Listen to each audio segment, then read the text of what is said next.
we gotta go right quick. We're next. Oh. Go ahead.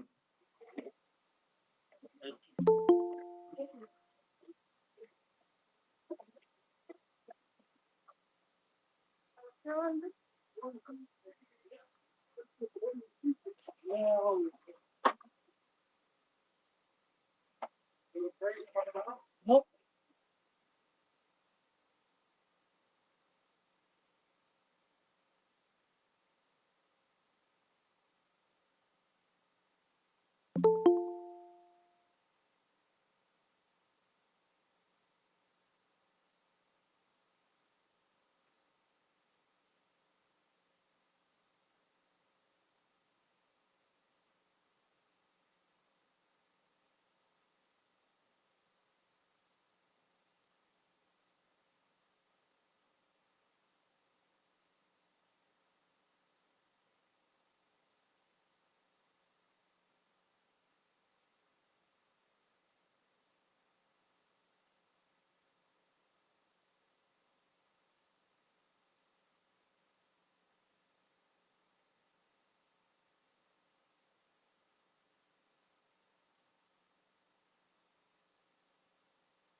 Good morning and welcome to the September 9th, 2022 meeting of the Community and Public Services Committee.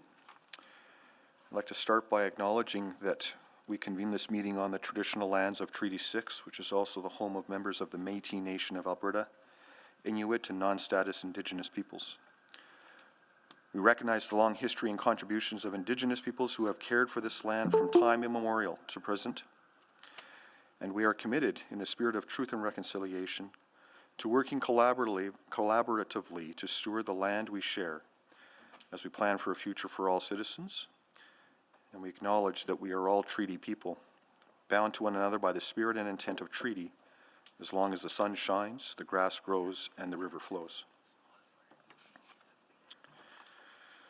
Yesterday, we learned of the passing of Her Majesty the Queen Elizabeth II, Canada's longest reigning sovereign. As Canada's head of state, her death has had a deep impact that is being felt by people all across Canada. Earlier this year, Her late Majesty became the first British monarch to celebrate a Platinum Jubilee, commemorating 70 years on the throne. Through almost 3/4 of a century, Her late Majesty exemplified stability, grace, and stoic leadership during decades of rapid change and shifting global landscapes. She was an enduring symbol of continuity for generations, and her strong leadership and commitment to public service inspires many of us here today. Her late Majesty will always be remembered as a highly respected and admired individual. Edmonton was honored that she visited our city on 4 different occasions, and her legacy will live on throughout many notable landmarks within our city. The mourning period has begun, and a book of condolences available to all Edmontonians is in City Hall for the next 7 days. All are invited to pay their respects and take part in upcoming local, provincial, and federal ceremonies of remembrance. The City of Edmonton shares our deepest sympathy with members of the royal family during this difficult time.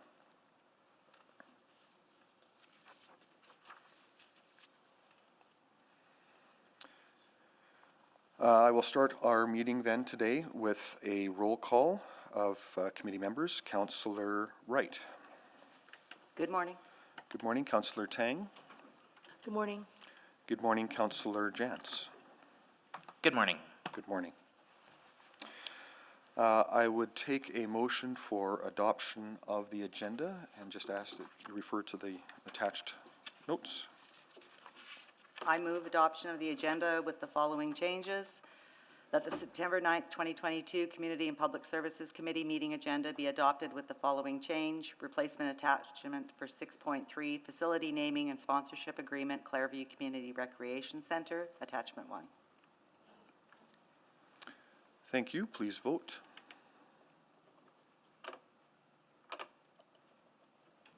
Yes, for me. Thank you, Councillor Tang. Yes for me as well. Thank you, Councillor Wright. And we have 4 votes. Please display the vote. That vote is carried 3-1. Take a motion to adopt the approval of the minutes. I move to adopt approval of the minutes from August 17th, 2022 Community and Public Services Committee non-regular meeting and August 22, 2022 Community and Public Services Committee. Thank you.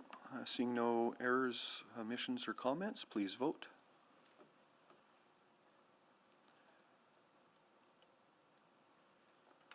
I'm a yes. Thank you, Councillor Wright. We have 4 votes. Please display the vote. That is carried. Selection of items for debate.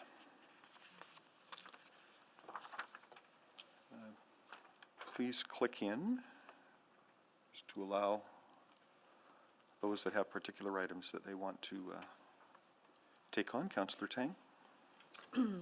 Thank you, Mr. Chair. I select 6.1. I think 6.3 must be dealt with. 7.1, 7.2, and 7.3.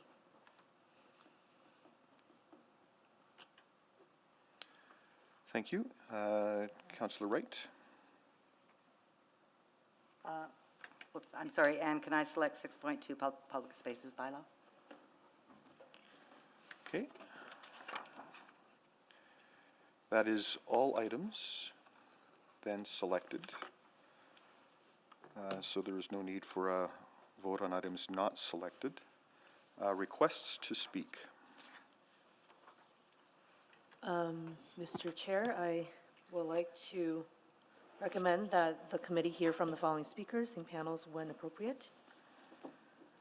Just want me to go through the names? Yeah. Okay. Yeah, please. For item 6.1, mutual aid organizations, Jessica Kinsella from John Humphrey Center, Renee Vaujois from John Humphrey Center, V. Duncan from NECAN, Vimal Sharma from We Together Strong, And the additional speaker who registered, Judith Gale from Parkland Beaver Hills House.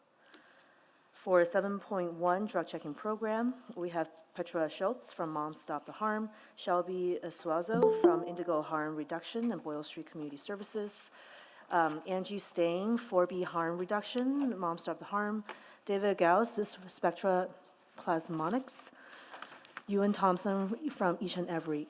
For 7.2 Fire Rescue Services Bylaw, we have Jerry Kesemets, the Canadian National Fireworks Association, Fred Wade from CNFA, John Adria, excuse me, Bill Renault, Perry Logan from CNFA, Chandra Mittal from Bharatiya Cultural Society of Alberta, Laura Cunningham-Spelly from EFCL, Jen Parsonage from EFCL, Kim Blum from Wild North Wildlife Rescue and Rehabilitation, Carson Butty, Corey Ramsey, Christine Kowachuk from Edmonton River Valley Conservation Coalition, Len Krissa, Westridge Wolf Willow Community League, and Nelson Falk.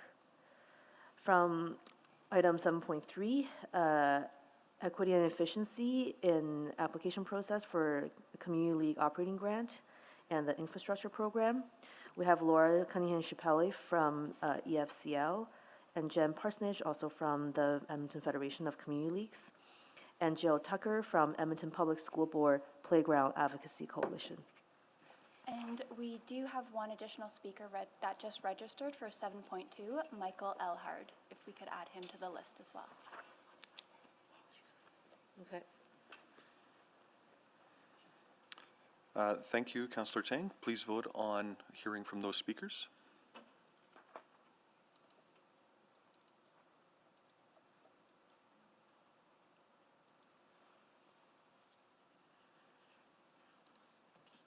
We have 4 votes. Please display the vote. That is carried. I will just note that I neglected to mention that we are joined by some of the other councillors today beyond committee. Councillor Salvador. Good morning. Good morning. Councillor Rutherford. Good morning. Good morning. Councillor Rice. Good morning. Good morning. And I think that's all. If I've missed anyone, please let me know. Oh, sorry. Councillor Stevenson. Good My morning. apologies. Got to look to the left wing as well as the right wing. That takes us then to request for specific time on agenda. I have none. As the day goes along, we may have to get into some agenda management, given the number of speakers. And there is one item that must go to council on Monday, and that's item 6.3. So I think that takes us to item 6.1, mutual aid organizations. And I will just let administration find their way down and hear their presentation.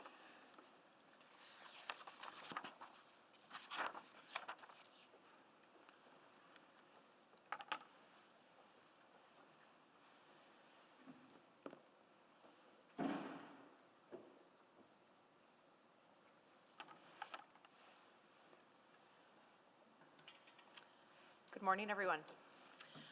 My name is Stacey Gallatley, Branch Manager for Social Development for Community Services. And here with me today to answer any questions you may have is Chelsea Horlak, Director of Safe and Healthy Communities, Social Development, Marlene Fair, Finance Director of Financial Services, and Michelle Plouffe, City Solicitor, Legal Services.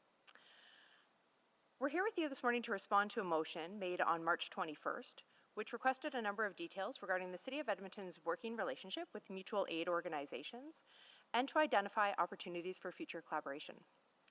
This report is for information only and no action is required. Mutual aid groups are not a homogeneous group and can vary in their structure, level of formalization, and the ways in which they want to engage with administration. These groups can provide valuable insights into lived experience that can help inform the city's approach on various projects and initiatives. As an example of this, we can see that we've initiated with mutual aid groups to participate in the engagements to inform the city's approach to Indigenous-led encampment outreach, Indigenous-led shelter and programming, and the community safety and well-being work. The city also meets with a group of mutual aid groups on a quarterly basis to build relationships and collaborate where possible. As with any relationship, the city's approach and expectations are grounded in an adherence to our cultural commitments to being safe, helpful, accountable, integrated, and excellent. We're committed to building and sustaining deeply respectful and productive relationships that honor all of our staff, our partners, and the communities that we seek to serve. To date, the City of Edmonton has not directly funded mutual aid groups, as they're generally not legal entities, and we cannot enter into an enforceable funding agreement with them. However, funding has occurred through third-party funders and organizations. There are mutual aid groups who have chosen to incorporate, and those groups would be eligible to access funding associated with their incorporated designation. An overview of the administration's current work with mutual aid groups is before you, and the city is committed to building an ongoing productive relationship with these groups and others supporting our city. We would be pleased to answer any questions that you may have. Thank you. Thank you. We will now hear from our speakers. We'll just ask our administration friends to step back.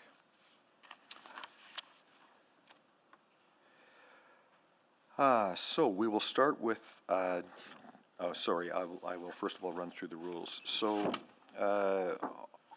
thank you all for agreeing to join with us today and to make your presentations. Each person will have 5 minutes to make their presentation.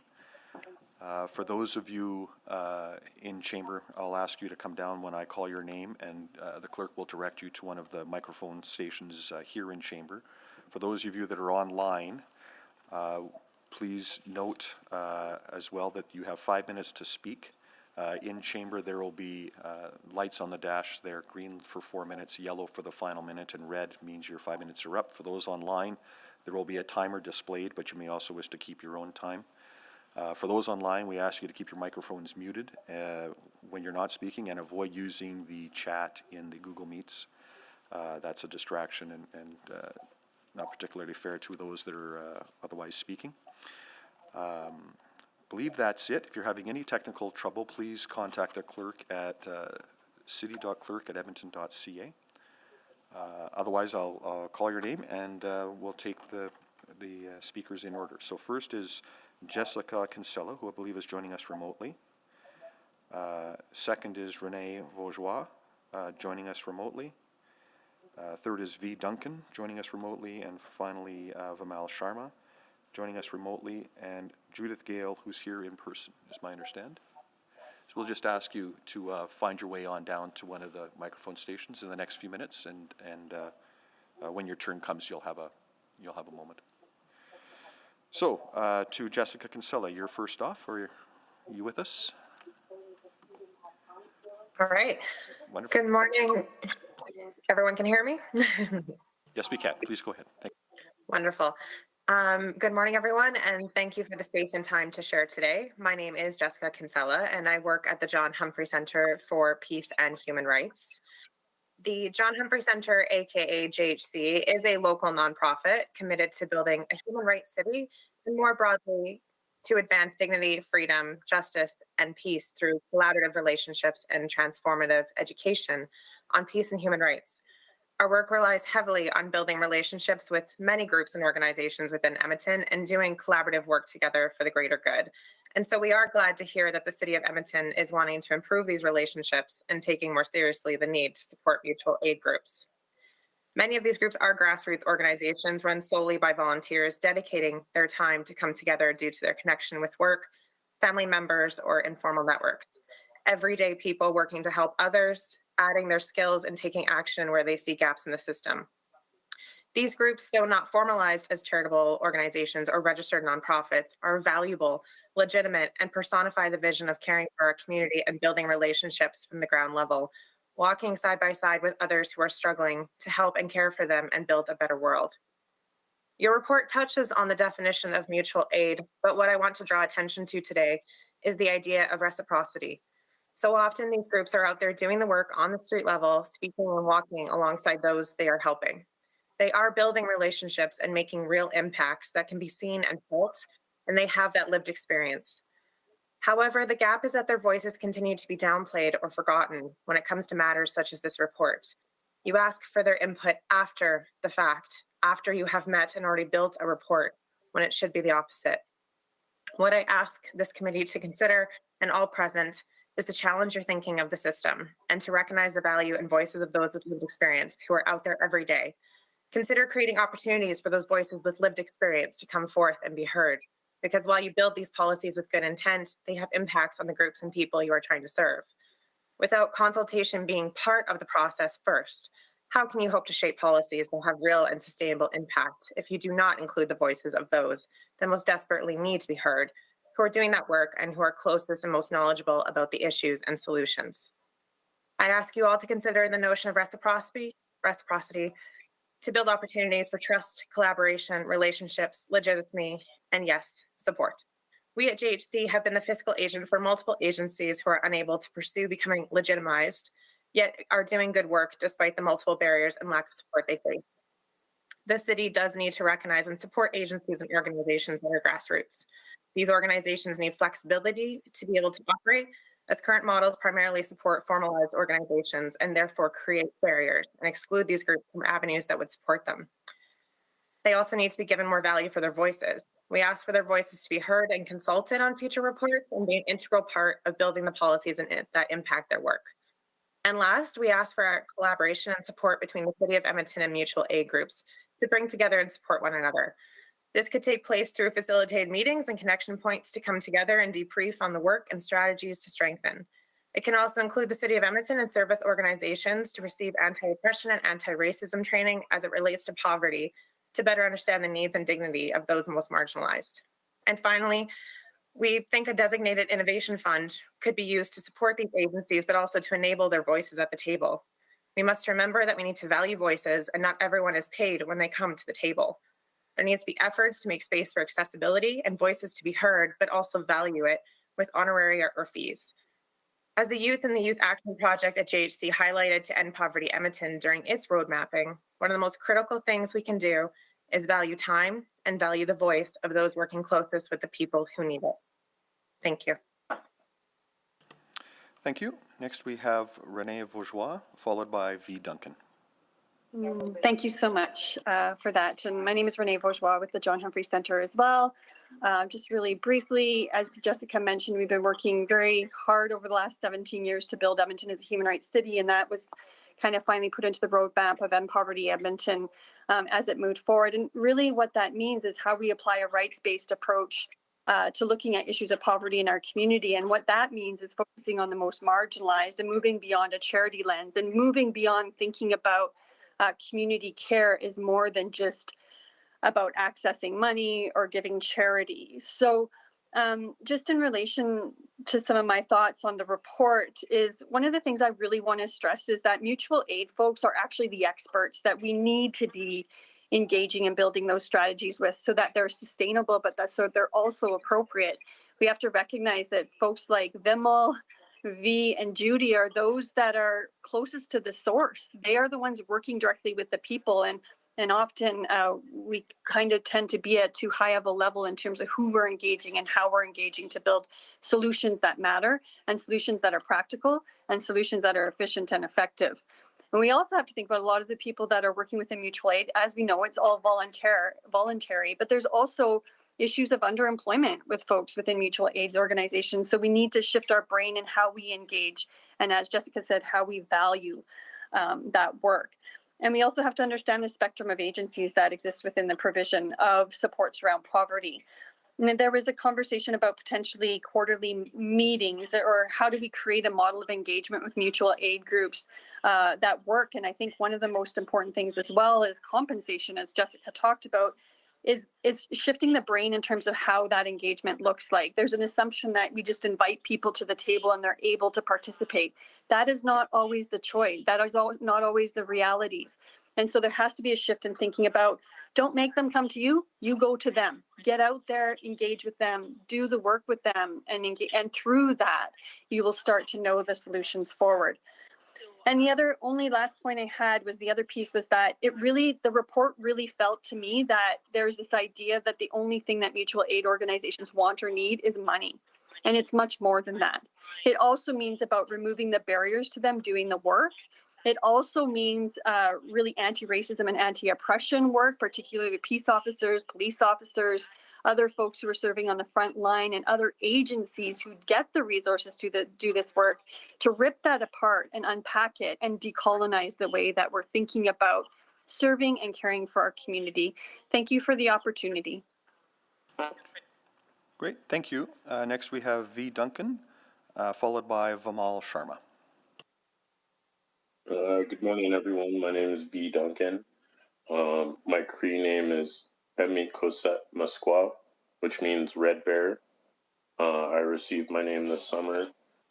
I'm also a sun dancer, and I participated in my first sun dance this year and received my first pipe. So I'm officially a pipe carrier. I am working towards being a knowledge keeper and one day taking over my grandfather's position as a Sundance chief. So I just wanted to share that little bit about me. And I wanted to talk about NACM. Through Indigenous teachings, NACM is creating a resilient community where people belong, find purpose, and support each other as they overcome destructive impact of societal and cultural barriers. I understand all of these barriers because I have lived experience. I am the child of a residential school survivor. I grew up on East Hastings. My dad was a drug dealer. He was murdered when I was 9, and my mom was a sex worker on East Hastings. Like, I've got a pretty good idea of the system, being raised in foster care, in and out of all of these other cares. I have an understanding of where the system was going wrong. And through NACM and my Indigenous teachings, from my grandfather and my grandmother, we've been out on the streets bringing ceremony, smudging with the community. I interact with people that are in recovery, that are in like sober living houses like Oxford. I can't remember the name of the other house, but I'm friends with people in the recovery community who turn to me for these traditional teachings, and then I think that's where a lot of these other organizations are lacking, and that's where we're trying to pick up, and it's hard because like again, like was said, it's hard for us to do this because we are a grassroots organization. We are a non-for-profit. We are recognized in Alberta, and we are applying for federal status. So we are not just a mutual aid group. We have done everything that we've had to do to keep proper so we could get the funding for all of this. And what we do is we go out into Edmonton River Valley. We go out into the camps behind the Walmart on 100th Ave in Stony or Henday. We go up to the camps on the north end on the south side. People think that these camps are just focused downtown River Valley. No, there are camps all over the city, and we bring food, harm reduction, clothing, and it sucks because we don't have the funding to bring out like extra blankets, or there are days where we'll be out bringing out food to people in the LRT in -40, and there will be people walking around with 3 pairs of socks on, no boots. All they have is socks, and security's trying to kick them out, and we're like, yo, we're trying to get them boots. Like, having access to that kind of stuff would be super valuable to all of the mutual aid organizations like Chew, Bear Clan, Water Warriors. I can't remember the other names, but having access to that and being funded to do that kind of stuff, and also having like I'm not a medical professional, but I could take nurses out, I can take housing workers out to these camps, and I've mentioned this before, where if there was some way that we all could work together, and yeah, the city would create a paid position for me to take these people to these camps so these people can get housed, because a lot of these people are on housing lists and they miss their appointments because they don't have an alarm clock, because they're not staying in in the shelter. They're staying in the river valley and their phone dies, so their alarm doesn't go off and they miss their appointment, and then they get pushed back on the list or they get taken off of the list.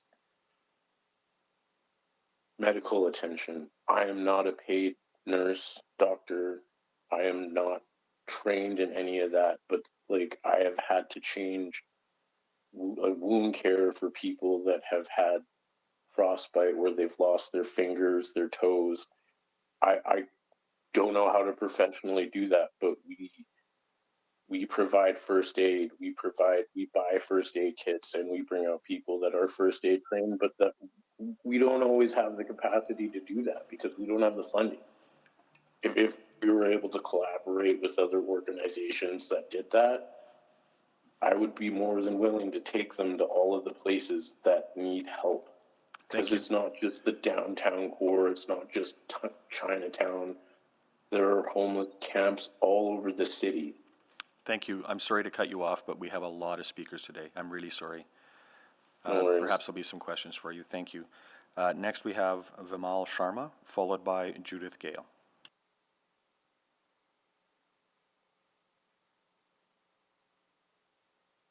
Hello, good morning.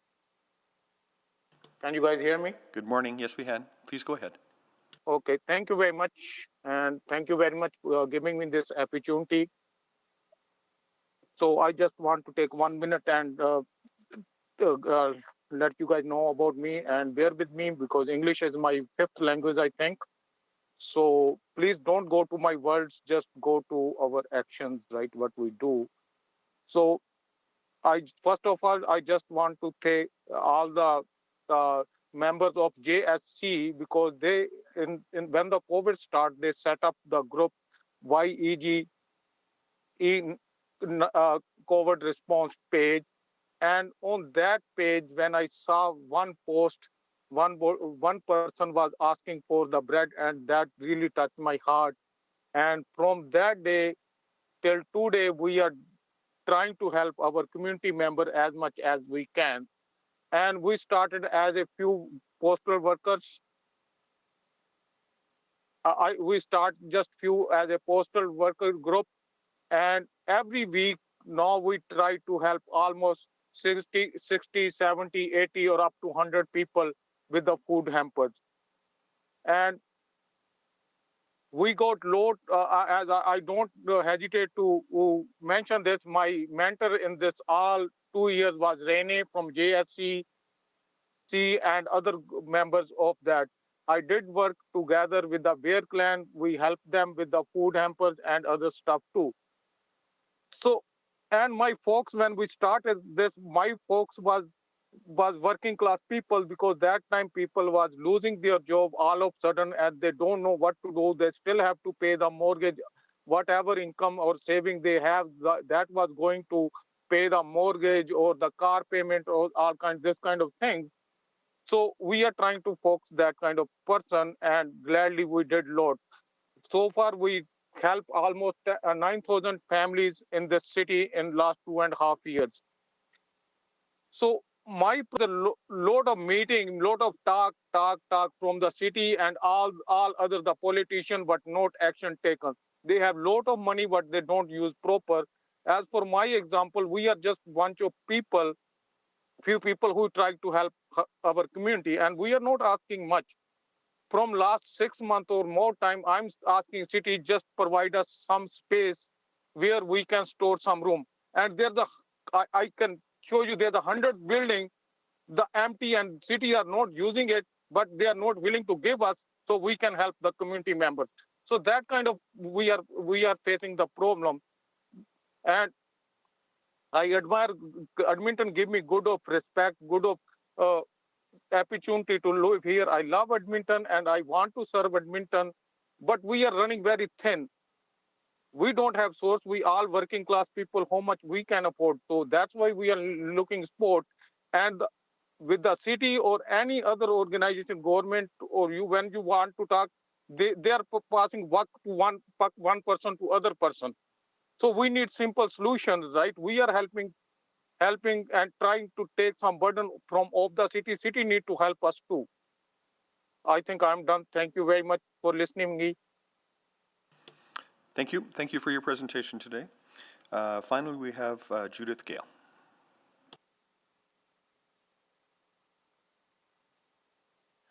Hello, can you hear me? Okay, Yep. cool. Okay, so hi guys. So nice to hear from Renee and John Humphrey Center and Sharma and V, all doing the good work. And it's much needed, and it couldn't have come at a better time in history, in my opinion. Us Indigenous people, through the Bear Clan, are only continuing the traditions of our ancestors. Colonization would never have been able to happen had we not taken care of one another in a good way. We taught our brothers and sisters how to live on this land, how to survive, and we're still doing it to this day. And that's what the Bear Clan is all about. It's all about a group of citizens of Edmonton who saw the need and stood up and said, you know what, city, we forgot about the most vulnerable people during the most catastrophe-ridden time of our era. You know, we saw during COVID our brothers and sisters left out literally in the cold. They had no place to bunker down. They had everything was in isolation, locked down, so there was no place to go to the washroom, no place to eat. All the shelters were running rampant with COVID. So our brothers and sisters were really, literally left out in the cold. Can you imagine how they felt? Not only were they struggling with intergenerational trauma, with addictions, with a myriad of mental health problems, with all of this, plus being left out of society altogether during a very poignant time in history, it's just alarming to me and alarming to so many other good citizens of Edmonton that stood up and said, you know what, we're going to do this and we're going to do it on our own time, in our own volition. We don't have a schedule for our volunteers. Our volunteers come to us when it fits into their schedule, when they feel that they want to give to our brothers and sisters. That's when they come to us. The only schedule that we do keep is the continuity that we have started with our brothers and sisters. When we're out on the street 7 times in a week, we're there regardless of how many people show up. And that's why our brothers and sisters have a community, feel safer, know that the general public sees them. And you know, we're not there to fix our brothers and sisters, you know. We're there just to walk with them and let them know that they are human. They are not alone, that we are there to help them along the way. We have volunteers that are doctors, nurses, the regular firemen, a regular accountant, you know. We have like a myriad of people, some people even with lived experience that are experiencing being unhoused at the moment, even give up their time to help our brothers and sisters in a good way, you know? So, and I believe that it needs to be volunteered run. So what we'd like to see from the city is a partnership of some sort, and also, you know, some sort of respect when we're out on the street, you know? Let those security people know that they don't have to take care of our brothers and sisters because we're there to take care of them. That they don't have to manhandle them and move them on when they're just trying to sit down out of exhaustion. You know, because can you imagine walking around all night? And especially a woman, because our little women, they don't sleep at nighttime when they're on the street because that's the most vulnerable time. So they're the ones that are walking around constantly. In the mornings, they're looking for a place to sleep, you know? And these people that find themselves unhoused are just like you and me. Anybody can find themselves unhoused within 2 paychecks. paychecks nowadays, you know? And unfortunately, it's getting worse and worse as we see our economy getting, you know, worse. So we need to, we're asking the city to be partners with mutual aid. We don't need, our brothers and sisters, that's one of the things we say in the Bear Clan, is that we don't hand out and we don't give out. You know, what we bring are gifts from community. Our brothers and sisters much prefer to receive a gift than a handout or giving of something, you know? So we're not asking for a handout or a giving. We're asking for a partnership, a mutual partnership of mutual respect and understanding. And perhaps, like Sharma said, an empty building or two. You know, that would really help in this partnership. Some bus tickets, some, you know, it doesn't have to be monetary. It could be in kind. Thank you. I'm sorry. That's 5 minutes. I'm Was sorry that to 5 minutes? Yeah. Gosh. Thank you very much. And there may be some questions for you. Thank you for your presentation. Appreciate it. We'll now go to questions of our speakers. I'll go to Councillor Tang first. Thank you. Having trouble finding my button. Thank you all so much for making the time. I know a lot of you registered last time, and so thank you for your patience for this morning and sharing your stories. I guess I'll start with John Humphrey. Either Jessica or Renee, I'll be very curious. You know, as a fiscal agent for a number of mutual aid organizations, how do you address this issue of overcoming risk liability? As we know, that's a major challenge from a city institution perspective. Okay, thank you for that, Karen. And I think what I will say is that the John Humphrey Centre operates in a very different mindset. And I would say most institutions and systems operate within a risk mitigation disease mentality. It's always about what's the risk and put up the blocks before they even consider how we innovate with solutions. You know, one of the things Judy and a few of the folks talked about was that trust and safety. And we have relationships with Kanavwa, with Bear Clan. There's a relationship there. There's a trust there. And it's that partnership piece where we work together. So we tend to we'll take that risk. We'll take that risk and work with these groups, because feeding the people and supporting the people and doing that with dignity and giving care is way more important in my mind. And so to me, it's a mentality. To me, it's about decolonizing the way that we think and the way that we approach. And to hear that V and NECM is a nonprofit, you know, I think Bear Clan is too now. We Together is as well. So shifting also that mentality that all mutual aid groups don't have that capacity to receive funding. So for me, it's a mentality, and we just don't go there. I refuse to go there and put that risk at the front end of the work. I appreciate that answer. Thank you very much. So Judith, thank you so much. I see you out there at Churchill Square frequently and at the stations. We've talked about this before, but I'm wondering if you can share a little bit about how do you, as a group of everyday people, currently integrate within the wider network and the system, not just cities, you know, people, but also agencies, law enforcement. What kind of, I guess, reciprocity are you finding there? That's a good one. The Bear Clan, we try to be, one of our mandate is to be non-judgmental, non-violent, and accepting of everybody. And I'm always being tested by Creator with that, because I have to remember that peace officers, security, and the police are all human beings as well.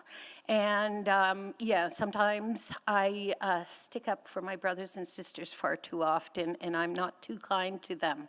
But I really, I'm not apologizing for that, because I feel that sometimes they're just too rough in handling our brothers and sisters. They don't do it in a kind way.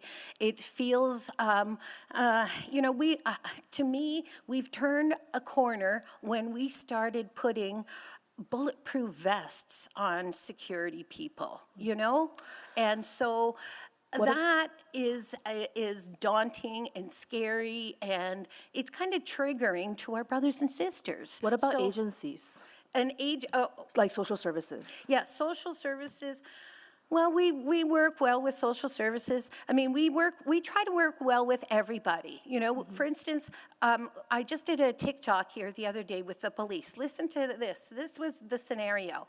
So the police came upon us. We were by the Bissell Center, and they had a gentleman in their back vehicle who had just gotten pepper sprayed. So they let him out, and then they approached us and they said, hey, do you think that you can take care of this gentleman here? We don't want to take him in because he just got pepper sprayed. He's very agitated. Do you think you guys can take care of him? And of course we did. We community took care of him in a good way. There was a And good that- handover. Exactly. Yeah. And that's where, you know, where the police and mutual aid groups can work well together. Yeah. When the police have a small little issue, you know, instead of escalating That's it. I'm actually really glad that you shared that Yeah. that interactions. Yeah. I'm running out of time, so I'm Okay, gonna sorry. stop here. Thank you.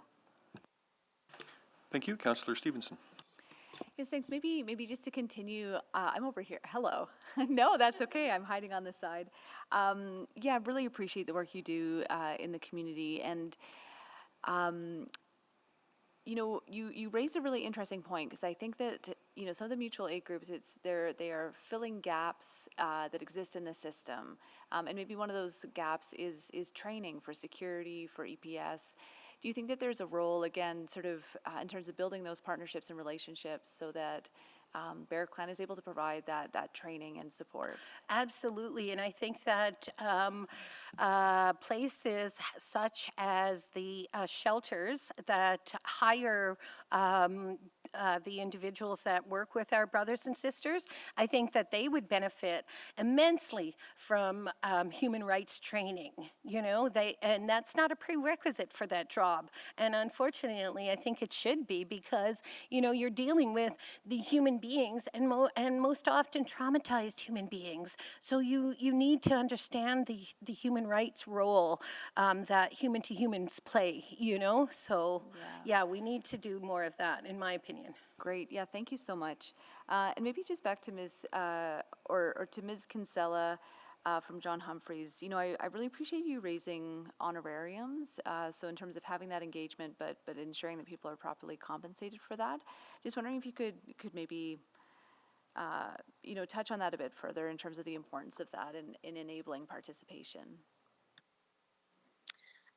Yes, I'll try to articulate the best I can, but I think what we're getting at is that so often groups or individuals are asked to be at tables or bring in their input, and yet no honorarium or protocol is offered. And so these groups are doing this usually on the side of their desk alongside other work, or they're doing it on a volunteer basis only.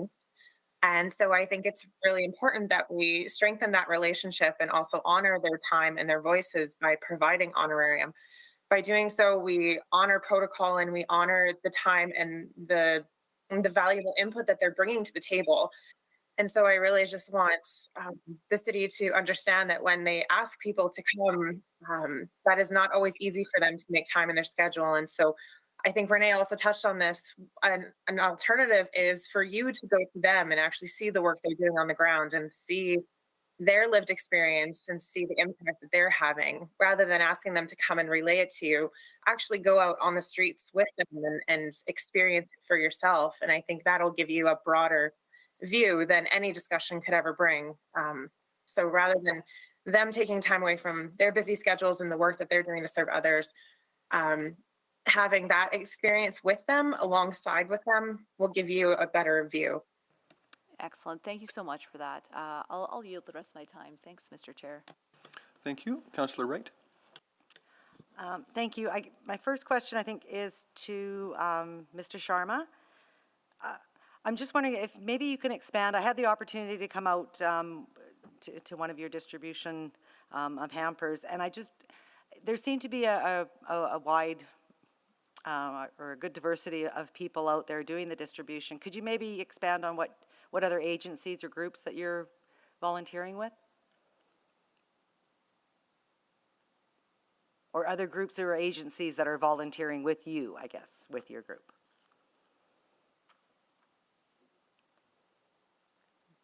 Mr. Sharma, did we lose you?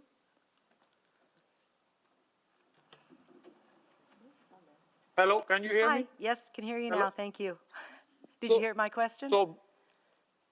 So I can give you one example how the Edmonton, they stand together and helping our community members. And it's come from all races, all fields, all age groups from everywhere from Edmonton. So if my friend Judy, she is here, so if she recall, on May 5th, they asked us, because she said some people, they like Indian food. So on the May 5th Redders, they asked me to join them and help them with the food. So that day we cooked 400 meals for that day and helped with Judy that day. So that food come from the some other organization too, and from the community members. That food cooked in Hindu temple, and the volunteer who helped me they came from the church, and we help our own community members. So this is the one example. We all work together. We all have trust because we work almost 2.5 years with each other. That's awesome. Yeah, because I thought it was really great just seeing the different cultures and faiths all working together that day. And I'm just wondering, you talked about needing some space. Yeah. So would that just be for food storage, or would that be food preparation? And how large of a space would you need? So I'm looking for one big room where we can bring up, because all the week, right? And right now I just park my vehicle because I'm collecting some food. So I just park my car on the road and attend this meeting. So all week, whenever we get called, somebody have extra food, and I go and pick that food and store on one place, and such a day we distribute that food. So we need just one big room where we can put few fridge and store our stuff. Okay, would you need refrigerated space? Yes. Yes. I okay. have few fridge where I store the food, the stuff need to go in the fridge. We Okay. store that. Okay. Thank you very much, and thank you for the work that you do. I just have another question, I think either for Ms. Kinsella or Varjois from John Humphrey. And excuse my ignorance, I don't understand the difference between a mutual aid organization and something like a community league. Are they not both volunteer-based? And in the case of NECM, registered nonprofit charities? I'm not sure if I'm the best to respond to that, but to me, I see a very clear difference between the two. The community leagues are very basic, and also applying an anti-oppression lens to this. Community leagues are traditionally from the white community. They are nonprofits, absolutely. They have space, they have existing supports. Mutual aid organizations tend to be folks who have that lived experience. Folks like Judy and V, they are Indigenous, they know this experience, they know the struggles of the people, they've been there. And they create that caring community that's needed. So they don't have the infrastructure. They are coming from, and I really encourage that application of the anti-racism lens, because it is these organizations that are most relevant to do the work. And if we want to decolonize, that's the most important piece in this. So. Okay, thank you very much for clarifying that for me. I appreciate it, and I'll yield the rest. Sorry. Oh, sorry, did you have? Yeah, I just wanted to say that, sorry, it's Judith Gale here. I just wanted to say that, yeah, community leagues are generally people with money, and mutual aid serves people with no money, with no anything, no roof, no walls, sometimes no shoes, sometimes no socks, sometimes no coats in the dead of winter. You know, we go out to where our brothers and sisters are the most vulnerable. Thank you. And they're never vulnerable in a community league because they're around family and community, whereas our brothers and sisters who are left out in the cold have no community. So that's what we bring out to them, is a sense of community through volunteer, mutual aid human beings. Okay, thank you. Thank you. I'm out of time. Thank you. Councillor Salvator? Thank you, and thank you again to all of our speakers for being with us and for the work that you do in our cities and our communities. I just wanted to ask a few follow-up questions around the engagement piece, and maybe I'll start with John Humphrey, possibly Renee. You talked about the importance of shifting what engagement looks like and needing to, not just invite people to the table, but actually go out and play that active role. And I'm considering the COVID response group and John Humphrey's involvement in that. And my understanding is that there were sort of regular meetings throughout the pandemic, quarterly, I believe. And I'm just wondering, how did that form of engagement work or coming together work? Thank you for that question. I think that the YEG community response was very unique in the sense that we all came together using social media, using Facebook, and we actually use those mechanisms to be having conversations. And still today, we have like Facebook Messenger groups where we're talking about, hey, I've got extra food, and working with each other. So it was a real collaborative effort. We didn't necessarily have regular meetings because what happened with that COVID response is we had many different teams that built out from, mental health to dealing with street outreach and all those pieces, and then delivering food to places there. Now, what was happening was the city of Edmonton was having their food collaboration table meetings, which were kind of monthly, kind of quarterly. But the folks that are included in those discussions are people who are doing it during the regular business hours. They're paid to be there, and they're the main food serving agencies and stuff like that in the community, or housing agencies in the community. And there's a huge power dynamic there in those meetings. I've often seen, you see those meetings and they get started, and those who have lived experience, who have come from that mutual aid, kind of get shoved in the background because the main agencies kind of dominate this space. So there's, again, application of an anti-oppressive lens. But when I think about the way to move forward, I think, there is a way in working with like V and with Judith and Vimal and working with them to identify what that engagement looks like. How often could they convene? How often could we come together? Because there's the piece about talking about what they're seeing, what they're experiencing, so that we can project forward in the city about what the issues are, but also supporting what they're doing. So it's really kind of the existing structures that we have in the city to do that connection and collaboration work do not work for people within the mutual aid, and they need application of anti-oppression. Yeah, absolutely. Well, I really appreciate your answer on that, and I'm sure there will be a follow-up question from one of us around that piece to administration. So appreciate your reflections. And maybe actually another follow-up would be to V about, the importance of sort of proactively having those conversations with mutual aid orgs. And I'm thinking particularly around our encampment strategy, because I know a lot of the work that you do is actively going out and connecting with folks who are living in the River Valley, and one of our priorities was around Indigenous-led outreach. So I'm wondering, how were you involved in the encampment strategy?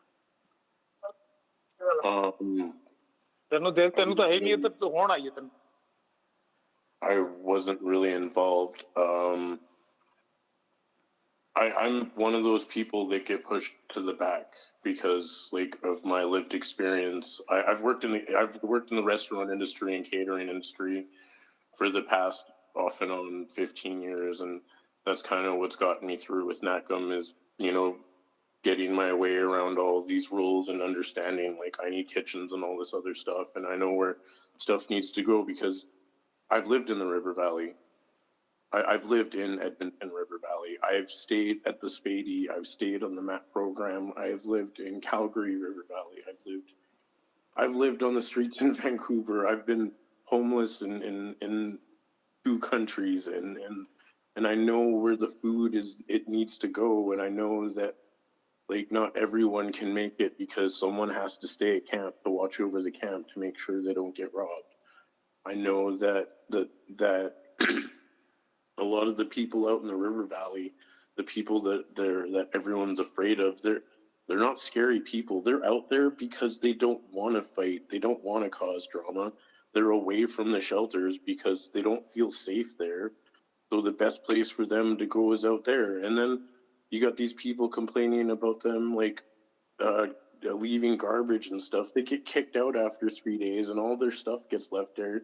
And through NACM, we've actually been paying them $10 a bag to pick up garbage in the River Valley, and we've gotten out over 400 bags of garbage. Yeah. And that's the kind of work that we do, and that's the kind of work that needs to be done. Yeah, absolutely. Well, I appreciate your thoughts on that, and I'll ask some questions to admit on that too. Thank you. Thank you. Councillor Rutherford. Yes, thank you. And I have to, start off by saying I'm really struggling with the ask because I actually do agree with the recommendation in the report. And it's not just from a risk perspective. I even consider this from a neoliberalism perspective.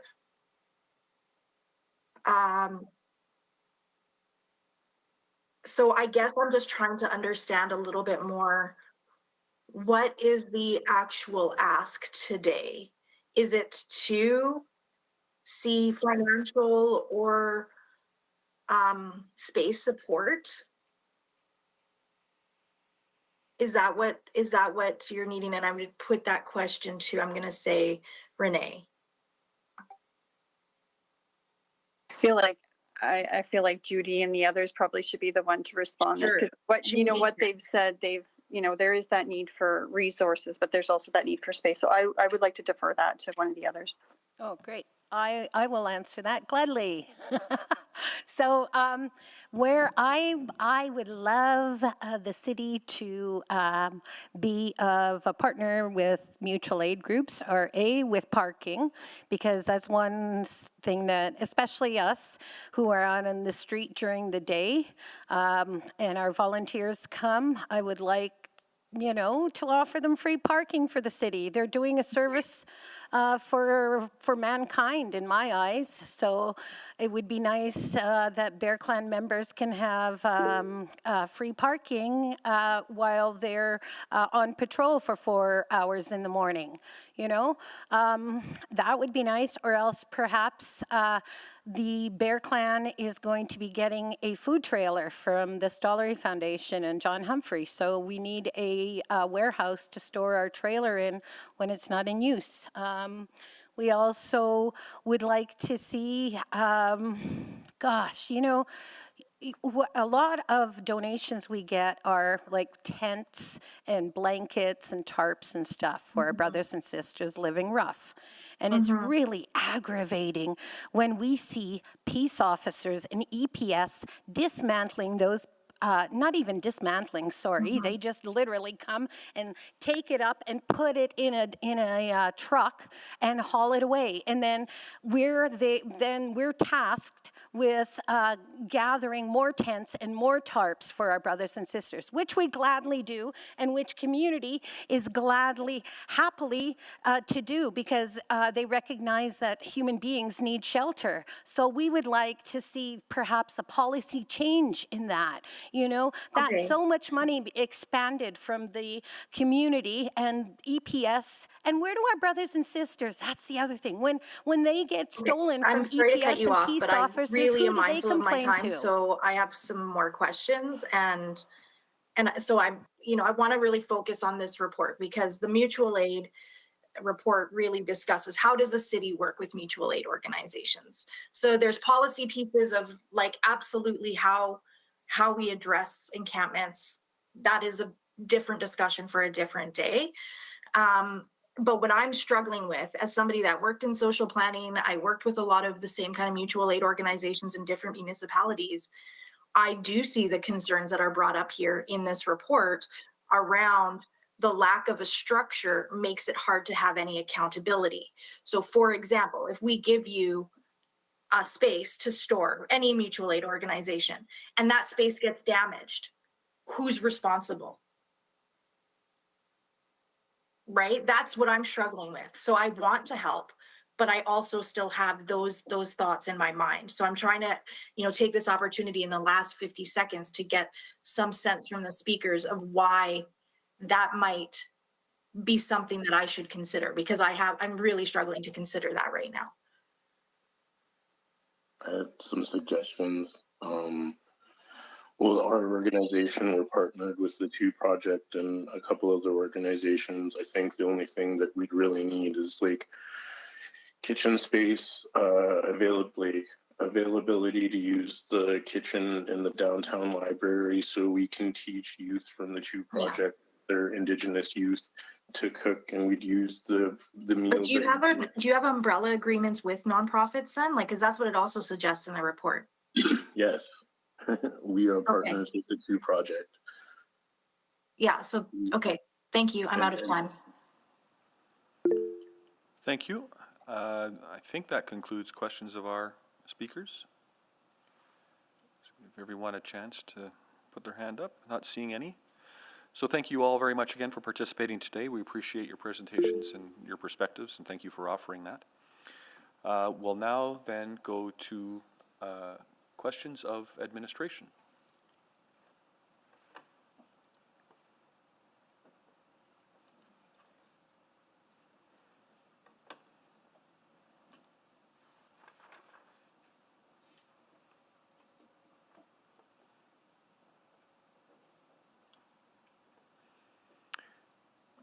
So we'll start with Councillor Tang. Yeah, great. Thank you very much. Thank you very much for this report, and appreciate the insights. And I have to say, the GBA Plus section was probably one of the most interesting ones I've read so far, and I appreciate a lot of I think there's some honest feedback about what is currently happening within the system. I guess. I think the speakers raised lots of really great points. So I'm just trying to figure out where to start. And I think interestingly, most people didn't really talk about funding as the only way of that city can support. There's space issue, there's partnership, and I think in the report you also talk about things like the dashboard, things around data.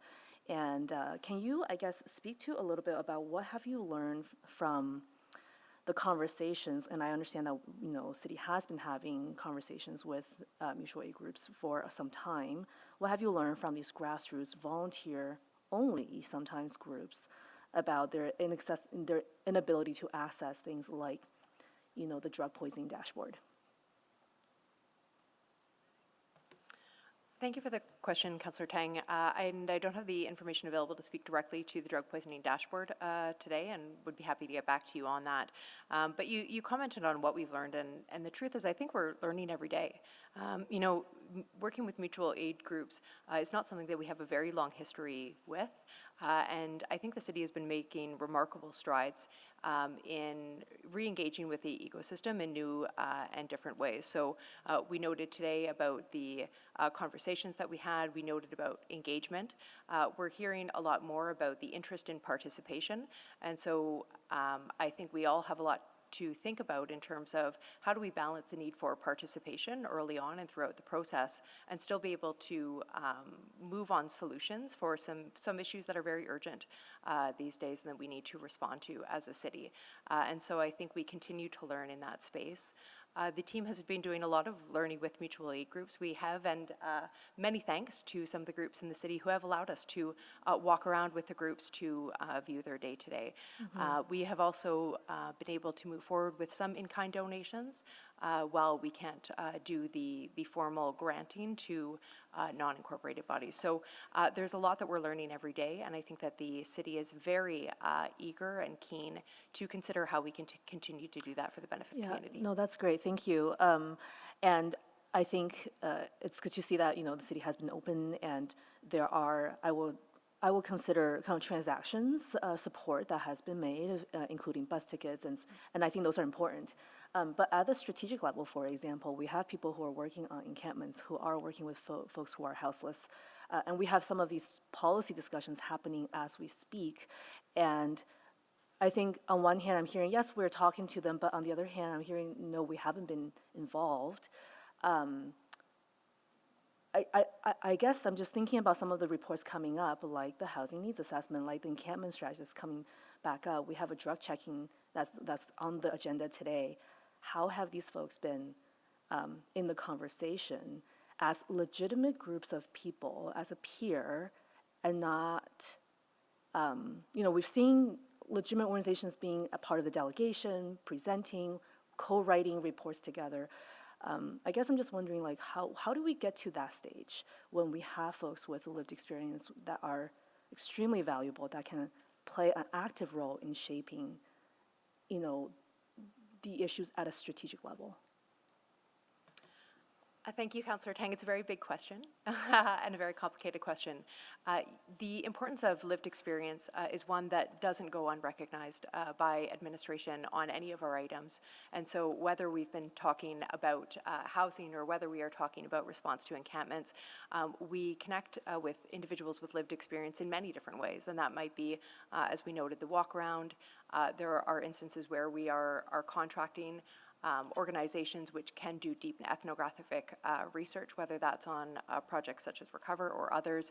And so there certainly is a recognition, and as we move forward with all of our work, we continually are asking ourselves, how can we ensure that the voice of lived experience is heard? That will likely look different depending on the project that we're working on, what's moving forward, how much time, who it impacts. Thank you so much. In my last 10 seconds, I'll just put forward the motion recommended in the report for this report to be received for information. Thank you. Thank you. So receipt of information is on the floor. We'll go next to Councillor Wright. Thank you.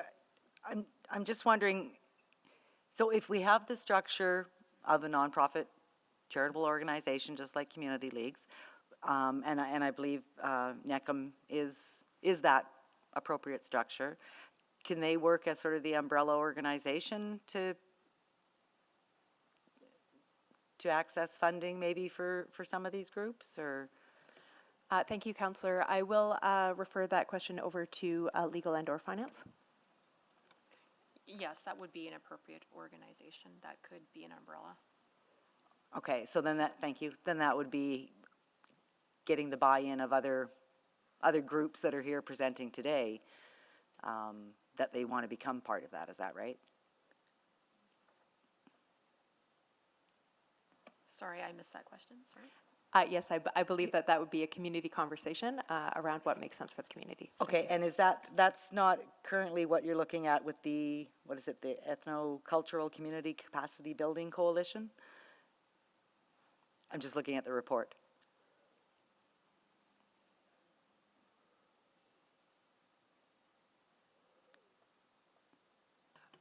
So mutual aid groups generally, the ones in the report specifically, my understanding is that they would not be able to participate in the Ethnocultural Community Capacity Building Coalition unless their specific target focus was only on newcomer, immigrant, and refugee communities. So some newcomer, immigrant, and refugee communities do start up as mutual aid, and we've seen that in the community with some of the initiatives that are privately sponsored. Other refugees that sponsor refugees or raise funds to send home to their home communities. Okay, so it comes to mandate there. Okay, but if another group formed, another coalition, it could maybe be looked at in the same way? I'm just thinking with Indigenous population. I think we would encourage looking at that on a case-specific basis rather than making a generalized comment. Okay, okay. And is there space available that would have, I think Mr. Duncan had mentioned the Edmonton Public Library's kitchen area. Yeah, we heard a lot of, I think, a lot of interesting opportunities today, from more specific to rather general, and I would encourage the administration to continue our conversations with mutual aid groups on those specific asks to identify where the city may be able to assist. Okay, all right, thank you very much. That's all I have. Great, thank you. Councillor Salvador. Yeah, thank you. I'll just pick up on space as well. So I'm aware of other nonprofits in the city where we have had those conversations, particularly with real estate, to open up underutilized buildings for that type of purpose. So is that the type of conversations that administration would be able to have with these organizations as well? Yeah, we're always open to conversations with community organizations in terms of their needs and how the city might be able to support, and where the city can't support, trying to make some of those connections even within the community to see if we can get to the outcome that we're all looking for.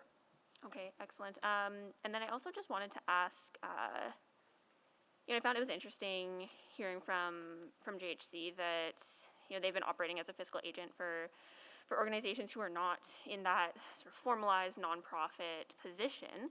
And I think that's really critical. So I'm just wondering, what role do you see the city playing in supporting that type of structure?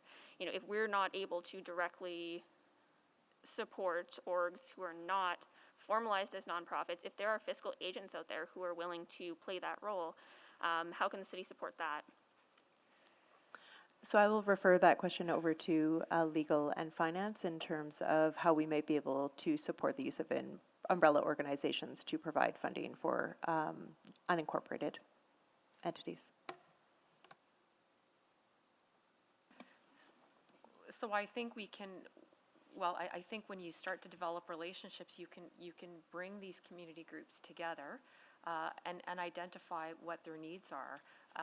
And I think supporting the creation or enhancement of umbrella organizations, we can, while we can't give them legal advice, we can definitely give them the advice they need in order to do that properly. So I'm not sure, Councillor, if that's what you were asking. Yeah, and I guess maybe even a little bit further, what types of umbrella organizations currently exist that we could see as a potentially good fit?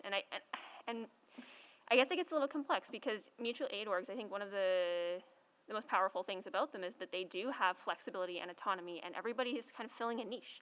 So I don't want to sort of be pushing everybody under one umbrella if it's going to mean that they're going to lose that special magic of mutual aid. Do you know what I mean? So that's what I'm trying to grapple with, is how can we both have that umbrella structure to allow for funding to flow and for that type of relationship to work while still ensuring mutual aid orgs are retaining their autonomy. Yeah, thank you for the question. I think it's one that we're all, you're not alone in trying to figure that out. In terms of where we are in the space, my encouragement, of course, would always be conversations within the community amongst partners, what's working, and where can community expand on that. And the city is always happy to enter into those conversations with our community partners about how we can support that. I think one of the beauty and one of the magic, as you said, about mutual aid organizations is that grassroots up. And so, your inclination to not dictate what that looks like, but rather be part of the conversation. And I heard Judith's ask to partner in the conversation as to what that could look like. Absolutely. Okay, well, thank you very much. I appreciate those answers. Thank you. Councillor Stevenson. Yes, thank you so much, and thanks for the report.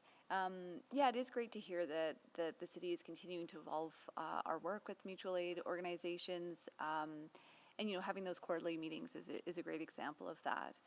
And so, the report does recognize the capacity constraints. And yeah, I just wanted to focus a bit more on why we didn't contemplate honoraria for participation, for example. Or is that something that we could contemplate?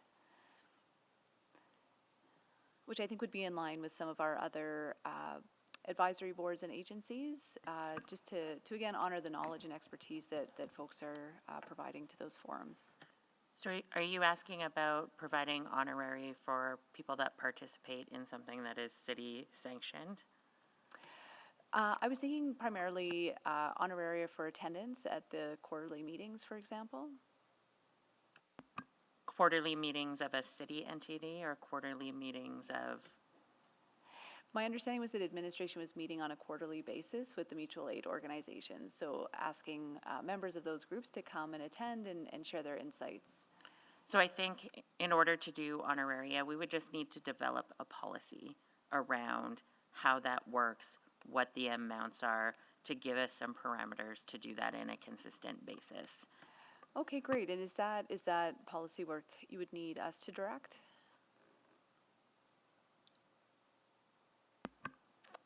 I think it would be helpful if you directed it the same way that you had directed the compensation for voluntary, for committee support work. Okay, great. Well, I will put that out, I guess, to my committee colleagues if there's interest in moving that.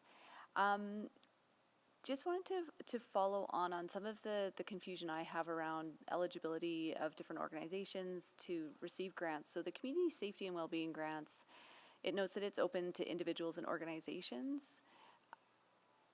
Do those need to be incorporated individuals? Just wondering the eligibility for that grant. So maybe I'll just talk about it from an accountability perspective, because if I look at the policy, it is not actually articulated in that way. But what we look at in terms of granting is, can we grant to an organization where we're clear on what the accountability structure is? And so we want to avoid granting to individuals who may be part of a group, because we can't see necessarily where that funding goes. There needs to be a report back mechanism on how funding is used. So again, just to clarify though, are the community safety and wellbeing grants open to individuals? Like, I think that's the wording copy and paste from the website is this program is open to individuals and organizations. And just thinking, even grants through the Arts Council, for example, I believe those go to individual artists who may or may not be incorporated. Well, an individual, while not incorporated, is a legal entity. So, I think when we're talking about smaller grants in that program, I suspect that what has happened, and I don't know the full answer, but our policy direction on those grants is to allow those to go to individuals, probably based on the size of the grant. And typically we might define that in the grant program itself. So am I hearing that it's possible to structure a grant program where we can provide funding to unincorporated individuals?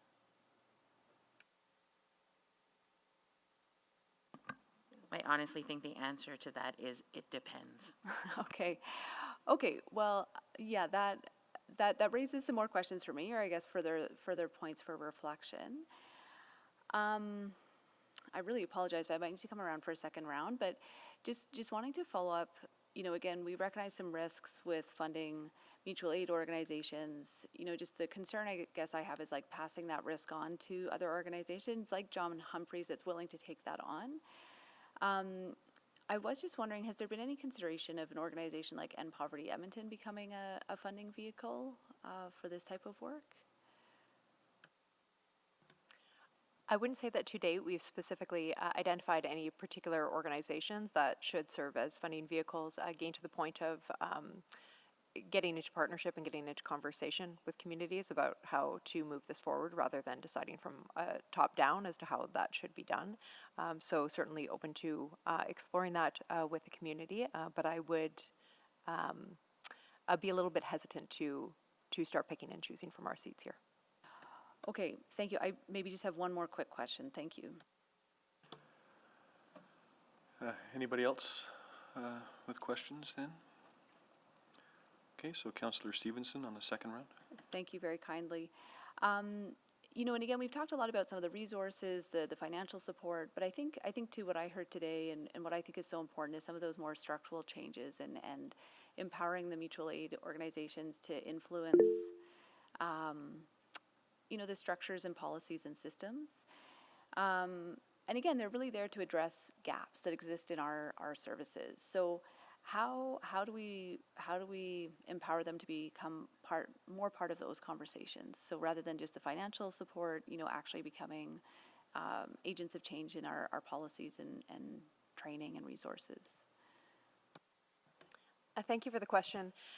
And as I noted, I think what I heard today was certainly an interesting community, and I think this is true of many corners of community in moving solely from engagement to really participation. Of course, we have many, many different entities, and I think there's a stat that says we have 7,000 not-for-profits in Edmonton alone. And so thinking about how we do that thoughtfully, on which initiatives, on which projects, and what makes sense, so that we can get to the decisions that are sorely needed on the ground in a timely manner, while ensuring that we are coming to whole of community solutions is a very live conversation. Yeah, I really appreciate it. I think that engagement to participation is so critical. And the last one would just be how do we get updated on that work and how that work is progressing? Is there a good touch point with council to kind of hear more about that? I would hope that we are connecting very regularly on each of the initiatives that we're bringing forward. And so whether it's our conversations about GBA+, whether it's some of the work that we're doing with lived experience and consultants on different initiatives, I think that we are bringing that forward, hopefully just about every time we're having a conversation about what we're working on, certainly in the community space. So we encourage that ongoing conversation. Great, thank you. Thank you so much, Mr. Chair. That's all. Thank you. I think Councillor Tang's on just to speak. Is there anybody else speaking to the motion? I'm sorry, we're past speakers. My apologies. Anyone else? Okay, then I'll go to Councillor Tang to close then. Great, thank you so much, Mr. Chair. So I want to start maybe in a different place. I think City, we pride ourselves as an innovative institution, which is great. And in fact, I encourage my colleagues to maybe look back. There's a few years ago, there was a report, 6588, that talks about our innovation policy. And in it, it presents a spectrum of innovation. On one end is incremental, on the other end is disruptive. And disruptive innovation, and I'm quoting from the report from our city administration, it involves doing things the city has never done before. It includes implementing new ideas to create value for citizens, possibly through community partnerships, disruptive technologies, the pursuit of new lines of business, or the introduction of new programs and services. And I think what is so fascinating to me about mutual aid organization is that they are a form of disruptive innovation in the social service ecosystem. They function outside of the system. They are not meant to be formal. They are self-organized, self-starting, and I love that entrepreneurial spirit of Edmontonians. And I think there's a lot of perceptions about what they are and they aren't, and I don't think they always get the respect that for the work that they do. I've had the pleasure of having volunteered on the COVID rapid response group, and had the honor of walking together with some of these groups on the ground in transit centers during, in the height of the winter. And really seeing some of the magic of what makes them work. And I think because they're informal, because they're a group of everyday people, there is a very organic nature of how they interconnect within the wider ecosystem. Judith talked about one example and how they had the handover with the police, but I've actually seen other examples that they really integrate really seamlessly, but in a very different way. And I sense the tension in this report, the things that we're asking these informal networks to do, and as a formal institutions, we're asking them to formalize so that we can better provide that support. And what I will worry about is that when we ask these groups to formalize, to conform to the system that we are more familiar with, in turn, I think we lose the essence of what makes them so special and so powerful. And so, I will also encourage administration to think about some examples that we have done as a city. Through the Recover Project, there was the SOLAS program. That's a city co-invested community care model. It was widely reported in the media. There was a lot of promise. It was impactful. But scaling that is hard. Without arriving at some alternative governance structures, which I think through the Q&A we're trying to get at that. And to my understanding, this research is underway, and I'm very interested if there's anything that can be learned there to be applied to this question that we're talking about here. I am okay with moving this report right now for information. My goal really through this report is to raise the profile of I will call it a movement that has tremendous potential. But at times, and oftentimes, never really been seen as legitimate. And I want to say that they are. And yes, they've, as the report outlined, that they've existed for a while, but there's an emergence of many of them through the pandemic, and they're here to stay. And I think there's been a number of good proposals surfaced through today's conversation of how we can work together. Funding is not always the answer. And in fact, I would say if we're trying to ask everyone to incorporate, we're gonna have endless number of nonprofit service provider. You lose the essence of that reciprocity, in my opinion. And I don't know if that's always a sustainable way moving forward. And so I will continue to ask at a strategy level, how are these folks involved? In the same way that we involve REACH, we involve EFCL, and we can keep asking how are they involved in those strategy conversations. I will keep keeping an eye out for those good partnership.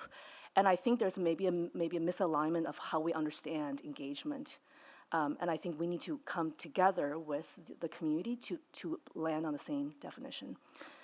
In any case, I really appreciate everyone for coming out. I appreciate the work spent on this. I realize it's not exactly an easy one, and I will keep thinking about how can we further support the community. Thank you so much. Thank you. Please vote.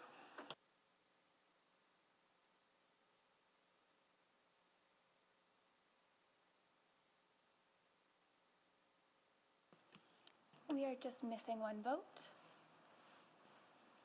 Mayor Sohi? Yes. Yes, please. Thank you. We have all the votes. Please display the vote. That is carried. Are there any subsequent motions to be offered by committee? Okay, then that concludes item 6.1. Takes us to item 6.2.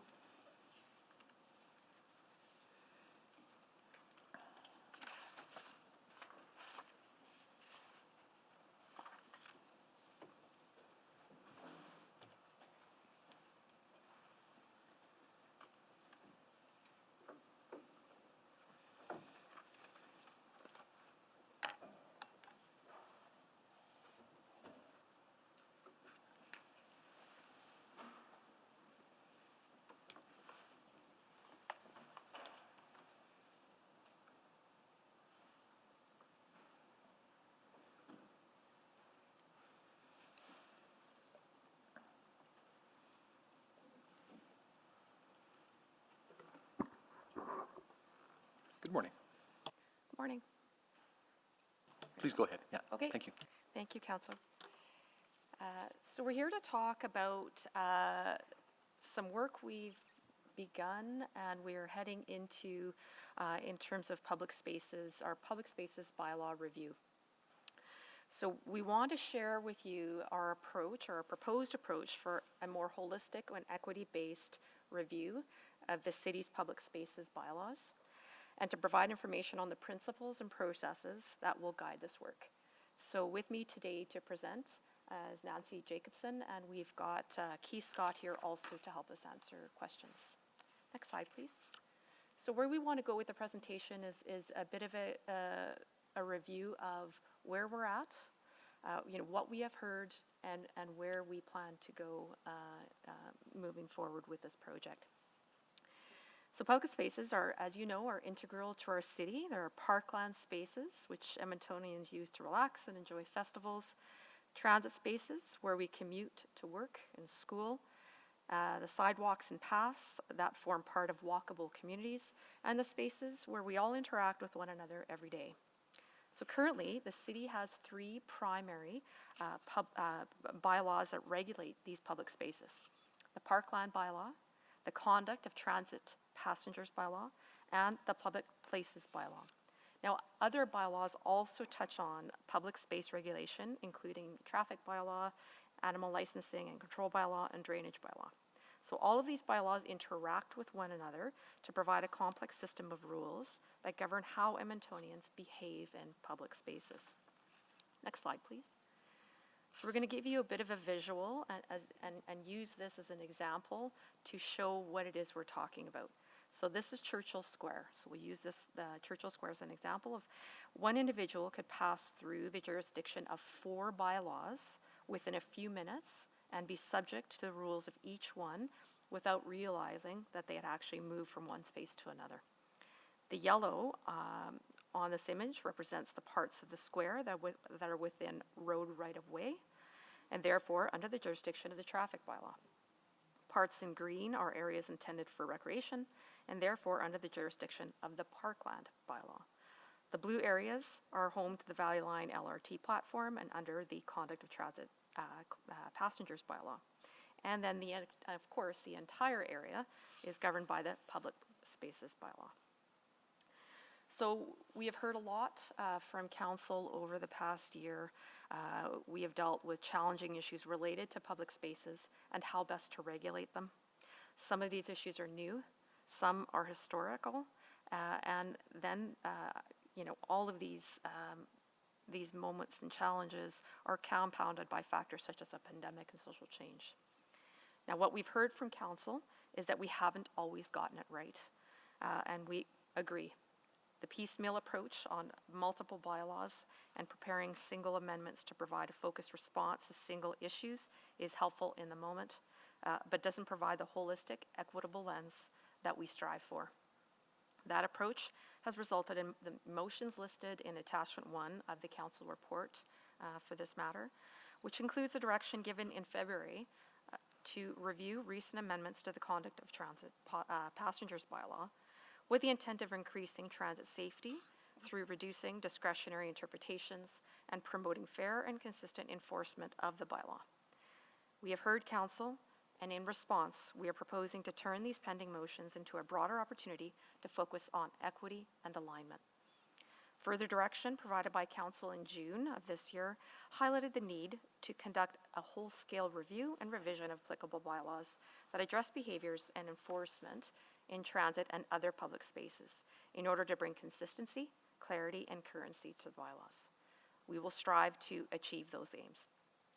It is also clear that a GBA plus accessibility lens needs to be the primary input to policy decisions, which will ultimately inform the development of bylaw change. So now I'm going to pass it over to Nancy Jacobson to talk about where we are heading. Thank you. Thanks, Richard.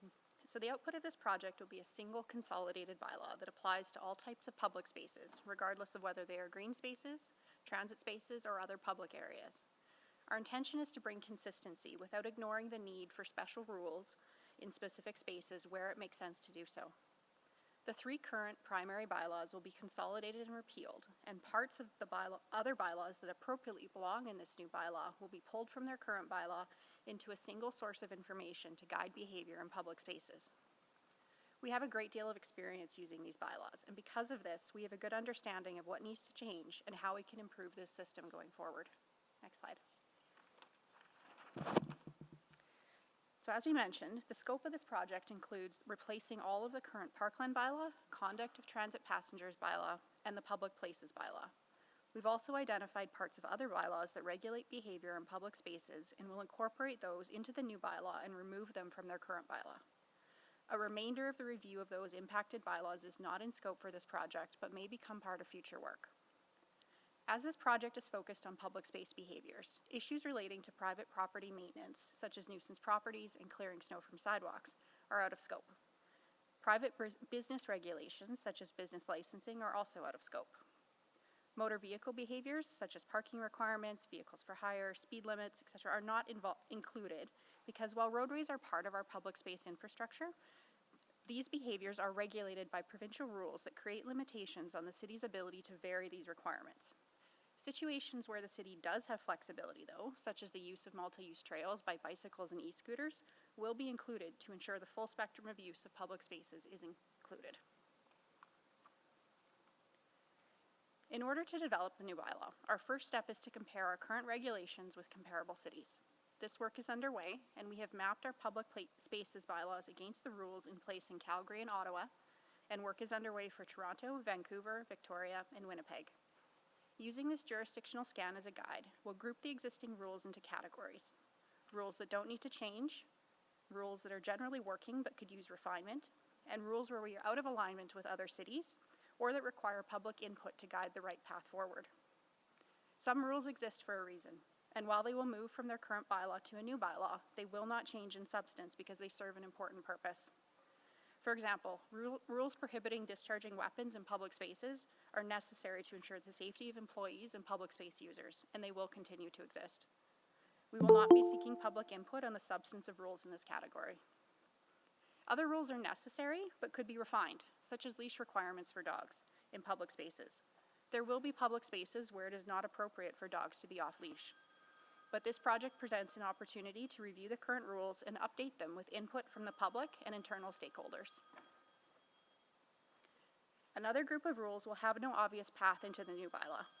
An extensive engagement will be required to help inform the policy decisions necessary before drafting can begin. One example of this category is commercial activity in Parkland.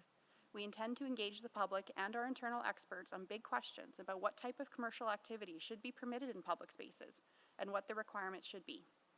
In every step, GBA Plus will inform what questions we ask, how we ask them, and how we translate what we hear from the community and our employees into a bylaw for Council's consideration. Back to you, Michelle. So let's talk about next steps. So we plan to complete this project intentionally and thoughtfully, and it's important to set the expectation that this will take time. While the first steps are primarily internal, the public and our internal experts will have extensive opportunity for input into the policy decisions that will inform the new bylaw before drafting even begins. All of that input will be shared with Council along the way.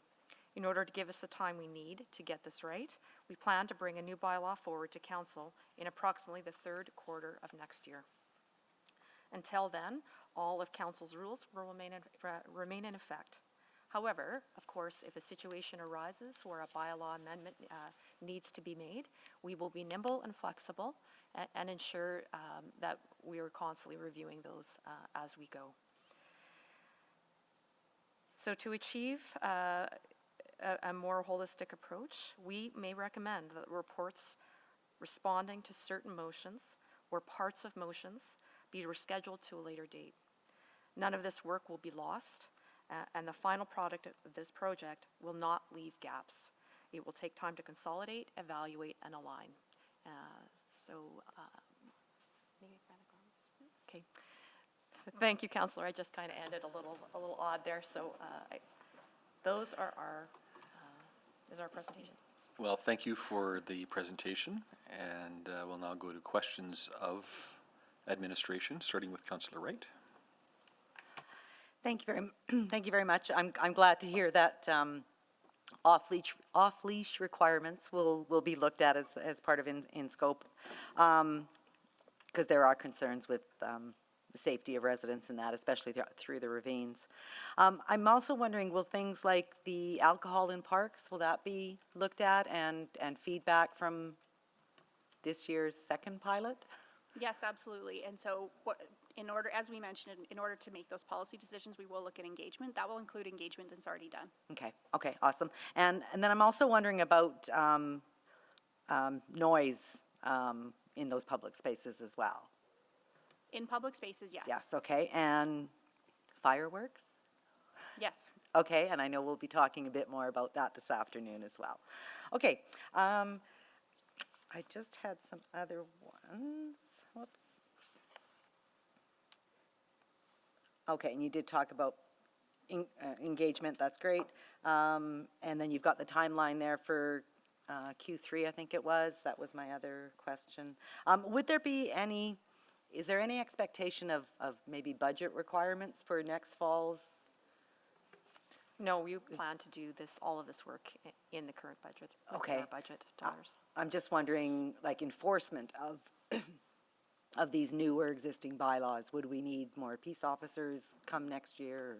No, I think our plan and what we have to keep in mind is we need to give our peace officers time to train on the new bylaws. They do quote them, they do, they work with them every single day. So we would need time to ensure that they're properly trained, but I cannot see any new budget dollars being needed. Okay, thank you very much. That's all I have. That's all I can ask right now. Councillor Tang? Great, thank you so much. And I actually really appreciate this approach of blowing it up, but not quite. but you are really taking things apart and trying to kind of piece it back together. I guess a few things. The Hastenable one, that's also public place bylaw, that's currently in place. Would that be part of this review? Because I'm conscious that I have an inquiry on the status of the enforcement on that one too. So enforcement is a secondary piece. So we Oh, will okay. look at the substance and the policy decision of Okay. that, absolutely, but enforcement will come once we've decided on what the policy should be. Yeah, okay, sounds good. And I appreciate the engagement with lots of different groups of people. I guess just to follow up on the previous presentation, will mutual aid organizations be part of the engagement group, as well as Indigenous Circle and groups like that? Absolutely, very intentionally. Okay, Yes. I look forward to hearing about how those conversations go.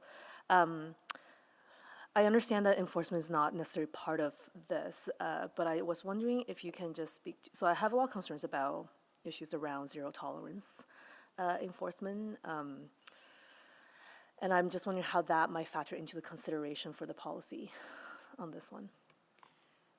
So the spectrum of the work that has to be done is first we have to set the rule and the policy, and then how it plays out from there is where enforcement picks up. So enforcement is related, but it is part two of this project. First we have to decide what the rule is, and if that rule is a all or none rule, or if it is a yes but with restrictions type rule, and then from that we can develop the enforcement approach. So it's just a bit early to Okay, answer no, fair that. enough. And I guess I just want to flag that's one of my concerns. But I suppose the zero tolerance would be falling under that spectrum that you just talked about for all or none. Is that right? Yes. Okay, great. Thank you. Those are all my comments. Great, thank you. Mayor Sohi? Yeah, thank you so much. I just want to follow up on the engagement and particularly applying the equity lens to that engagement. I do not see. I just want to particularly know how are you going to engage racialized women, particularly Black Muslim women who have been victim of some of the, particularly on the LRT. So our communications engagement team needs time to develop a plan, so they haven't yet done that. But they're going to use work that has already been done in some of these spaces in terms of engagement and enhance where there are gaps. So I think as we move forward a little bit further on the project, we can come back to council with an update on what that engagement plan looks like. Okay. But we did talk with them about all those groups. Yeah, because it's very important because not all groups are impacted equally, or every group has different impact of these bylaws. Yes, it goes into enforcement. I understand that. But if you are going to craft something with proper input, that will also have impact on how those bylaws are enforced. Right? Absolutely.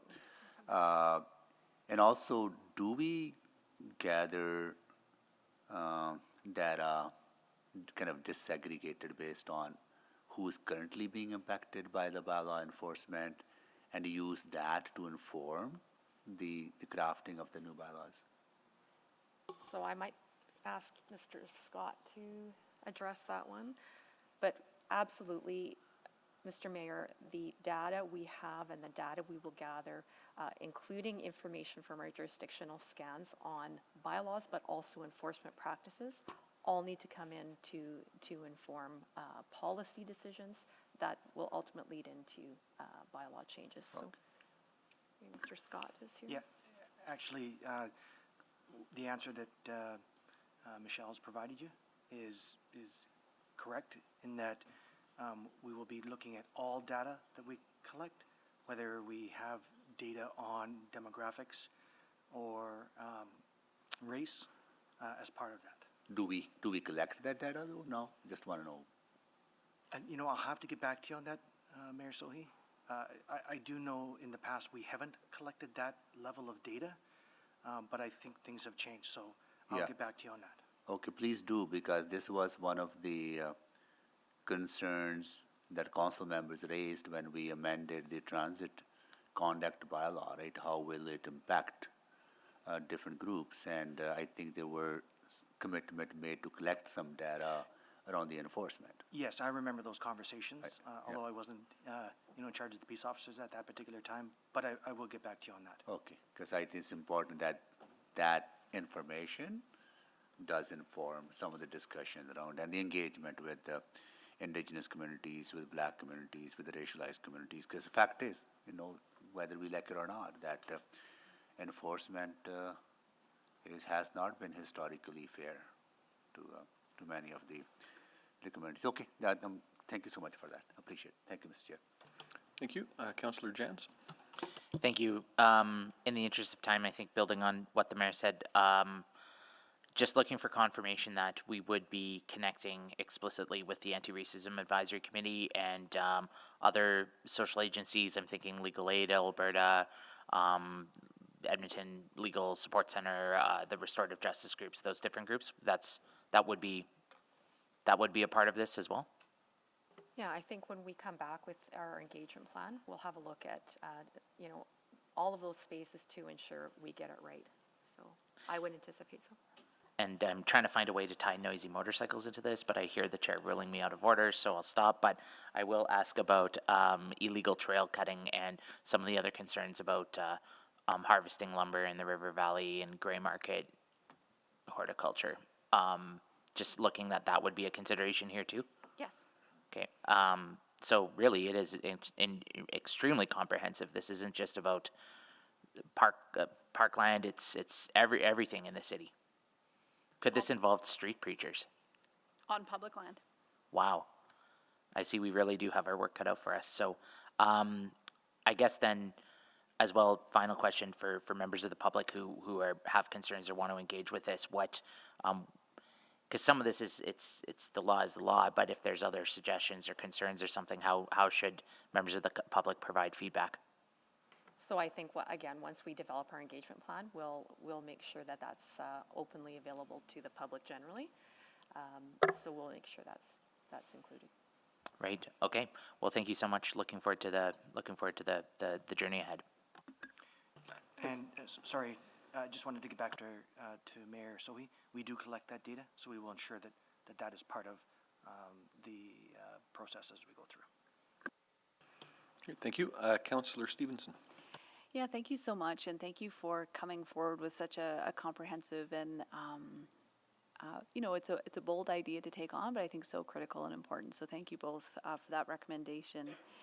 Just wanted to echo and amplify some of the questions around the hate crimes regulations, hate speech related to street preachers as well, and just wanted to confirm that, again, that will be a central part of the work being done.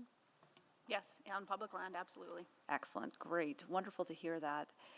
When we made some amendments earlier this year to the transit passenger bylaw, I think one of the concerns or hesitations, I supported that, but a hesitation I had was just in terms of what that means for criminalization of poverty.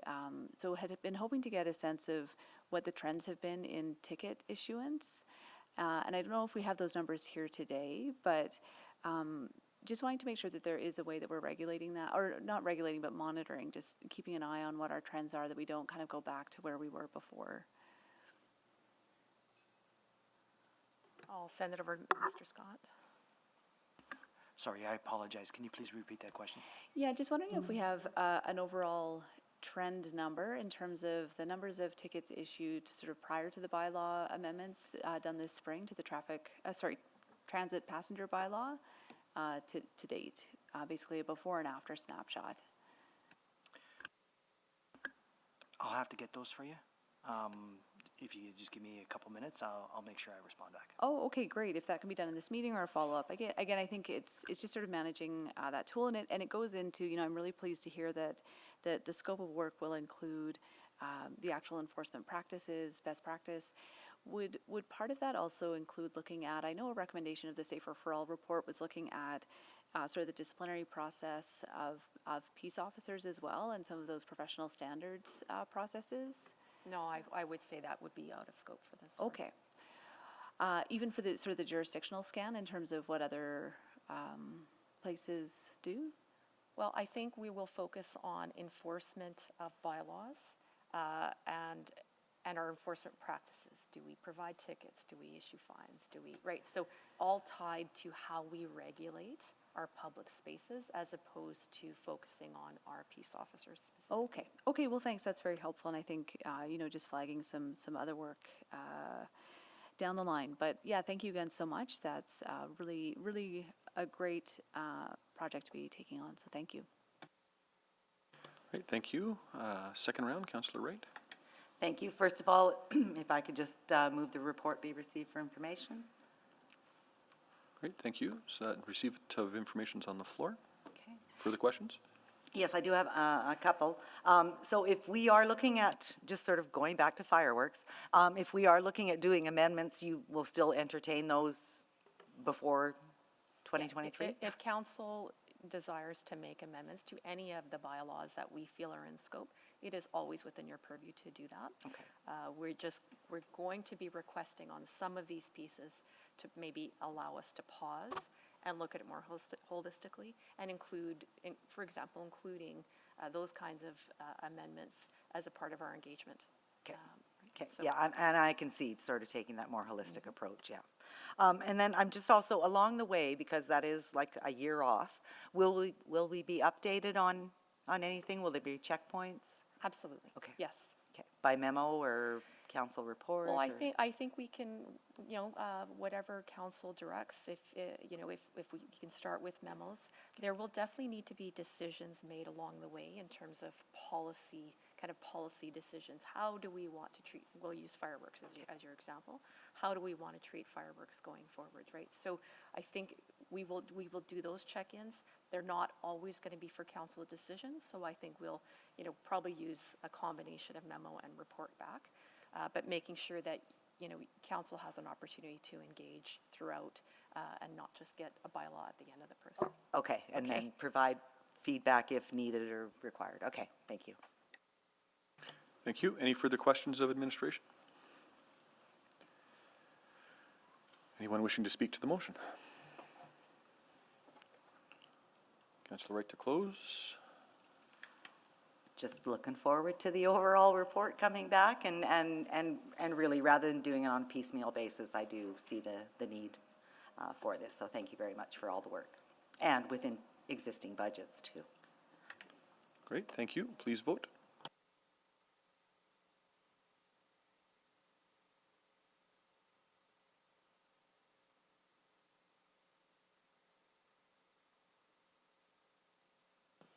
We have all the votes. Please display the vote. That is carried. Thank you, Mr. Chair. Thank you.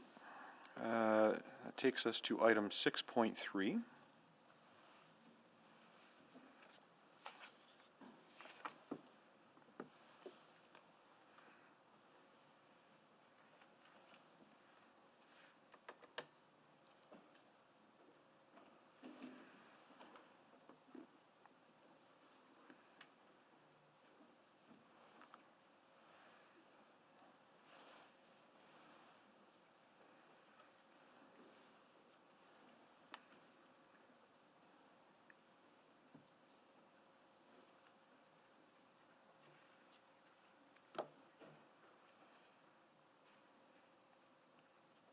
Good morning.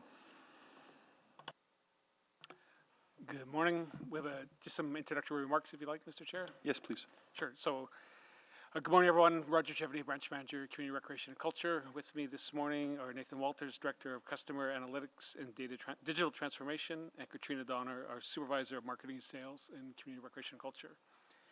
This morning, we're here to discuss a naming and sponsorship agreement, the first of several that are slated to come forward for approval this fall. We request that the attachment remain in private pursuant to Sections 24, Advice from Officials, and Section 25, Disclosure Harmful to Economic and Other Interest of a Public Body, of the Freedom of Information and Protection of Privacy Act. And discussions about specific elements of Attachment 1 should also be done in private.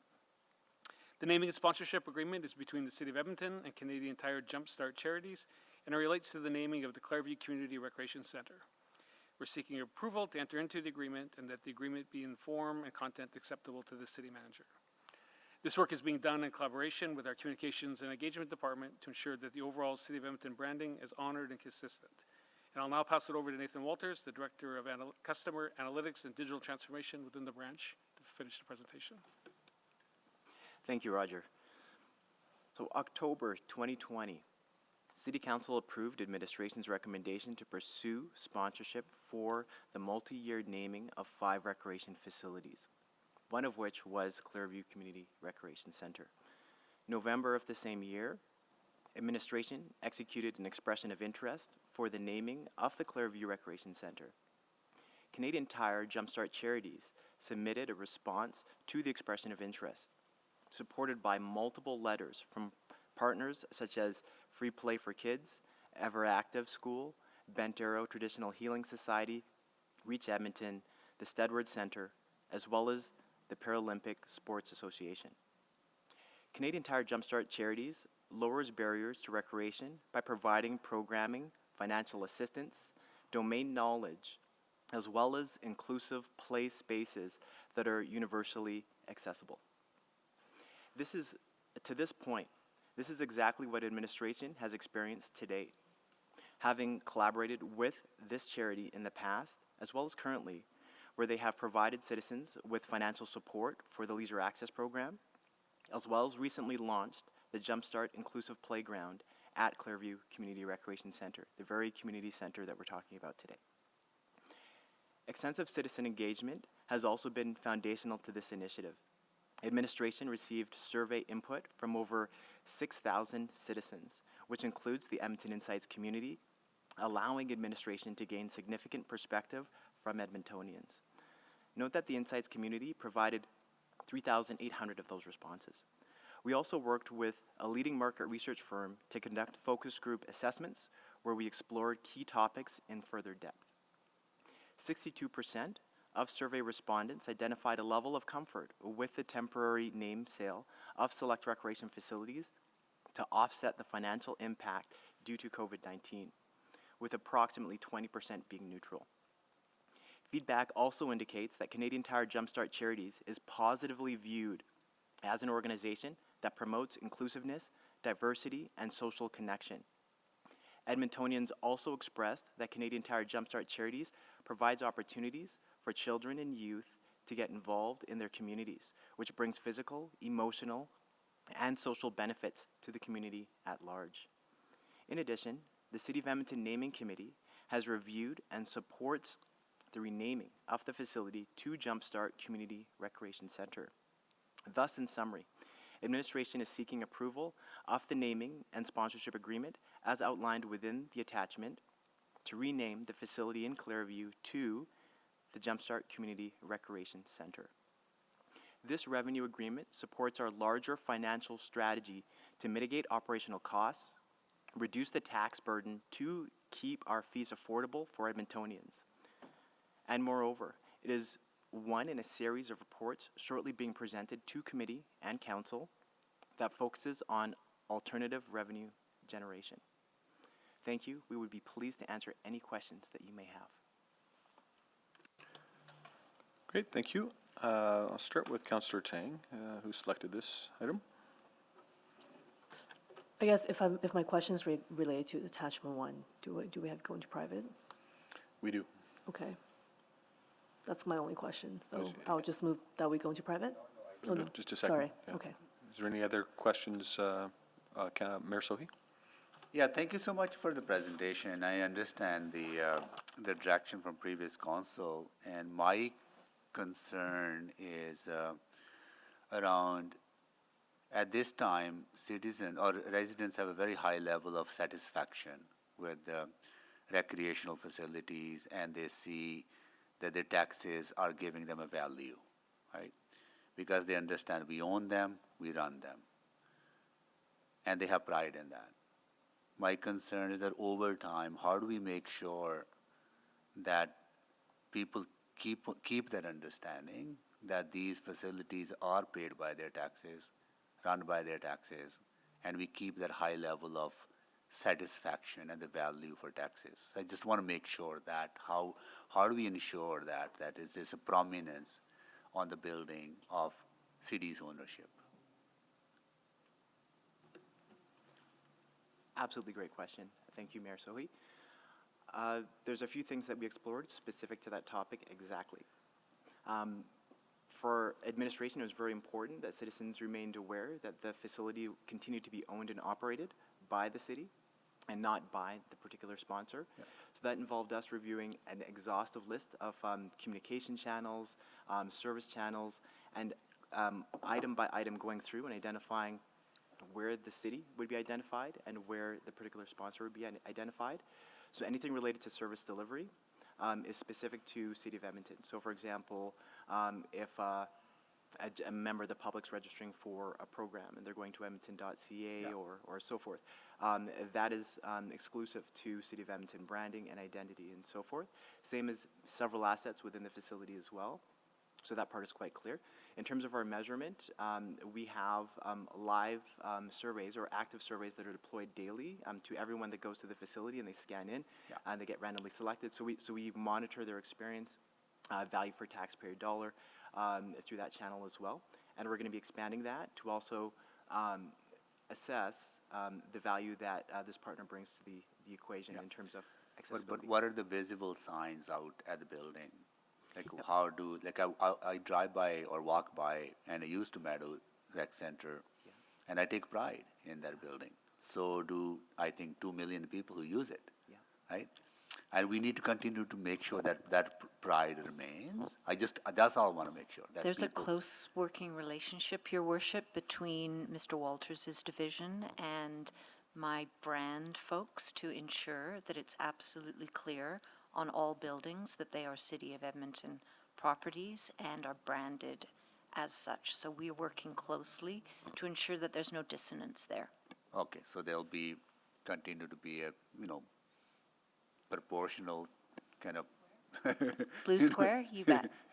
And that's a city owned and operated by the City of Edmonton, proudly owned and operated by the City of Edmonton. We're very alert to that. Yeah, because that is important, because it goes back to the surveys that you undertake, and we want to move that needle. We want to change that gray area to more favorable area of satisfaction on services, right? And in one way to do that is that continue to instill that pride in these facilities. Okay, good.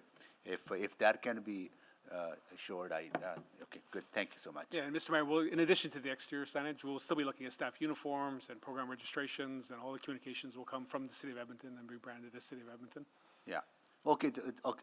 Good. So, on the name itself, Jumpstart Community Rec Center in Clearview, right? But there's no mention of Edmonton or anything, right? Or I know Clearview falls at the back. Now we have Meadows Rec Center. Now we have Clearview Rec Center. Then we have, Terwilliger Rec Center. At least the prominence of the community's name. Now it falls to the back. I observed that. I just kind of noticed that, just for you to think about. Yeah, and when they were originally named, certainly having the district or the area up front in the rec center name was sort of the protocol that we had followed. But so we still want to have that. We still want to make sure we know where in the city those are located. So if you see the Jumpstart Community Recreation Center in Clearview, you still have some geographic reference as to where that facility is. Yeah, just something to think about, maybe keeping that prominence at the front. It's okay. I understand the desire for revenue diversification. Okay, thank you so much. Yeah. Okay, thank you, Councillor Jantz. Thank you. I was just wondering if we could take a step back. So I see we have a 2007 policy around, it's called facility name sale. Is that the most current policy that guides us? Yep, that's right. So since 2007, I note it says, well, the City of Edmonton will not actively seek proposals for existing facilities. Was this a proactive search? Like, when you say this is the first of 5, are we out what other assets are up for sale right now? That's right, Councilor. In 2020, we came forward with a report on pursuing name sales for 5 facilities. The Clearview Community Recreation Center, the Meadows Community Recreation Center, Terwilliger Community Recreation Center, and the Remax Field, which we've executed now. Council gave us direction to pursue those as an exception to the policy. Because at the time we were looking at facility closures, reducing hours, increasing fees, reducing subsidies. So it was an option the council asked us to pursue to bring in additional revenue into to the branch. And that was in 2020. 2020, yeah. So we've been working through that process and through the pandemic, and this is the first one that we've executed the Remax Field one with the operator down there, and this is the first one for one of our rec centers. So I'm deeply uncomfortable with this direction for a number of reasons. I understand in 2020, you know, we were in the throes of the pandemic. It was a different time, and certainly understand that. I guess what would it look like to effectively reject the proposal today and essentially stop work order any new naming or conversations about that? What would that take? Is that a rescinding of the 2007 policy? Is that what sort of direction arising would administration need? I think two things. One, the policy, you know, the report of 2020 provided exception to the policy, so you would need to deal with that, not change the policy itself, but the direction for council in 2020. At the time, we also added $450,000 revenue expectation to the branch budget, so we would need to deal with that. So we've been running a variance now, and also other variances related to pandemic and closures and things, but that's already been built into our budget. So if we're not going to pursue these, then we would have to also deal with that revenue expectation. So the expectation was for naming 5 of our facilities, we would receive $450,000. That's what was put into the budget, on the assumption that we may be able to sell some or all of those over that time period. Okay. Yeah. Well, I certainly have major concerns about that, and notwithstanding any of the particular organizations, but just in general the direction. So certainly I'm going to follow up with the clerk about some sort of a motion to rescind that and to look at, or to change, to revert to previous direction, and then to look at that funding amount too. So I'm just wondering, is there any other consideration I may be missing here? The revenue stream, the naming. Yes, and that's a fair question. I think it's also considering the partnership that we currently have that's existing with this particular sponsor, both in terms of historical and current, in terms of granting access and lowering barriers to access to sport and recreation for kids in the community. It's quite substantial. So for Canadian Tire Jumpstart Association, which was founded in 2005, they've granted access to kids for over 2.7 million kids nationally. But also considering, for example, perpendicular to our facility where we have the Jumpstart Inclusive Playground that is quite high profile to our understanding, also achieving a good mutual gain or benefit in terms of our mandate as well as theirs. So that would be, I'd say, something to be considered as well in terms of the process, or considered in terms of our working relationship and ongoing opportunities that might be foregone by moving in this direction, such as some of the further partnerships in terms of animating that particular facility, including different training opportunities for staff and the public, and just further getting financial support for those that may currently have barriers to access to Clairview Recreation Facility. Yeah, I appreciate that. I think it's a wonderful playground, and the signage is quite prominent. Like, I understand that decision was made, and I respect that. Same with Remax Field and TELUS World of Science or whatever other property. I think I really worry about the rec centers going forward. So that's my concern. But I think administration for the work to date and fulfilling the direction of council in 2020. Thank you. Thank you, Councillor Wright. Hi, thank you. I too have concerns about taking away our community name off them.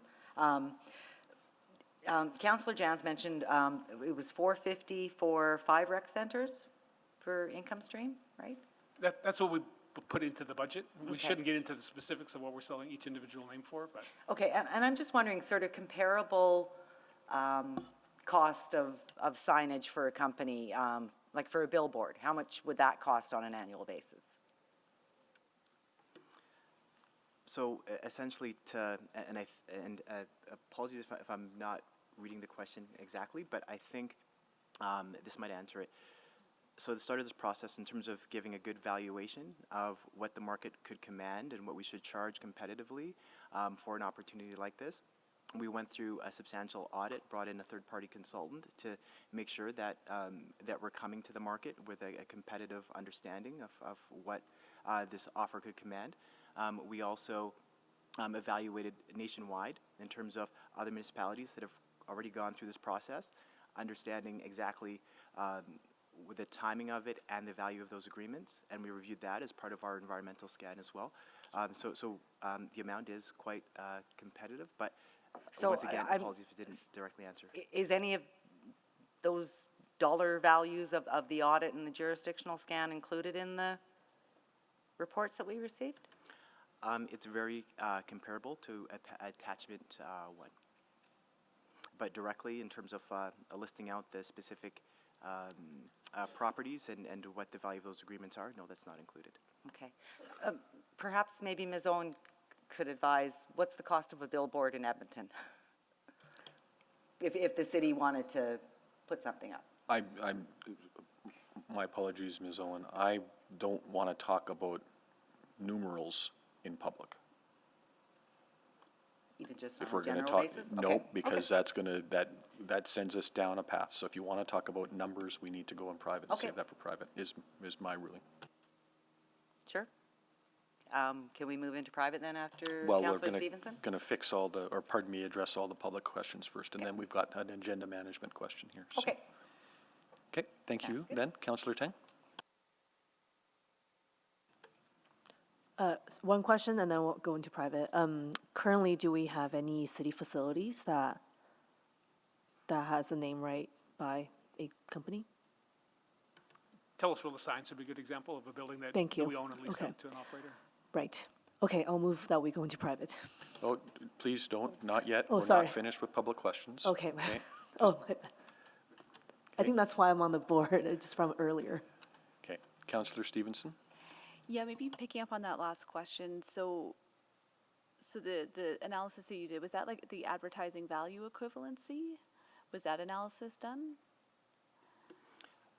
Sorry, I might need a bit of clarification there. So I think to the previous question, in terms of, again, not speaking to numerals in any way, but just wondering if an assessment, so you did the jurisdictional scan, had the consultants advise on, what other municipalities haven't received, but just wondering if any of those were based on advertising value equivalency. So again, if you were to buy the exposure through traditional advertising means, what would the cost of that be?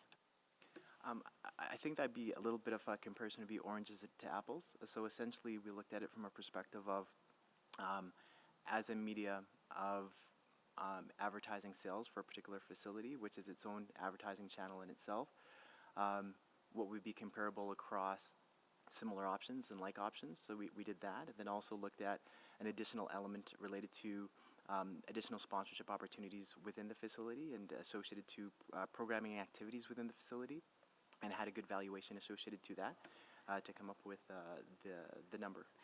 And did we look, you mentioned sort of looking at other municipalities, other municipal buildings, did we look at naming right costs for private facilities? So I'm thinking arenas, just is there a difference between the market and the public sector?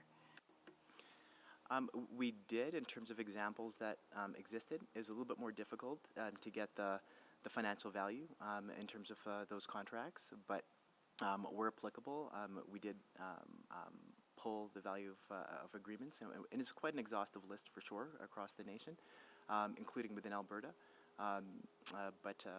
Yeah, that's as far as our analysis went. Okay, great.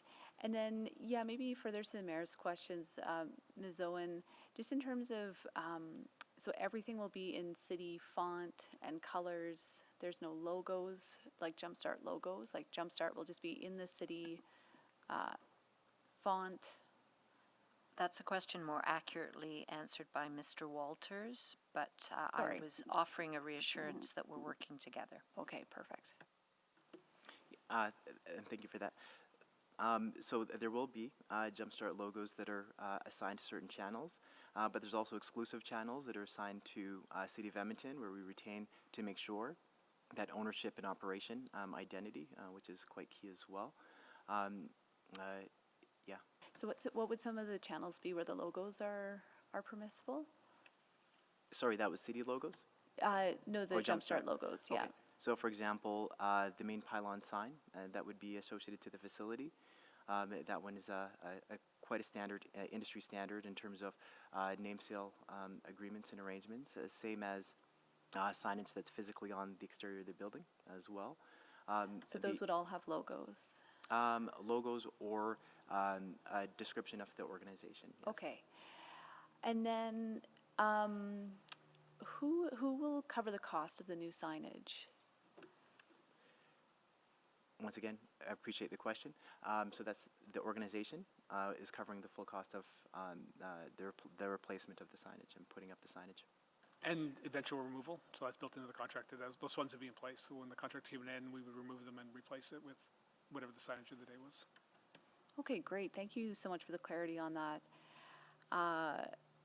Yeah, and I again appreciate that you are fulfilling the direction that was given to you a few years ago. So really appreciate the information and the work that's been done to date. Thank you. Thank you. Second round, Councillor Jans. Thank you. I wasn't on council at the time, but I seem to recall in the scuttlebutt in the community, the city of Edmonton pays the Oilers or the Cates group for promoting Edmonton. Does this ring a bell? I'm sorry. I'm going to rule that out of order. We're talking about naming of rec centers, not the other day. I'm sorry. We got to tighten up the meeting here. We can get into conversations around the arena deal and stuff like that offline. I can fill you in, but we got to get on with the day. We're talking about naming rights on rec centers, not arena sponsorship deals. Right. Okay. All right. Out of respect for the direction of the chair, I'll hold off then. Yeah, I'm happy to go in private then. Still have people on the board with public questions. Councillor Salvador. Thank you.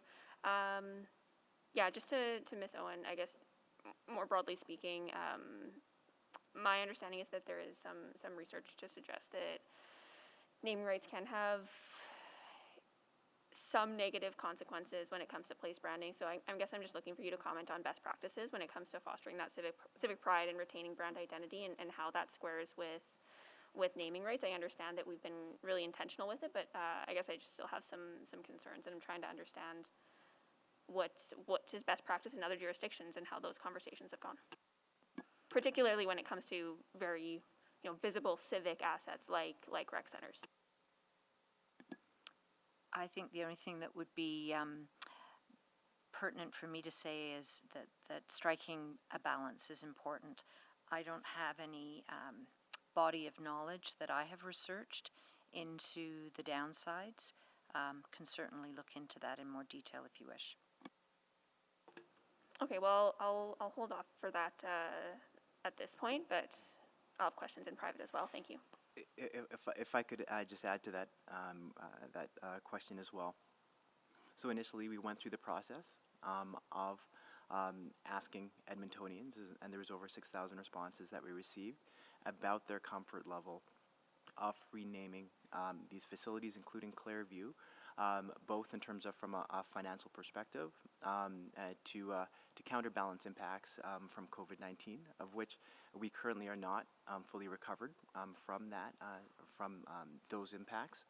But in addition to that, we did work with a leading research firm, a national research firm, to run focus groups with members of the community, members of the facility, non-members of the facility, to better understand their how they viewed the sponsorship, how they viewed the organization, and how they viewed that alignment to the city brand, which was all quite critical in terms of what's under the current naming facility naming policy, in terms of the approach that we need to take in terms of going through a facility naming process.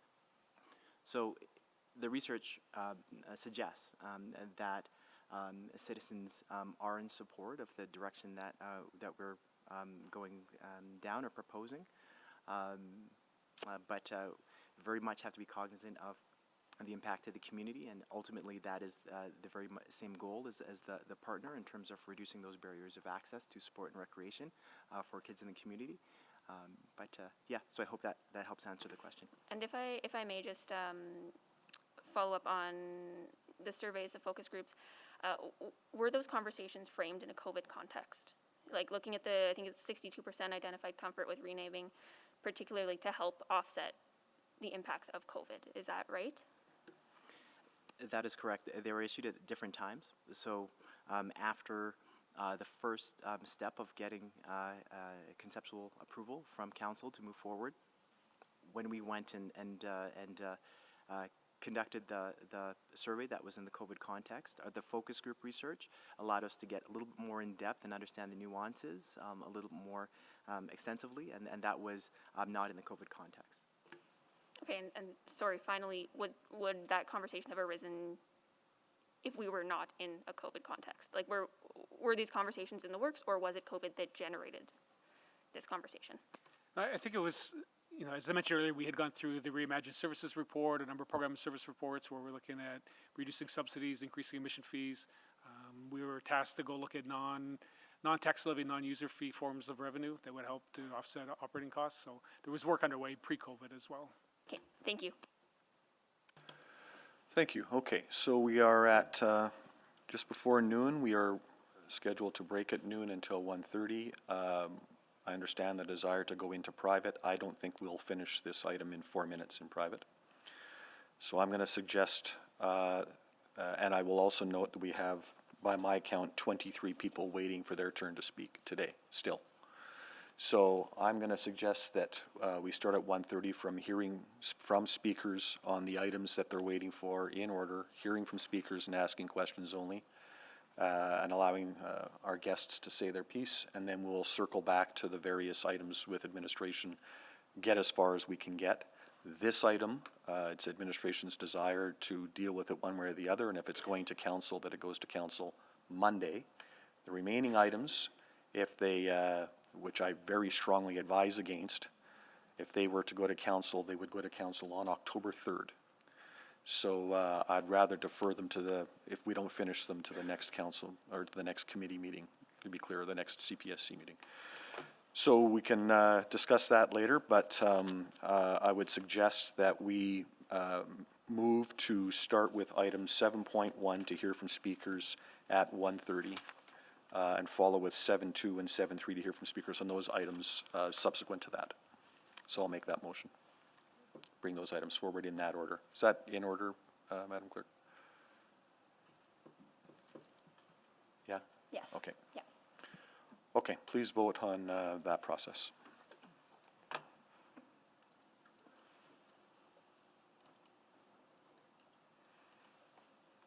We have 5 votes. Please display the vote. And that is carried. We are now in recess. We'll commence at 1:30. Thanks, everyone.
Good afternoon.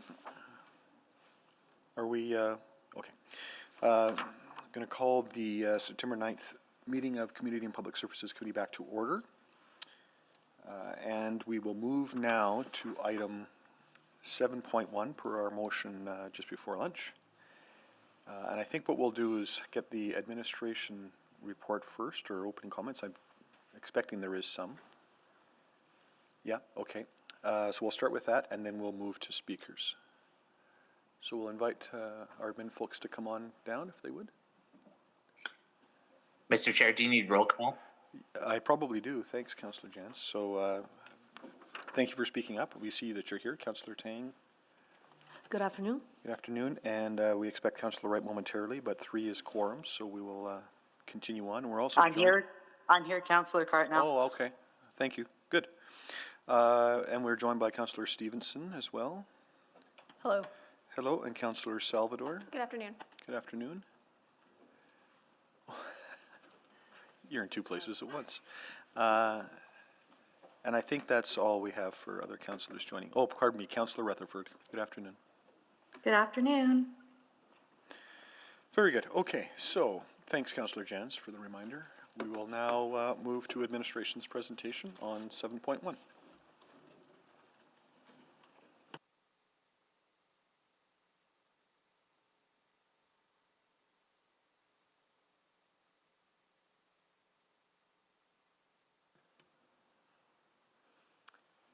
Thank you. Welcome back and good afternoon. We're here today with an information report to address a motion made in April, which requested administration in collaboration with homeless serving agencies and Alberta Health Services explore the possibility of providing drug checking programs and options to implement such a program in the face of the drug poisoning crisis that so many cities are facing. Before I go any further, I want to echo the sentiments of our August 29th council meeting, where Councillor Rutherford acknowledged August 31st as our International Overdose Awareness Day. That's the world's annual campaign to end overdose, to remember without stigma those who have died, and acknowledge the grief of the family and friends left behind. I want to provide some data on the opioid poisoning crisis for context. According to the province's substance use surveillance data, Edmonton's statistics are as follows. During the first 6 months of 2022, there were 295 drug poisonings resulting in death in Edmonton. This is 50 more deaths than occurred during the same time in 2021. While statistics have shown a slight downward trend over the past few months, the rates of death due to drug poisoning are still higher than pre-pandemic levels. The most common substances found in illicit drugs are fentanyl, carfentanil, methamphetamine, and cocaine. In 2021, Alberta Health data indicated that in Edmonton, just under 50% of accidental opioid poisoning deaths occurred in privately owned residences where the deceased lived permanently, while meanwhile, around 20% of deaths occurred in public, non-secure locations. These statistics demonstrate that responses such as drug checking services must consider a community-wide approach rather than solely focusing on those who are experiencing homelessness, are unhoused, or are precariously housed. Drug checking is one of many approaches that could be considered to decrease the number of opioid deaths of Edmontonians, not unlike the consideration of decriminalization that administration currently has underway at direction of the Mayor and Council. The report before you provides highlights of the drug checking process and requirements for drug checking to be formally initiated in Edmonton should that be the direction Council decides to pursue. Pursuing this option requires the city to take a Section 56(1) exemption to the Controlled Drugs and Substances Act from Health Canada and/or an exemption from Alberta Health Services under the Urgent Public Health Needs Sites, which allows for overdose prevention services, including drug checking. Drug checking services strive to accomplish the following overarching objectives: to provide connection to a number of harm reduction services, to provide public health and safety, and to provide information and data collection. Through our discussions with Community Liaison Committee, which has representation from social agencies including Boyle Street Community Service, Boyle Macaulay Health Centre, the Alberta Alliance, who educates and advocates responsibly, community members, and Alberta Health Services, there is interest in further exploration of drug checking services in Edmonton. Key considerations are complex. They include risk and liability, keeping up with the substances being distributed, and a lag time of the testing technology. Implementing drug checking is a complicated process, and based on this feedback, administration is suggesting 3 possible next steps should we be directed to move forward, which could be considered alongside the current work on decriminalization. Firstly, to conduct a fulsome engagement with community agencies and those with lived and living experience. 2, complete in-depth analysis to build understanding of the programs in other jurisdictions that have been in service longer, as well as to continue to check on the pilot project taking place in Calgary by AWARE, that's the Alberta Alliance who educates and advocates responsibly. And 3, identifying opportunities for alignment and coordination with other initiatives underway in the city. Thank you, and we would be pleased to answer any questions that you might have. Thank you. Thank you for those remarks. We'll now hear from our speakers. Let's see. So we have Petra Schultz, who's joining us remotely. Shelby Swazo, who's joining us remotely. Angie Staines, who's here in person. Is Angie Staines here? Okay, we'll come back to... I'm remotely, sorry, I'm remote. Oh, you're remote, all right. Okay, thank you. David Gauss, who's joining us remotely, and Ewan Thompson, who's also remote. And if I've got your name wrong, Mr. Thompson, I apologize. So we will start. Just a reminder then, you're all remote, so 5 minutes for each speaker. There will be a timer in one of the windows on the meeting screen. You may want to keep track of your own time, however. I'm going to be fairly strict this afternoon because we have a lot of speakers on a lot of items to try to complete. 5 minutes for each speaker, and then council will, all councillors and committee members will have the opportunity to ask any of the speakers on the panel questions. So we encourage you to stick around to the end of that session. So we'll start with Petra Schultz, followed by Shelby Swazo. Thank you. Thank you for the opportunity to present to you today, Mr. Mayor, Council, as well as City Administration. I support drug checking because it has life-saving potential. We know that over 90% of people who die from drug poisoning consumed street drugs, mostly fentanyl and fentanyl analogs. Drug checking is in other provinces points to the toxicity of the supply. For the most part, people do not know what they're buying and what they're consuming. If my son Danny, one of the early victims of the drug poisoning crisis, had known that what he was using was not heroin as he had expected, he would have used differently and would have had a chance to live. Drug checking is one of several harm reduction tools available to us to save lives, and I strongly support it in Edmonton. However, it has its limitations, and to be effective, we need to do it right. It works well for people who occasionally use, including many of those, as the previous presenter pointed out, who use at home, like people who might use cocaine or MDMA. People who use occasionally have a choice to use or not to use, or can use differently to stay safe. The 19-year-old son of one of our directors used only once and died. Had he known there was fentanyl in the drug he used, he would have likely done it differently and would be alive today. Drug checking was first done and still widely used in music festivals and raves, where it is a very effective tool. It also provides value and additional information to people who need to use on a regular basis. For those who expect stimulants such as methamphetamine, knowing about fentanyl presence or benzodiazepine is potentially life-saving information. For a person who uses fentanyl, knowing about the benzos or stimulants is important and can help them use more safely. Drug checking gives important information to harm reduction and mutual aid organizations, allowing them to send out alerts and inform users of their own practice, for their own practice.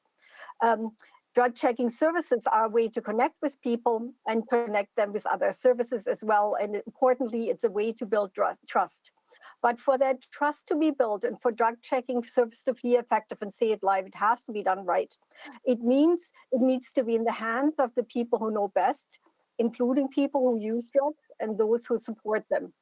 It cannot be in the hands of anyone wearing a uniform, especially police, fire departments, or people wearing scrubs. I do not share the view that police are integral to substance use care in any form.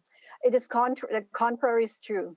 We do not involve them in cancer care, and we do not round people up to get vaccinated. Involving police will drive people away from services that could potentially save their lives. Having a drug user take their drugs to the police could be laughable if it would not mean that if that proposal would not mean that more lives are lost. It will also be a huge waste of resources, and it won't work.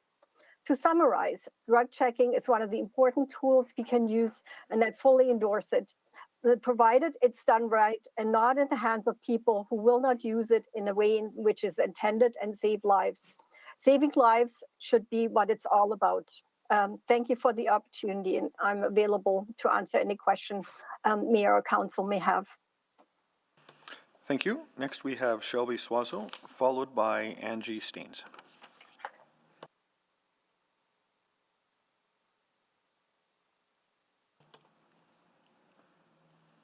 Is Shelby with us? We can see her online. It's possible that she's muted. Oh, I see her unmute. Yes, I was muted. Sorry, I started my speech and realized that, so I'll start over. Great, thank you. So hi, the Mayor of Edmonton, City Council members, City Administration staff, and fellow Edmontonians. My name is Shelby Swazo, and I'm the Director and Founder of Indigo Harm Reduction. We are a nonprofit, peer-run harm reduction organization that focuses on the nightlife and festival industries across Alberta. I am also an inner-city nurse at Streetworks with Boyle Street Community Services. So in my experience, I serve people along the entire spectrum of substance use. In my experience, everybody uses substances and overdoses do not discriminate. For the past 5 years, Indigo has been actually running drug checking programs at festivals across Alberta. We had to cease operations for drug checking when political landscape changed in Alberta, and we were no longer able to operate with the support of the Chief Medical Officer of Health of Alberta and surrounding RCMP detachments. Indigo actually was able to fundraise and secure funding for an alpha 2 FTIR mass spectrometer, and the plans were to use this machine to be able to provide substance checking services with more accurate results than reagents that we were using before. The reason why I started Indigo is because I noticed a real lack of support and education and information for other demographics out there that use substances. And we can see that to this day. There's no support for people who use recreationally, socially, and I need to remind City Council that Edmonton is a university city and fellow Edmontonians love nightlife. And I want to bring attention to the fact that we have over 3 generations of people who have turned 18 that are vulnerable to the toxic drug supply that is out there. So for myself, I also recognize that there's a lot more demographics out there that need support with substance checking. Also, I want to be able to empower my clients in the downtown to be able to know what they're consuming as well, and that drug checking should be accessible to everyone. I am quite bothered that Indigo wasn't contacted for this report, as we have been doing the work. We've been running drug checking programs for 3 seasons. We were able to do it. And I just feel like our input is very valuable, and that I think we're forgetting that everybody uses substances and that there's no typical image of somebody who uses substances. I also want to point out the fact that police should not be running a drug checking service. That deters people from accessing those services. And we see that, we had that with Indigo when we started providing services for events here in the city. We had to ask the police officers not to hang around our safe space at large EDM events because people would not access our service.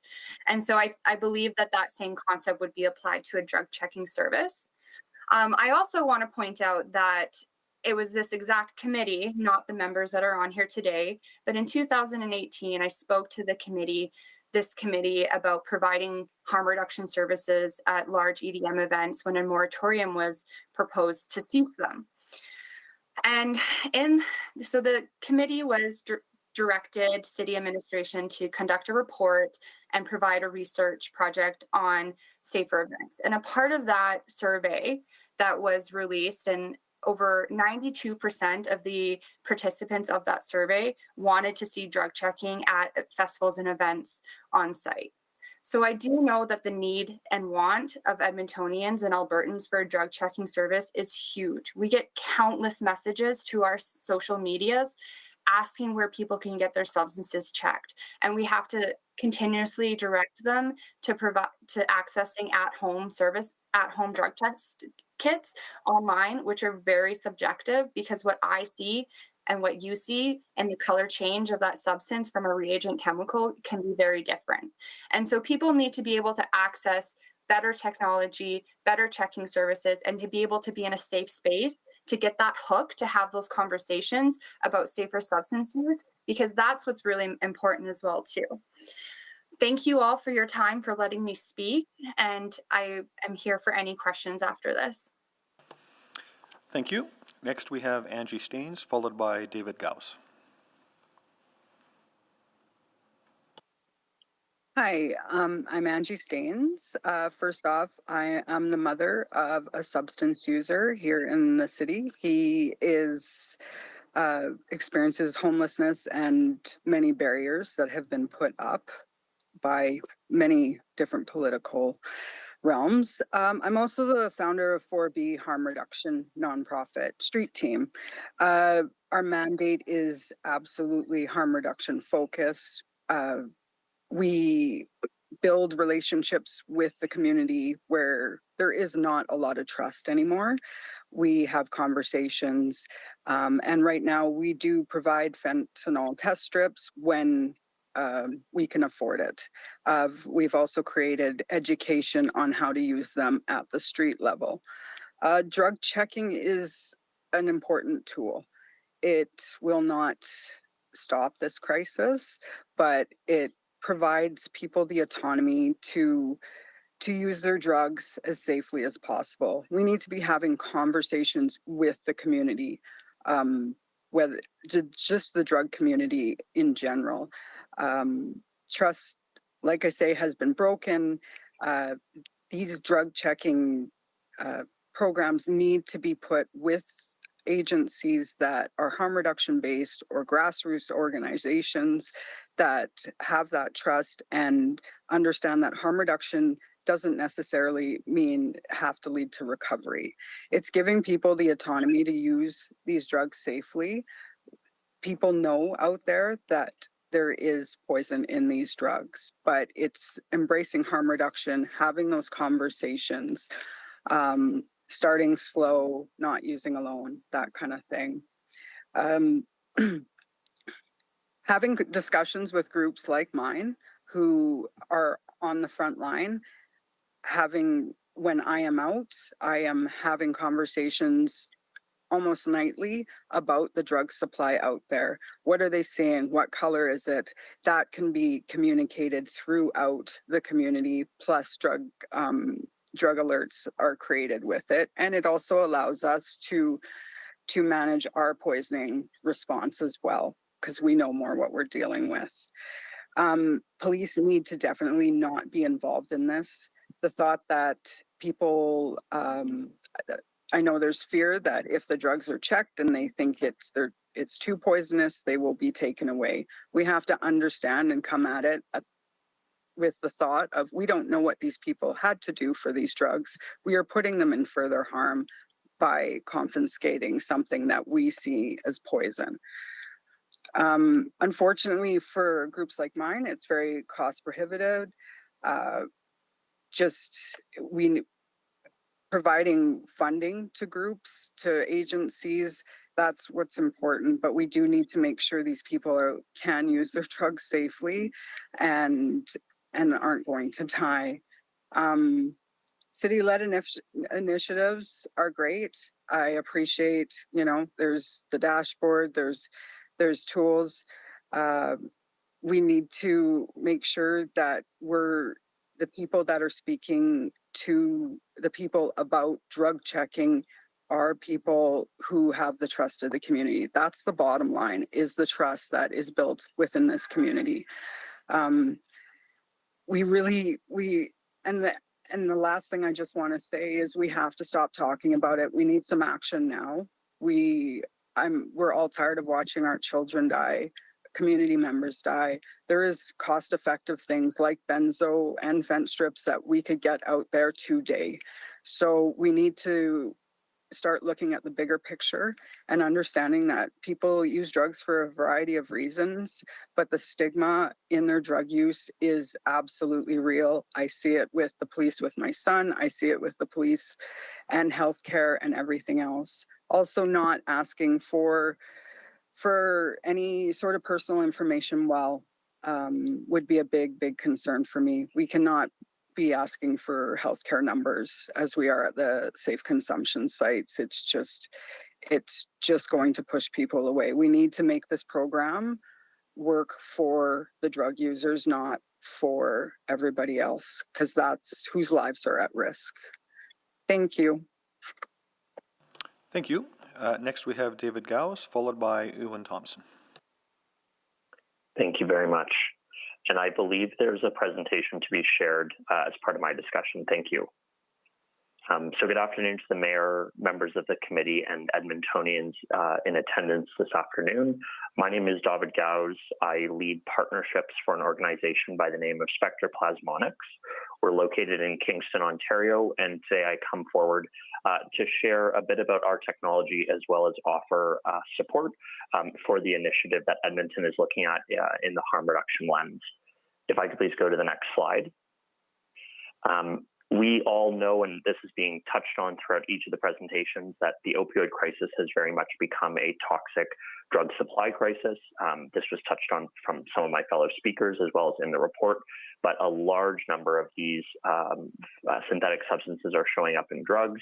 And as many of my fellow speakers have touched on, it's critically important that we have tools to help clearly understand what is in the drugs that are being used. And if I could please go to the next slide. As you all know, unfortunately, Alberta and specifically the city of Edmonton has not been spared from this. And this is where, our organization, Spectre Plasmonics, was given the opportunity and the invitation to come and speak today about our technology and how we see its application to the city of Edmonton. So if I could please go to the next slide. Our Amplify ID drug checking system is a Health Canada funded and approved device. It's currently been deployed in 4 cities with harm reduction organizations across Canada, working and being used by frontline harm reduction leaders. This is technology that enables these groups to work directly with the people who use drugs, who come through their doors on a daily basis, and deliver, highly accurate results in a matter of 10 minutes or less. Given the nature of this committee, I'm sure you're all used to discussions around COVID. We equate our software to the accuracy of a PCR test done in the time of a rapid test. So it's got a high degree of sensitivity for both trace and bulk analysis, allowing us to understand the constituent substances that fall below 5% of the drug makeup.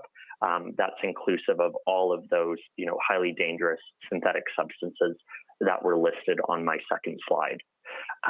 The other thing about this that's very relevant to hopefully this audience and to harm reduction folks who may be on the call is that this is a portable solution requiring only a plug-in and access to internet, meaning that it can be used by a variety of different settings, whether it be frontline or mobile outreach clinics. If I could please ask to go to the next slide. Our process is very simple. It involves the preparation of a 5 milligram drug sample that can be done directly with the person who uses drugs. That is then put into a test consumable, scanned using the tabletop device, and results are provided in just a matter of minutes. And if I could please go to the next slide. lot of discussions prior to my presentation around the Edmonton drug supply and the necessity to better understand the types of drugs that are on our streets and how these trends are changing over time and how they're affecting the outcomes of our drug users. Our real-time drug landscape dashboard can be used not only by our frontline harm reduction partners, but also by the City of Edmonton to have an enhanced real-time understanding of the trends in the drug supply. So this is the types of contaminants that are coming in. An earlier speaker mentioned drug color, which we also scan for, and the likelihood of negative results as a result of these drug trends. So very sophisticated dashboard that we also leverage fully anonymous health data to better understand the broader trends in the drug supply. If I could please go to the next slide. Like I briefly mentioned earlier, there is a great variety of the deployment settings where our technology can be used. It's not at all limited to brick and mortar harm reduction or drug testing settings. Our technology is highly applicable in mobile outreach. And we've also been striving to build community partnerships with groups that sit outside of core harm reduction and drug testing, whether that be HIV support, housing support. We work and strive to work with a variety of groups who interact with people who use drugs to help protect these individuals from adverse outcomes. And if I could go to what I believe is my final slide. This is our contact information for our CEO. I'm here on his behalf today, and feel free to obviously look us up on our website, and I will be on for questions following this presentation. Thank you very much. Next, we have Ewan Thompson. Hi, everyone. Gear up the presentation. Thanks so much. My name is Ewan Thompson. I'm a board member with AWARE. Just a disclosure, I co-authored the Federal Substance Use and Addiction Program grant application for drug testing services in Alberta, which was successful last year. And I do not have any financial interest in this discussion whatsoever. So you can move on to the next slide, please. This is data that I put together myself about a week or two ago from publicly available AHS data. So we've got SafeWorks, Supervised Consumption Site Monthly Reports, and the Substance Use Surveillance System dashboard that you're all familiar with, I'm sure. And what it's telling us here is that there's a really, really tight correlation, actually staggeringly tight correlation between the poisoning rate inside of SafeWorks and the death rate in Calgary. And in fact, this trend carries on to all of Alberta if you look at those data as well. But on the left, you'll see in orange the deaths in Calgary, and in yellow the poisoning rate at SafeWorks. And that one's actually shown on the right axis. The graph on the right shows the tightness of that correlation, which is very high considering the inherent noise within this data set. And so what this is telling us is that we are at the mercy of the toxicity of the drug supply, and that should be our main focus first and foremost in addressing the toxic drug poisoning crisis. We really, really need to find ways to implement quality control measures within the market, at least until such a time that it's regulated on a more federal level. So we can go on to the next slide, please. What it's really telling us fundamentally is that people are dying because they don't know the composition of the drugs they are taking. Next slide. So this is another story you should really follow closely. Annie Juncker from the Edmonton Journal published this last month, and this was actually obtained from data that had been that had not been shared over the last almost 2 years. Since 2020, second quarter of 2020 was the last time that this type of data at the neighborhood level was shared in Alberta. And what it shows us is that a lot of the deaths in Edmonton and then across Alberta, but particularly Edmonton, are concentrated in this downtown core. So 224 deaths happened in the Eastwood neighborhood or Eastwood district, including the downtown core, in 2021. But a lot of these deaths are also widespread across the city. So every neighborhood is affected, every quarter of the city. But in a city as big as Edmonton, you need to think, if you're going to implement a drug checking service, you really need to be thinking geographically. And this problem does extend beyond the downtown core. So we can move to the next slide.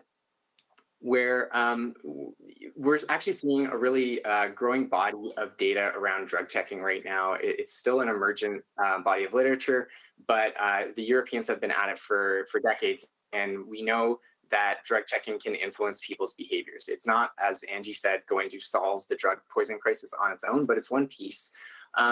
And we can really think about other situations where quality control was not implemented, and people died as a result of poisoning. So 100 years ago, we went through the same thing with alcohol prohibition, where methanol was contaminating the alcohol supply, and people were dying by the tens of thousands as a result of that. Even more recently, Tylenol on the market poisoned and killed 7 people in Chicago in 1982. So they implemented safety packaging, tamper-proof packaging. So these are just a couple examples, but what we're seeing right now in the drug poisoning crisis is not different from those fundamentally. It is a poisoning crisis because people don't know what they're taking. Next slide, please. So if we want to get this right, and we do agree that drug checking is simply a measure of quality control that we can implement in an unregulated market, then here's how to do it. We want it led by people who use drugs, first and foremost. It should not be surveilled or enforced nearby by police. They should be leaving the site alone. Number 3, it should be easily accessed. Again, coming back to Edmonton's geography, you're going to need at least one mobile site, but probably more. And if you're going to go with fixed sites, you're going to need lots of them. People won't travel very far for this. You're going to need no barriers. So no personal health number requirement and no obligation for entering a treatment program.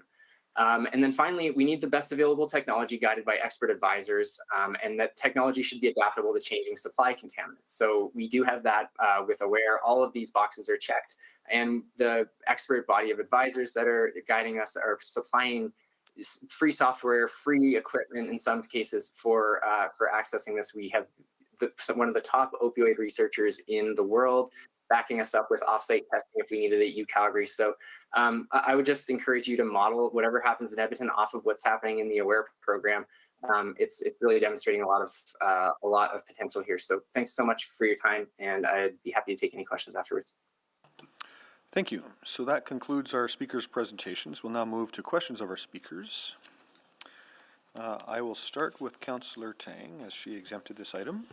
Please click in. Great. Oh, I will click. No, not you, okay, but others. Okay, Sorry. I will go ahead. Thank you very much, Mr. Chair. Thank you so much, everyone, for taking the time out and educate us on this pretty important tool. And I appreciate a number of you who have mentioned that, this isn't going to solve the entire drug poisoning crisis, but it is on a spectrum of tools.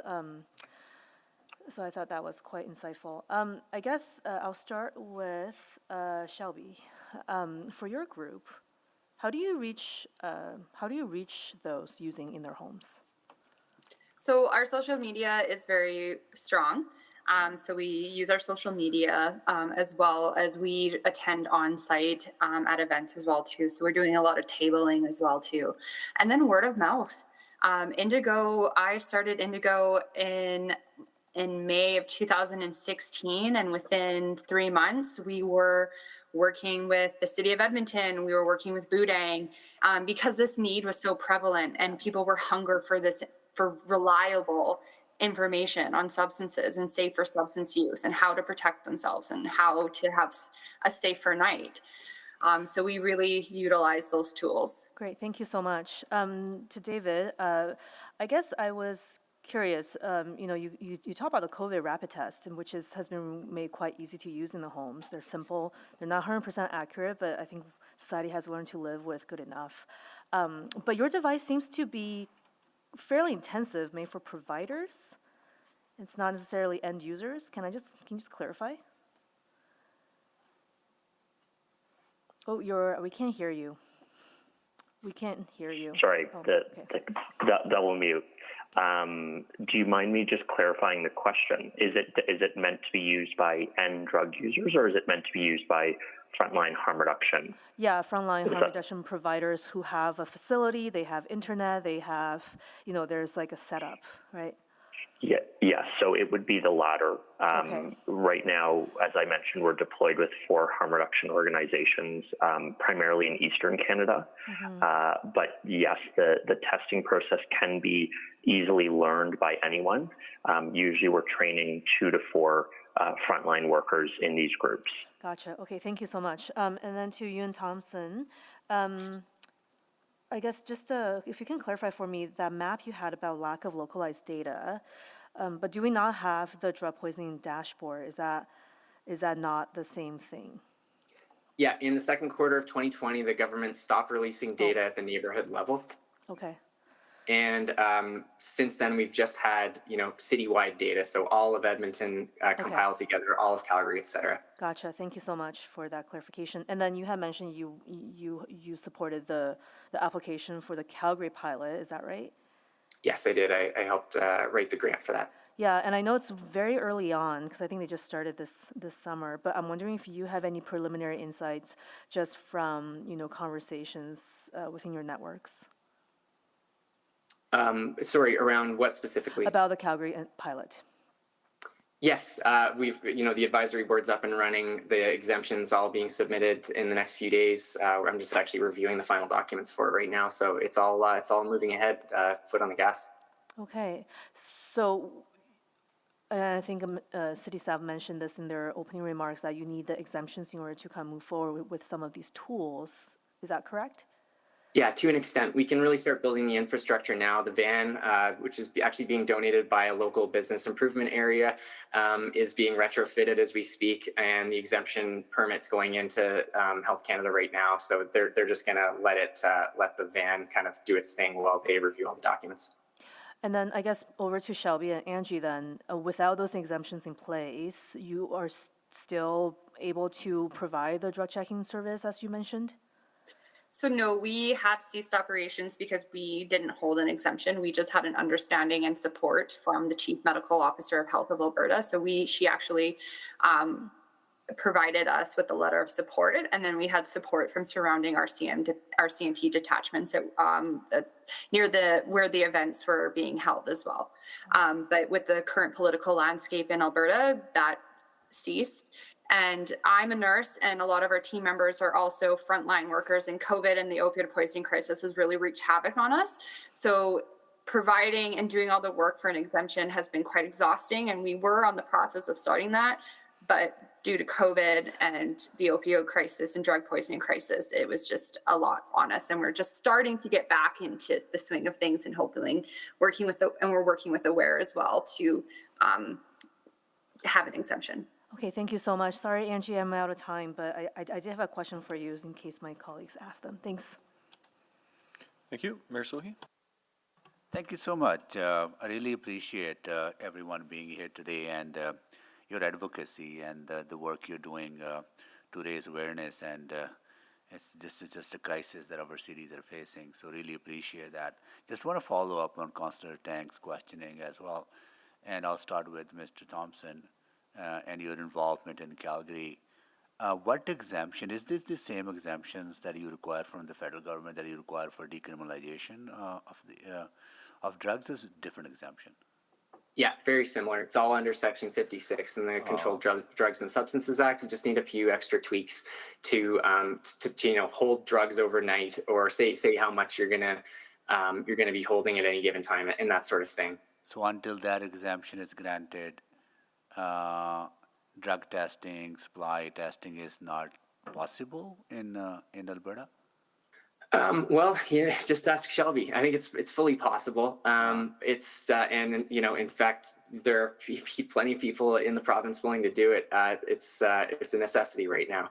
So, in some ways, yeah, it's not legally possible maybe, but in a lot of cases, there are people willing to avert their gaze. Yeah, and the funding that you made reference to, the federal government funding for the substance use and addictions program, that is the program that Calgary is applying to, right? Yeah, and the intention for that grant was to roll it out across the province, and Health Canada does have their eye on that for Aware to expand the program across the province. And you're doing that concurrently, you applied for funding, concurrently you're asking for exemption, right? Yes. Okay, because we already we are already working with federal government, or we already started the process of our administration exploring how we can seek exemption, but I think it's a lengthy process. So that's what I'm trying to understand, if there's ways for us to tap into that federal funding and start doing something in the interim. Maybe I'll go to Shelby Ciaro. Sorry if I didn't pronounce your last name. Is there what options are available to tap into that federal funding? I'm not too aware of that myself, and it's something that I would like to also be aware of and tap into as well, because Indigo has always operated as an independent nonprofit. We had a private funder that was able to help us and fundraise for our machinery. So hopefully we start to see more opening of grants. Unfortunately, we missed the deadline for the SUOP grant. So, it's kind of gatekeeping, I'm going to be honest, when it comes to funding, because if you don't know about the grant and you miss the deadline, then, you don't get the opportunity. I'm pretty sure there'll be other intakes for grant funding. Maybe that's where our advocacy role can come in. We'll ask that to administration. If funding is available, are you able to scale up and expand? Yes, absolutely. It's a dream of mine. I've been advocating for this service for about 6-7 years here in Edmonton, and I'm so happy that these conversations are happening right now, because it needs to happen. Okay, we'll ask that to administration, because this is all related to health, mental health, addictions, and these are federal and provincial responsibilities. And what role can we play to assist community-based organizations to expand some of those services by tapping into some of the funding, such as the substance use and addictions program. So we'll follow up with the administration on that. Really appreciate all the hard work that everyone is doing. I'm done. Great, thank you. Councillor Wright. Thank you very much. My first question, I think, Ms. Schultz, you had talked about the user's hesitancy to take. There would be hesitancy to take the drugs to the police, and I'm guessing that's because it's illegal to possess. Even with the exemption, would there still be that hesitancy? I firmly believe there will be, because it's a matter of trust. I'm quite sure Shelby can explain that one has to build trust first, and then people will bring that substances for testing. There are a lot of issues that people who use substances have experienced with the police.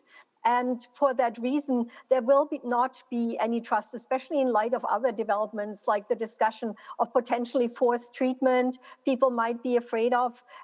It's just based on very negative experiences. Also, police really don't understand harm reduction and don't have the right level of expertise, whereas many harm reduction agencies employ people who have direct living experience and can immediately relate. And if I may, just to the previous question Mayor Zosohi had, SUAP, that is closed. There is no SUAP grant. I was part of the review process, and there is no SUAP grants that are available right now. They might announce some more next year, hard to say, but it never hurts to reach out to your counterpart, to Minister Bennett, and explore what other options there might be. Never hurts to ask for money from the federal government, I think. You're right about that. Never hurts to ask. Okay. And Ms. Swazo, can you sort of comment on Ms. Schultz? Yeah, I agree with Petra. I'm an inner city harm reduction nurse, and I hand out supplies. And the countless times that I have seen officers, I will give somebody safe consumption supplies, and then they will go and harass them and smash their pipe. So I just don't see the connection on where they would come into play with drug checking and people feeling safe to come there. I know, in certain situations, especially as a nurse, I've worked in emergency departments, and we've had EPS officers there with people who we needed them, but in situations like this, you don't. it's not right in my eyes and others as well. Okay, thank you very much. I just have another couple of questions here for Mr. Gauss. In attachment 1 of administration's reports, it lists the 3 different tiers of testing. Would your system fall into the tier 2? I believe so. I have the report open. We're a spectrometer device. Yeah, so that's tier 2. So, and some of the drawbacks that they've noted is that it's difficult to test with the opioids. Can you shed some light on that, or what the difficulty is and what the accuracy would be? Yes, so there's variability with different spectrometers, primarily the FTIRs, and the FTIRs devices are what are primarily employed in Canada right now, especially in BC. Our spectrometer uses sort of fingerprint ID, so it allows us to multiply the trace scan analysis, just meaning that we can accurately detect substances that fall below the 5% drug threshold. So, the category itself, I believe the way it's defined in the report is quite broad, whereas our device itself is able to do that trace scan analysis. And it has been tested by a variety of organizations, and we've done this side by side with different academic institutions in Canada, with our accuracy being north of 90%. So we pride ourselves on the accuracy of our testing relative to FTIRs and other devices. Okay, thank you very much. And one more quick question for Mr. Thompson. I don't know if you've got any stats available from Calgary, but you seem to be the guy with the stats. How many lives have been saved by drug testing? By drug checking in Calgary? Yeah. The program's not up and running yet, so 0. But there are people handing out test strips and doing that sort of work. But like most street outreach work, it's never going to be known how many lives were saved that way, unfortunately, but it's a lot. Okay. And 1 or more is enough, I think. Okay, thank you.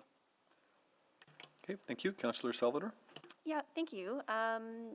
Just a question to Angie. I guess I'm wondering, were you involved or engaged for this particular report? I'm just wondering, given your role on the ground on a regular basis, connecting with folks who do use substances, I just think that's obviously such a critical perspective. Were you involved or engaged? No, I wasn't. And if anybody has any questions, they can contact me. But I think it's really important to be speaking to people like my team that are having the conversations with the community, the one-on-ones, building that trust, understanding, zero judgment, because that's when you're going to get the information that is required to save lives. So yeah, I would encourage people to reach out if they need, and I'm always willing to have conversations. So yeah, thank you. Okay, great. Yeah, and of course, looking at the report, it seems like connecting with community agencies and those folks with lived experiences is going to be a really important part of the next steps here. But I did want to actually ask about those next steps, and maybe I'll direct this towards Mr. Thompson. Looking for some reflections on the conclusions of this report. It talks about how this has been preliminary research, looking at different drug checking models, and that there's 3 potential next steps, and that includes more engagement with community agencies and folks with lived experience, doing some more in-depth analysis, and understanding programs in other jurisdictions, and then possibly finding alignment with other initiatives underway at the city. Is that enough? Yeah, I really love the emphasis on lived experience and finding people who use drugs out there to engage with this. But I was listening to the conversation this morning around the mutual aid groups, and the solution has to be funding. You have to provide funding to get people to show up to these tables and provide their expert knowledge. You can't have any conversations around this without putting some dollars on the table. So that would be number 1 within that conversation. It should be very easy to do, frankly.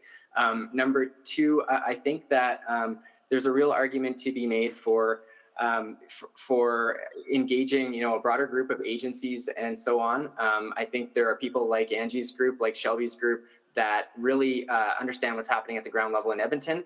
But I think all of these groups together really understand the political landscape. And so what you're seeing in Calgary play out should actually be easier to replicate in Edmonton in some ways, just given the political landscapes between the two. But really, we're under provincial jurisdiction generally. So we need to contend with the provincial political landscape, which is the hardest mountain to climb right now, and will be for the foreseeable future. So that's where I would put my emphasis from the report. Okay, great, excellent. I really appreciate your answers there, and I'll follow up with admin. Great, thank you. Are there any more questions of our speakers? Just want to give everyone a last opportunity. It doesn't seem that there is, so thank you all very much again for your presentations. We appreciate you sharing your perspective here today. We are now, I'm gonna seek unanimous consent to bring forward item 7.2 to hear from speakers on that item. And we'll return to this item in order, but that may actually be at the next committee meeting when we actually talk to administration about these reports. So, with unanimous consent, and I don't see any dissenting voices, then we'll proceed to item 7.2 and get opening remarks from city administration.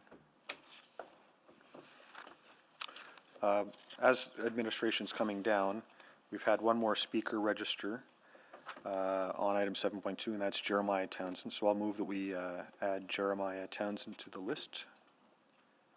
Please vote.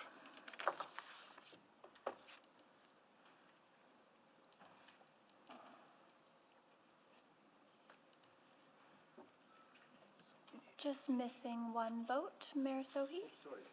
Yes. Thank Yes. you. We have all the votes. Please display the vote. And that's carried. Good afternoon, Chief. Please go ahead. Good afternoon. Thank you, members of committee. With me here today, I have our Fire Marshal, Rebecca Weber, and our Senior Fire Protection Engineer, Cameron Bartis. And today, we're here to continue the conversation on fireworks use in Edmonton. In May, this committee asked us to engage with faith and cultural stakeholders on this issue and return with suggestions to make fireworks shows more accessible for Edmontonians. Over the past few months, we've reconnected with the Edmonton Federation of Community Leagues and invited over 80 representatives from faith and cultural organizations to attend one of 5 virtual sessions. Stakeholders were asked to share their perspectives on how our proposed public safety regulations might affect celebrations involving fireworks, and how can the City of Edmonton help organizations understand and enable the safe and legal use of fireworks. And while attendance at these latest round of stakeholder sessions was very low, I want to highlight that over the past few years, we have gathered community insights via multiple channels, including an Insights Edmonton survey, a survey of all Edmonton community leagues, email consultation with stakeholders, workshops with all local firework show providers, a jurisdictional survey of fire marshals in Alberta, and a jurisdictional review of major Canadian cities.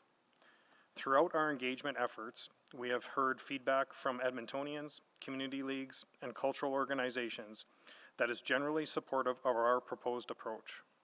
Feedback from industry is largely skewed towards the deregulation of fireworks use. We believe that consistency matters, and that unprofessional fireworks use, even when regulated, compromises public safety.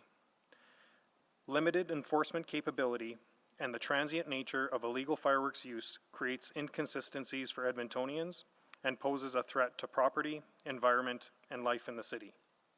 As discussed earlier today, we've initiated the Public Spaces Bylaw Review Project to conduct a wholesale review and revision of existing bylaws that address enforcement of behaviors in public spaces. If this report is received for information, future work on this project will consider how best to preserve public safety and mitigate the risks associated with the use of fireworks, while continuing the support for safe and vibrant communities through the use of fireworks to be enjoyed as part of community celebrations and events. Before I start my presentation, I want to take a few moments to dispel some of the myths and misinformation that may be circulating online. There are claims that fireworks have always been used safely in Edmonton. Our analysis of Alberta Health Services and fire investigations data shows us that injuries, fire, and property damage does happen as a result of non-professional fireworks use.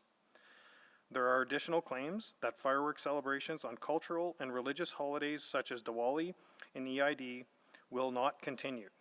We know how important fireworks are to our communities, and our proposed approach supports Edmontonians gathering in public spaces for celebrations involving fireworks in a safe and inclusive manner, organized by certified fireworks operators.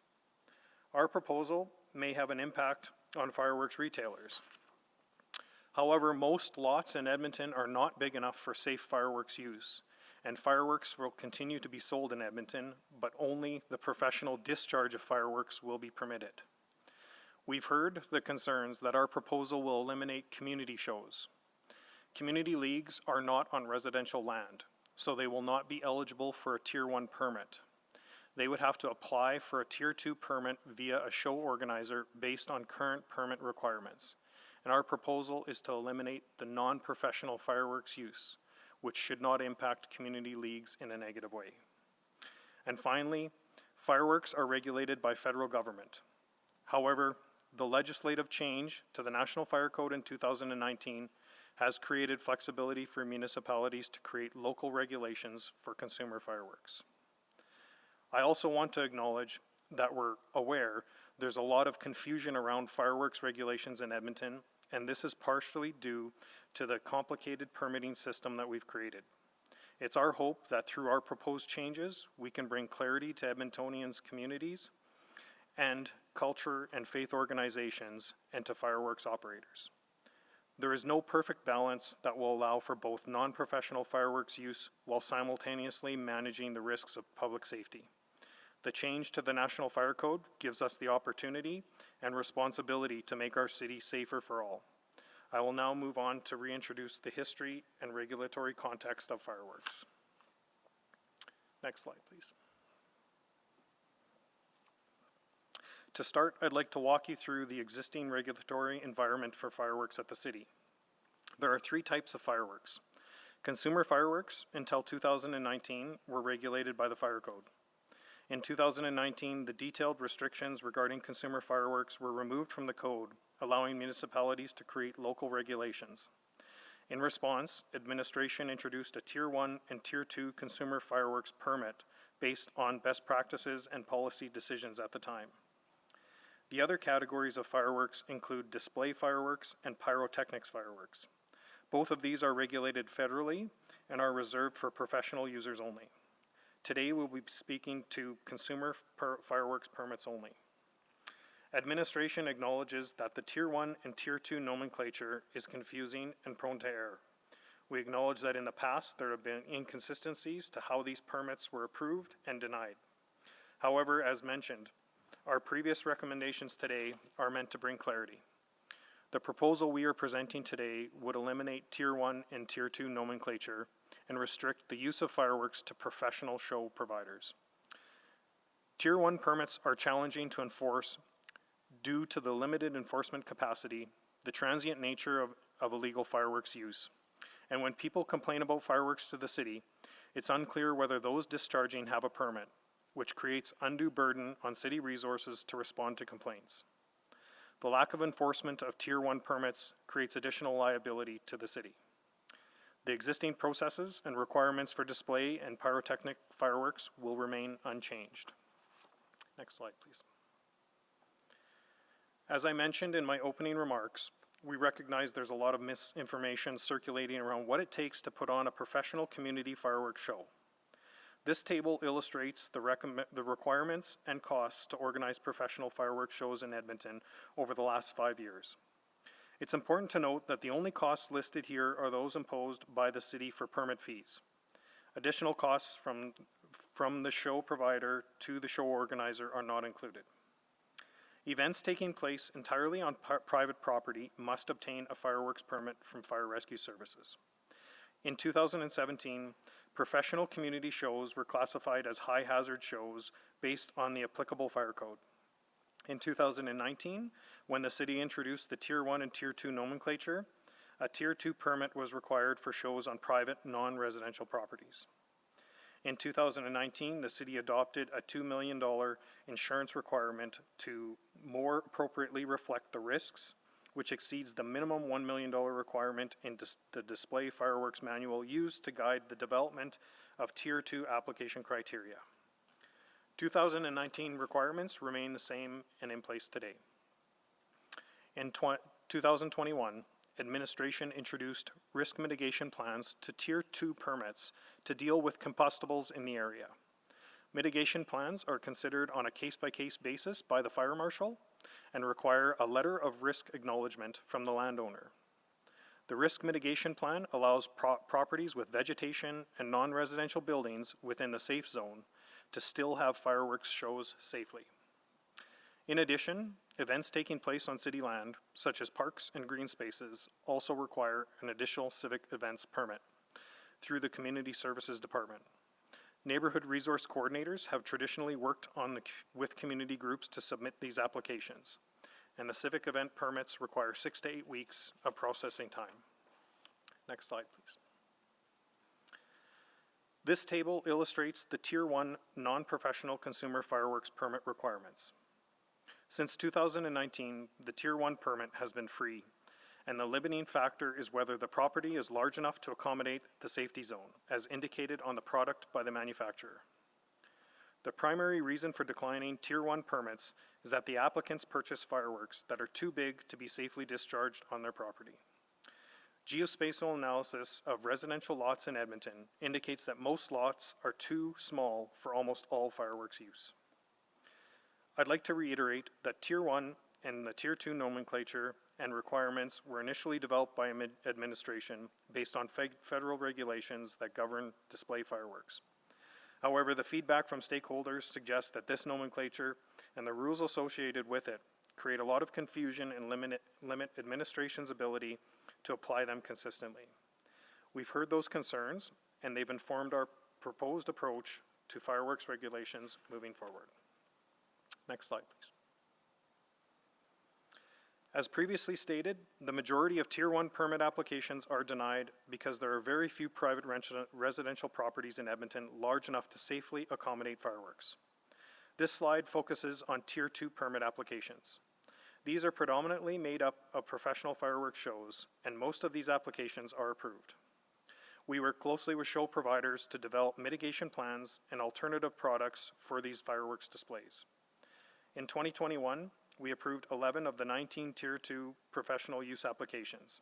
4 of those 19 applications were withdrawn by the applicant over COVID concerns, and 4 were declined due to insufficient notice. And most of the Tier 2 permit applications are submitted in the fall time. Next slide, please. Since May, we have invited over 80 representatives from faith and cultural groups to attend one of 5 virtual engagement sessions. We were seeking feedback on how regulations would affect their organization's ability to celebrate with fireworks, and what could the city do to help enable the safe and legal use of fireworks. As mentioned, the response from the community was low. Comments received centered on the need for educating community members on the permitting process via the city's social media feeds, Edmonton Public Libraries, community partners, and community leagues using material translated to multiple pertinent languages, and newcomer supporting organizations. Should Council approve the changes to the fireworks regulation in the future, administration will develop a multi-language educational materials targeted to faith and cultural communities that celebrate with fireworks. I will add that the Edmonton Federation of Community Leagues was engaged on the impacts of the proposed changes on 2 occasions, and EFCL indicated support for the proposal to limit fireworks use in Edmonton to professionals only, emphasizing the opportunity for communities to come together in public spaces for celebrations involving fireworks in a safe and inclusive manner. Next slide, please. I want to be clear that our intent is not to ban fireworks in Edmonton. Administration appreciates the significance of fireworks for cultural, religious, and community organizations. Fireworks shows bring people together, which is great. What we are considering is consolidating the permitting requirements for consumer fireworks and requiring all fireworks shows to be produced by a professional. Non-professionals will not be permitted to discharge fireworks within the city. Our proposed regulation changes will reduce the risk of fire and injury. When certified professionals discharge fireworks, they have the necessary training and experience to mitigate weather conditions and maintain safety zones with the use of appropriate product sizes. We know that non-professional handling of explosives can be very dangerous. And in developing this proposal, administration subscribed to two key principles: consistency and safety. Consistency will offer the much-needed clarity to Edmontonians, and this will reduce the number of public complaints, as well as reduce the number of people caught unaware by fireworks displays. Clarity is a matter of safety, and the proposed regulations will also align us more closely with our large municipal neighbors in Alberta. Public safety is another key principle. All fireworks compositions are energetic materials. They are therefore dangerous. Controlling sources of ignition in Edmonton is a vital component of Edmonton's climate resilience. Edmonton's dry climate and abundance of grassy areas are contributing factors to the fireworks fire risk. And it is important to remember that fireworks are explosives with the potential to cause serious injuries. Next slide. Administration recognizes the cultural and social value of fireworks, and we support safe, professional, and regulated use of fireworks to that effect.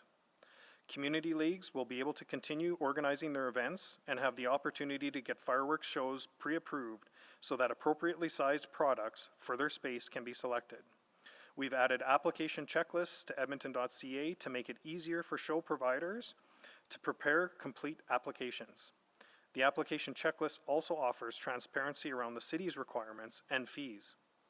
It's also worth mentioning that there are two grants available that provide up to $2,500 in funding: the Neighborhood Micro Grant and the Neighborhood Connections Grant. Eligible products can include fireworks displays through block parties, community arts, and neighborhood social or recreation activities. And in addition, with our future proposed regulation changes, administration will reduce the permit fees for firework permits to $100. As a result of our engagement with faith and cultural groups, we will be pursuing multi-language educational messaging, as well as include helpful support links on our website. Next slide, please. Edmonton Fire Rescue Services is committed to protecting life, property, and the environment of Edmontonians. As the authority having jurisdiction over consumer fireworks, it is our responsibility to ensure Edmonton is a safe city for all those with appropriate regulations.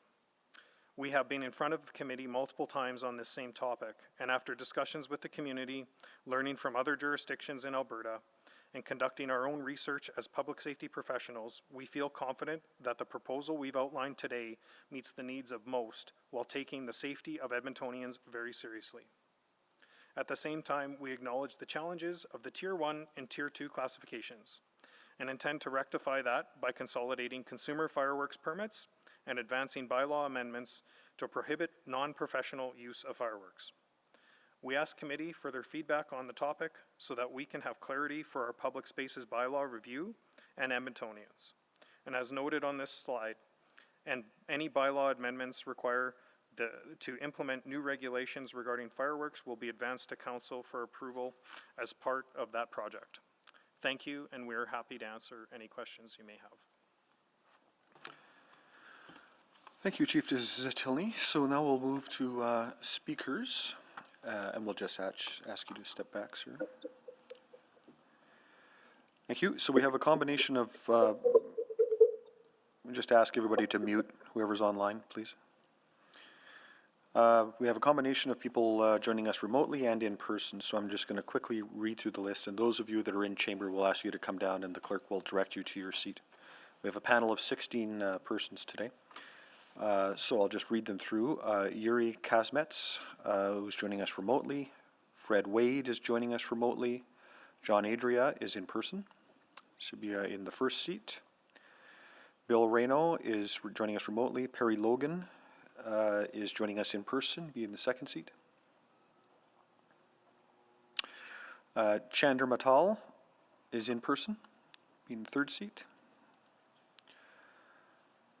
Laura Cunningham-Chappelli was in person.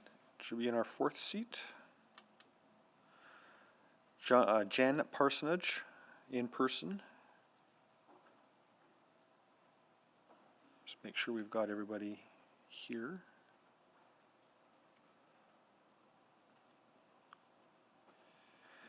Kim Blom is next, who's remote. Carson Beauty in person. Come on down, please. Corey Ramsey in person.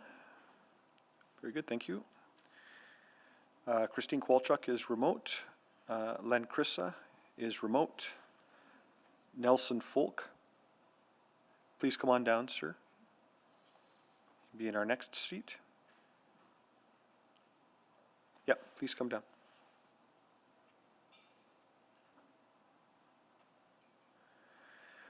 Michael Elhart, I'm not sure if Michael is in person or remote. You're okay, please come on down, thank you, sir. And Jeremiah Townsend is remote. All good. Both are available. So thank you all for being here. It's a pleasure to see you all. Appreciate you taking the time and appreciate your patience today as we work through these various events, or pardon me, reports.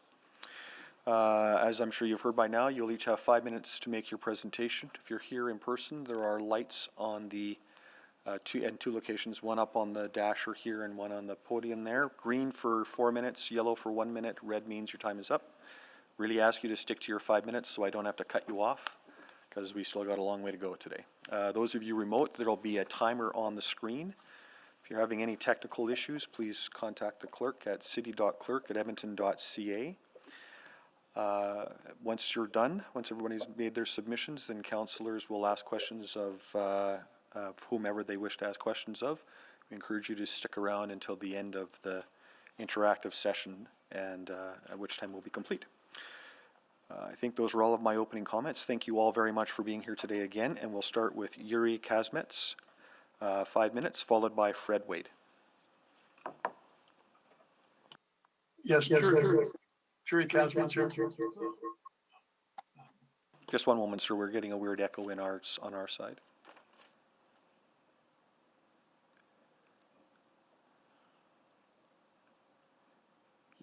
Try again now. Go ahead, please. Oh, you're on mute, sir. I'm sorry.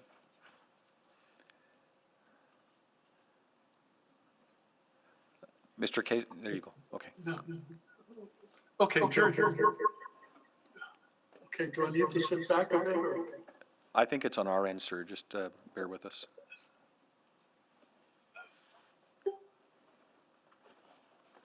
We'll try it again, sir. Okay. There we go. Yep, please, thank you for your patience. Go ahead. I have a presentation.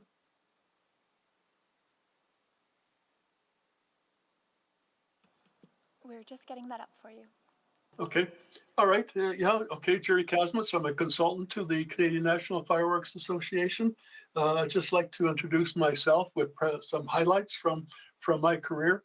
I spent 22 years in the Canadian Armed Forces, explosives ordnance disposal, service at an ammo depot, 28 years as a federal government explosives inspector with national responsibilities like the inspection and enforcement, for example, internal committees, regulation drafting, fireworks, concept called quantity distance. I'll talk a little bit more later, but essentially the more explosives you have, the further the distance you need to be from your neighbors or roads or whatever. And I have an engine civil environmental from the U of A, and so I've been retired. And I spent 28 years as an adjunct associate professor at Dalhousie, teaching drilling and blasting. And I just like to comment that those years there, that they're not all consecutive. Okay, some of them are concurrent. Okay, and the bottom half is how you can get a hold of me, and if you want to check up on me, so some places you can do that. And so next slide, please. I'd just like to introduce you or reintroduce you to this document by the government of Alberta, Fireworks What We Heard, not that old, by the Public Safety Division of the Alberta Municipal Affairs. Okay, next slide, please. Just a few points from that publication. And it's the Public Safety Division held 2 meetings with stakeholders, and the stakeholders included the cities of Edmonton and Calgary, the Alberta Fire Chiefs Association, the Canadian Fireworks Association. And so a lot of effort went into that. And I found that document to be one of the best documents I've seen when it comes to a province or any authority analyzing their consumer fireworks in their area of jurisdiction. Okay, so next slide, please.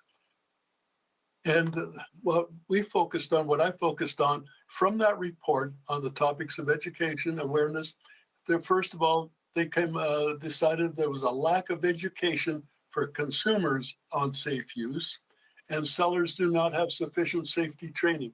And CNFA accepted these, and it became CNFA's mandate to work on. Next slide, please. And the report said there was inconsistency throughout the province in the application of the regulations. And I suggest, as we'll see in a little bit, and it's already been mentioned, that the National Fire Code Alberta edition has really backed out of consumer fireworks. And I suspect that there will be more inconsistencies because they have done that. And so what was not working, the permitting system and the fireworks complaints are mainly nuisance or noise complaints. Existing enforcement tools such as orders and prosecution do not work for resolving fireworks issues. Next slide, please. Okay, so what has CNFA done about those educating users, training sellers? Okay, and I'm not going to present on all of those, but I'm introducing them, and you probably will hear by the time the CNFA speakers are done, you'll probably hear about most of these. So specific and general flyers, they've been distributed to over 3,000 CNFA members and public enthusiasts. CNFA has a Be a Good Neighbor program, a pamphlet provided at the retailer level. You can download it from. Sorry.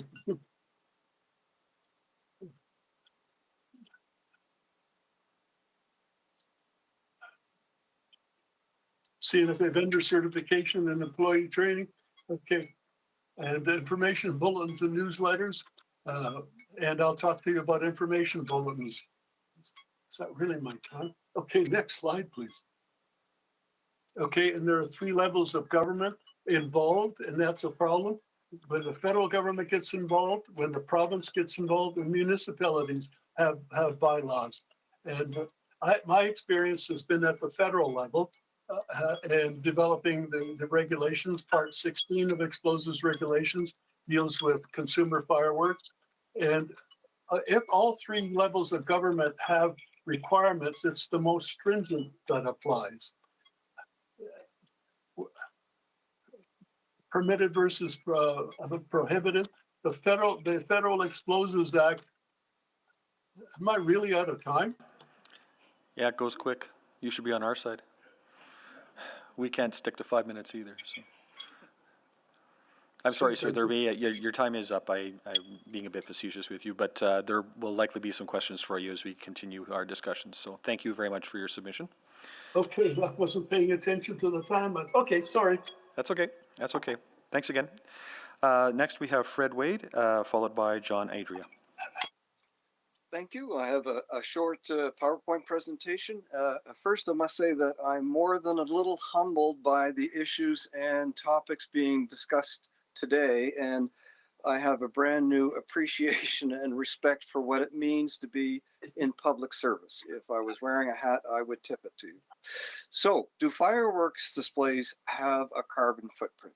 Well, yes, of course they do. And in fact, everything we do, all human activity has an impact on the environment and has a carbon footprint. And for those of us that work in the industry, we are very concerned about our environment and the climate, as we all are, or we all should be.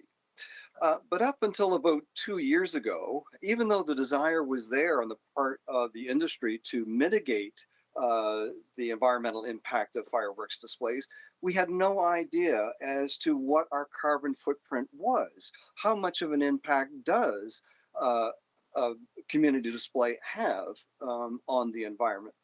So we were able to work with a doctor of chemistry from Oxford University that created a software calculator that will tell us exactly what our footprint is. Next slide, please. So the doctor developed an environmental calculator that calculates the carbon footprint and combustion byproducts of any fireworks display of any size, be it consumer or professional. All we do is input the quantity of fireworks in the calculator, and it gives us the output in CO2. And developed in the UK by Dr. Tom Smith, who received his doctorate in chemistry from Oxford University. Next slide, please. So for the very first time, we were able to determine what impact we do. So a consumer fireworks display of $1,000 contains 5.2 kilograms of pyrotechnic composition. And when that burns, its carbon footprint has an output of 1.25 kilograms of CO2. Now, the average consumer show, and I'm speaking from our company with what we supply across Canada, the average show is less than $500, which calculates to a carbon output of 0.6 kilograms. Now, what does that mean when it's at home? How do we translate that into real world terms? Well, it's actually very easy to compare that with the carbon footprint of other leisure activities. Next slide, please. So, $500 of consumer fireworks, 0.6 kilograms. A typical propane patio heater, which you would have on your back deck or restaurant would have multiples of on the sidewalk, produces 2.4 kilograms per hour of operation. A leisure car trip of just 1 hour, 19 kilograms. And a return flight from Edmonton to Las Vegas is 700 kilograms. And that 7-day cruise for one person is 1 metric ton. Now, there are endless comparisons that we can make with other leisure activities, an hour on the lake in a power boat, a round of golf, a few dozen cars idling all day at a fast food restaurant. And we don't mean to pick on any other leisure activity, but we take comfort from the fact that when we do a fireworks display, whether it is for family and friends in the backyard or a large community celebration for an entire city, our carbon footprint is really very, very small in comparison to many other human leisure activities. Next slide, please. So as an industry and as individual businesses, we are working to make what we do for a living not only carbon neutral, but actually carbon negative. Next slide, please. So we have partnered, our company, and I don't mean to put ourselves on a pedestal, just using us as an example of other initiatives from people in the industry. We have partnered with Planet Air, a carbon offset organization, nonprofit, recommended by the David Suzuki Foundation. And in the last year, in 2021, next slide, please, we were able to reduce our carbon footprint by 70 metric tons. And this year we expect it to be 200 metric tons. And that's just one example of us as an industry member across Canada doing our bit to make sure that community celebrations and individual celebrations have the least impact on our environment. Thank you. Thank you. Next we have John Adria, followed by Bill Reno. I've got a presentation. My name is John Adria of Uncle John's Fireworks. Recently, Edmonton Fire Prevention told us we do all of the professional consumer fireworks shows in Edmonton, which are now, the only ones remaining are all community league shows. We cannot meet these new permit requirements for all of our shows. Some will have to be canceled if you pass this bylaw. This is the third time communities have appealed to the CPSC to get their shows back. Thank you for hearing us from us again. Next slide, please. Calgary has no small community shows because they are not profitable for any professional company, and that actually includes us. But people still shoot fires illegally in Calgary. Today you're asked to apply Calgary's failed regulations in Edmonton. We all hate random fireworks as much as anyone, the people here that are speaking to you today, but it's already illegal in Edmonton. Scarce police resources can't enforce the current bylaw. Tougher regulations on the few of us here that follow the bylaw couldn't possibly change that. Next slide, please. Consultations have not occurred. No one ever spoke to me about these, and I'm the one who does all the shows that are affected. This report describes one-way communication, not consultation. I mean, I was told, somebody phoned me and said, we're banning fireworks. I said, okay. Instead, we can only appeal to the CPSC about decisions that have already been made and implemented. Next slide, please. When the current system was introduced in 2019, Council was told that from the public's perspective, there would be no substantive change. But the new permit system that was implemented is so complex that almost all permits are now rejected. And we learned that new staff had to be hired to process that all. In 2017, when the consumer fireworks permit fee was added to this bylaw, Council was told that there was no new fees, but many had been added. And that was actually publicly acknowledged by City Administration in June of 2020. Next slide, please. The current permit system has already resulted in the loss of about 45% of community consumer fireworks shows.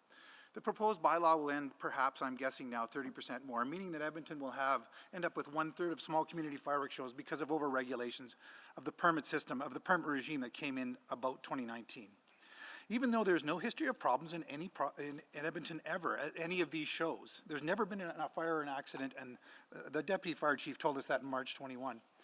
But shows that have run for years have been canceled. Next slide, please. The Canadian government has engineered consumer fireworks that are so safe that any untrained adult or even a supervised minor is legally allowed to use them. But the proposed regulations mean that the smallest community fireworks shows we do will be regulated as though they were as dangerous as Edmonton's biggest high-hazard fireworks show. Most of our business at Uncle John's Fireworks is shipping consumer fireworks shows to communities for whom high-hazard fireworks permits have become too expensive or impossible. We've shipped thousands of these shows and never a report of an accident at a community fireworks show ever in Edmonton or anywhere else. But you're being asked to impose these regulations that have already been proven too expensive for most communities on the few community leagues that still have a show. Next slide, please. I'm asking you that we return to Edmonton's own consumer fireworks that applied until 2019. Next slide, please. So on the right there, you can see what was on Edmonton's website. Edmonton issued aerial consumer fireworks permits to individuals and community representatives if they had 20 meters by 20 meters of open space. They had to carry general public liability insurance and their homeowner's insurance or equivalent. They're on the website till April 2020. Those were the terms that we used to use. Permits were issued in a few minutes for free at the Edmonton Fire Prevention Office downtown. Consumer fireworks fountains could be used without a permit. These are safe and quiet. They don't explode and don't disturb the neighbors. This is what most families would use in their backyards if they were still allowed. Next slide, please. In October 2019, permits were required for even small consumer fireworks, including fountains. The regulations changed a lot. They call it a safe zone. It's actually called a fallout zone area in fireworks. It was required for the use of consumer fireworks in Edmonton, including these small safe fountains. Federal regulations for consumer fireworks don't require a fallout area for any consumer fireworks. No regulation does, only here.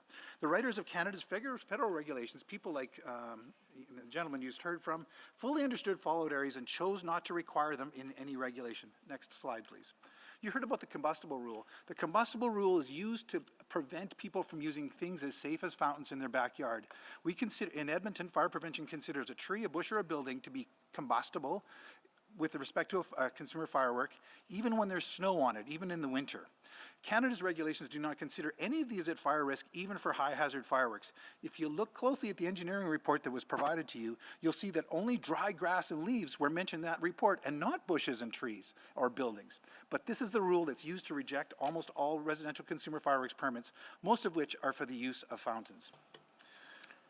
Thank you. Sorry, got to stop you there. Oh my goodness. Yeah, I know. Apologies, there may be some questions for you though, sir. Yeah. So next we have Bill Reno, followed by Perry Logan. Good afternoon, everybody. I'm Bill Reno, General Manager of Misco Distributing and Certified Course Instructor for Display Fireworks and Pyrotechnics. I'm here to speak and question Edmonton's permitting process and the report's recommendation that every consumer in Edmonton becomes a professional display supervisor to light off their family fireworks.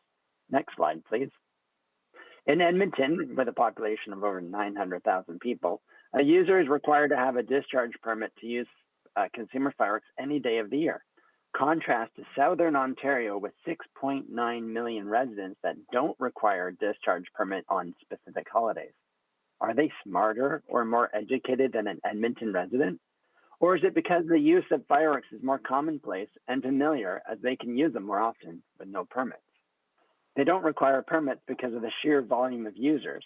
There's an expectation that fireworks will be used on traditional holidays, and there are far too many permit applications for city staff to process. In 2021, there were over 17,000 purchases of fireworks in Edmonton. Can you imagine how long it would take to process all of those permits if they were discharged in Edmonton? And for what reason? What is the purpose of a discharge permit? Next slide, please. For the fire department to know who is discharging the fireworks, what they are discharging, where they will be discharged, and when they will be discharged.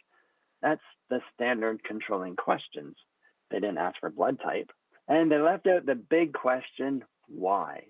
Why is the consumer using fireworks? It's their right to celebrate a family tradition. But permitting is a system of control to get you not to use them. What are they using this permit for? The information for? How is the permit keeping people safe? Does it in fact teach a consumer how to use fireworks safely? The focus should be on better education at the point of sale. How well is the current permitting system working in Edmonton? Next slide, please. In 2021, according to the report, 83% of applicants could not celebrate their traditions with fireworks. A typical permit application is not a pass-fail system. If a municipality adds additional space requirements that are not in the federal regulations, then you need to educate the public. The federal government recognizes the education aspect and requires that a product label provides the safe separation distance for spectators and that safety instructions are available at the time of sale. Rather than wait for permission to use fireworks, shouldn't a discharge permit be more of a way to tell the city when the user will be using them during one of the unexpected 360 days of the year? Then leave out 5 of the holidays that are known to be celebrated with fireworks. As everyone knows, fireworks are typically used on a day like Canada Day. Why did the province remove firework permits from the provincial fire code? Next slide, please. The permitting system was too difficult for consumers to comply with and for municipalities to administer. Multiple permissions were required for the consumer. There's no way to coordinate permissions in many municipalities. Permit locations were not open at convenient times. There is a high degree of variability in how municipalities permit low-hazard fireworks, adding to the confusion for consumers. Then there's this idea to turn every consumer into a certified display fireworks supervisor. Next slide, please. It's too costly and time-consuming to become a certified display supervisor of professional display fireworks. Remember, these are the big fireworks, like big. First, you've got to find a course provider, whether in person or online, pay over $200 in fees per person. You need 5 hours of your day, and if I'm teaching, a lot more.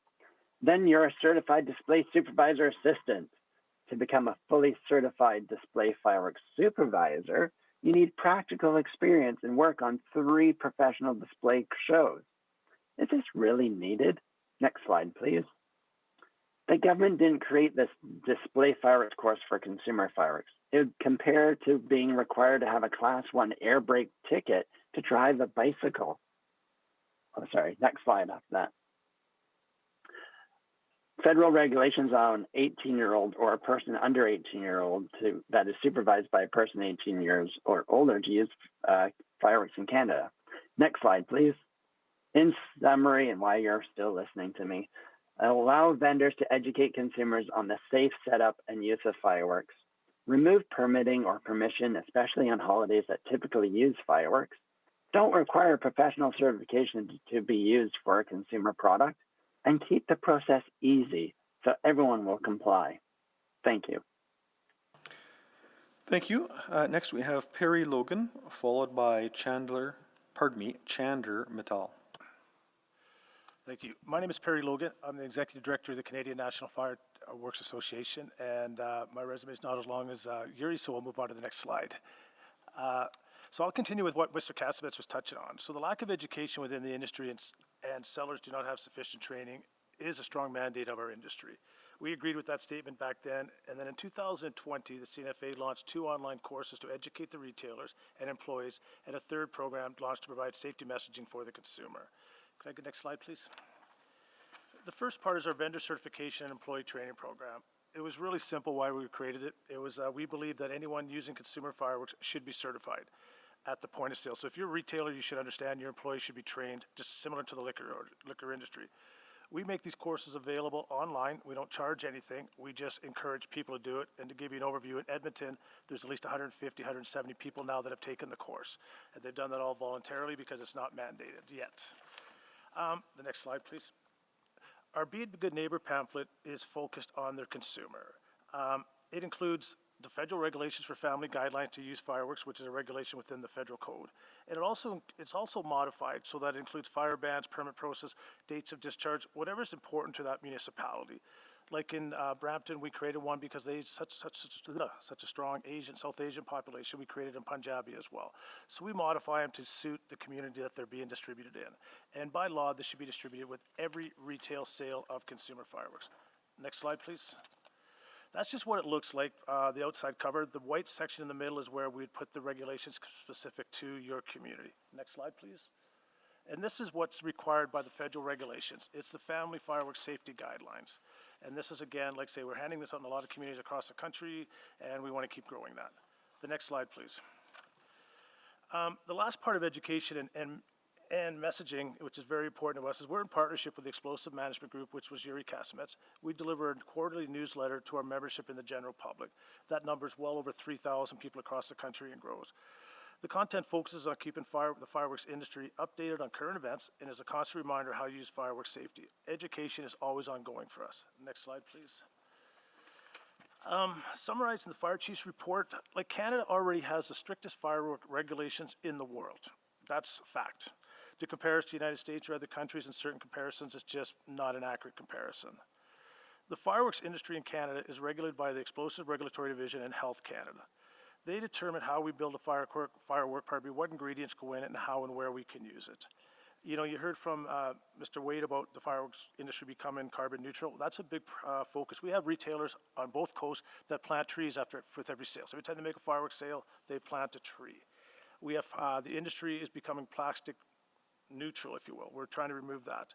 We have organizations that support animal recovery shelters. I've worked with the Humane Society, the Canadian SPCA. Our biggest challenge, to be honest with you, is them to return our call. We want to work with them because we want to find solutions. Next slide, please.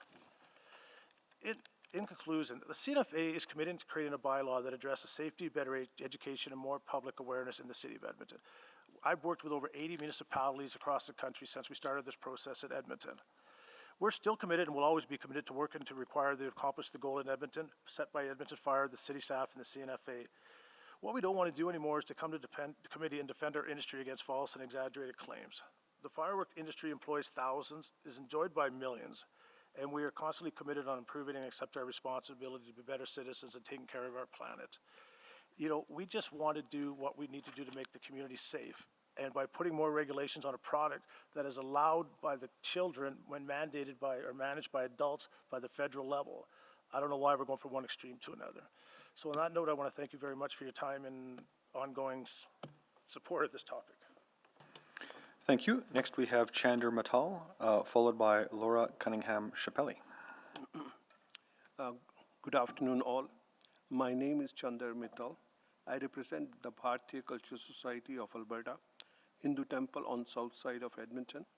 I have been involved in the society for more than 30 years as a president, vice president, and a board member. We have been celebrating Diwali for last 30 years, which is followed by fireworks every year. In the beginning years, getting a fireworks permit was very easy and simple. I simply used to walk down to fire station on 97th Street and 51 Avenue and immediately used to receive a fireworks permit. But since then, it has become more and more difficult each year. For the last 30 years, we are using fireworks. We never had any accident and nobody got hurt. We use all safety measures to discharge fireworks very safely. We use barrier to stop people reaching to fireworks where the discharge of the fireworks is done. This is a special cultural event and it has been celebrated all across North America. We are located in industrial zone and far away from any residential zone. In 2018, City of Edmonton and fireworks unit came to watch the event so they can suggest or add any additional requirement to safeguard the attendees, and they were completely satisfied. The whole community is behind this, and all the people involved are volunteers. There was another suggestion that Community League can celebrate this event, but Community League cannot justify the celebration of Diwali. Diwali is not limited to India, but it's present and celebrated all over the world. With these statements, I request the City of Edmonton Council, please don't make it more difficult to celebrate Diwali and discharge of fireworks permit than it's already been. I still have to go through a lot of paperwork to obtain the present permits. So please make it more easier for all of us. Thank you all. That's all I have to say. Thank you. Next we have Laura Cunningham-Chappelli, followed by Jen Parsonage. Good afternoon, Community and Public Services Committee. Community leagues across the city use large events to gather neighbors, to create great experiences close to home. At times, leagues do choose to include fireworks as part of their event, and often they dedicate significant financial resources to do this. For the last 12 years, this has been considered an excluded operation under the Community League's insurance policy. When leagues choose to have fireworks for the last 12 years at their event, they must have professional certified company obtain the permits, set up and operate the fireworks. The company must then list the league as an additional insured with respect to the fireworks display at the event and inform the insurer of this as well. So the EFCL appreciates the City of Edmonton's efforts to decrease firework display permit fees, as well as to have approved site plans where fireworks can safely be set off, and to ease the burden of ongoing applications. The EFCL has supported leagues to understand and work with neighbors to celebrate many different cultural holidays throughout the year, such as Eid and Diwali. We encourage leagues and cultural groups to work together to host local-level festivals and events that could include fireworks. This has the added benefit of connecting Edmontonians, increasing opportunities for dialogue, and learning different cultural activities. It can also help advertise and give notice to neighbors in order to prepare for big events that may include fireworks. The EFCL strongly believes that leagues are well positioned to host those neighborhood gatherings that connect people from diverse backgrounds in their community. EFCL has long worked with our insurance partner to ensure that community leagues understand the process and are insured. Leagues have done this to ensure they work with professional companies and they provide fireworks on that licensed land that is adjacent to City Parkland. We always advise that leagues do their homework, that they seek out professional show providers for the portion of their event programming. Our insurer always recommends that they refer to the City of Edmonton preferred vendor list as a good starting point and obtain that certificate of insurance. The EFCL has always worked to ensure that leagues across the city only use certified people to set off fireworks. We don't see that changing with this amendment, and we will continue to support that this is the safest way for fireworks to be enjoyed on Parkland by community leagues at their community events. Thank you. Thank you. Next we have Jen Parsonage, followed by Kim Blom. Hello. I will be the shortest presentation you have all day because I'm just here to help answer questions. So you can move along. Thank you. Well, thank you very much for your presentation and for participating today. You're welcome. That's 4.5 minutes back of the day. So next we have Kim Blum, followed by Carson Beauty. Kim has withdrawn their request to speak. Well, there you go. That was even faster. Next we have then Carson Beauty, followed by Corey Ramsey.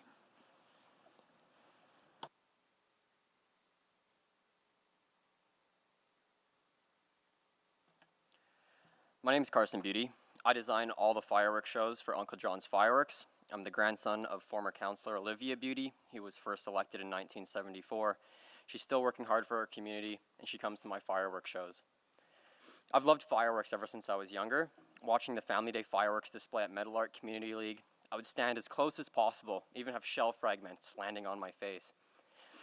I've shot a lot of fireworks and fireworks shows, and I can tell you consumer fireworks shows could not hurt anyone. Even if they were 20 meters away when they are shooting, as long as they are stabilized and pointed upwards, it's just not possible. It will hurt your ears, you might get ash and specks of paper on you, but you won't get hurt. Even if the biggest firework we use in consumer fireworks shows were to burst on the ground, the spread of that burst is only about 15 meters in diameter. Today we're talking about consumer fireworks, but this bylaw would mean consumer fireworks are treated like high-hazard fireworks. So I'm going to talk about high-hazard fireworks to explain. High-hazard fireworks are the powerful professional fireworks you see at the biggest fireworks shows. These fireworks are powerful enough to cause damage to a building, could cause injury or even death. But Canada has some of the strictest fireworks regulations in the world, so accidents are rare, and they usually only happen when safety protocols are not followed. Canadian high-hazard fireworks regulations require many difficult things, but the toughest one is that you have to be a fireworks display supervisor, which is what I want to talk about today. Consumer fireworks are hundreds of times less powerful and are considered by the Canadian government to be safe to use for an untrained adult or a child supervised by an adult right out of the box. There's already a shortage of display supervisors existing for high-hazard fireworks shows, and I'll try to explain why. In all of Canada, there are only about 2,000 active display supervisors, and I've heard there's only about 50 in Alberta. To become a display supervisor, you have to take federal training and complete an apprenticeship working with high-hazard fireworks with a qualified display supervisor. Unlike other trades, you also need that display supervisor to write a letter saying you are qualified to become a display supervisor.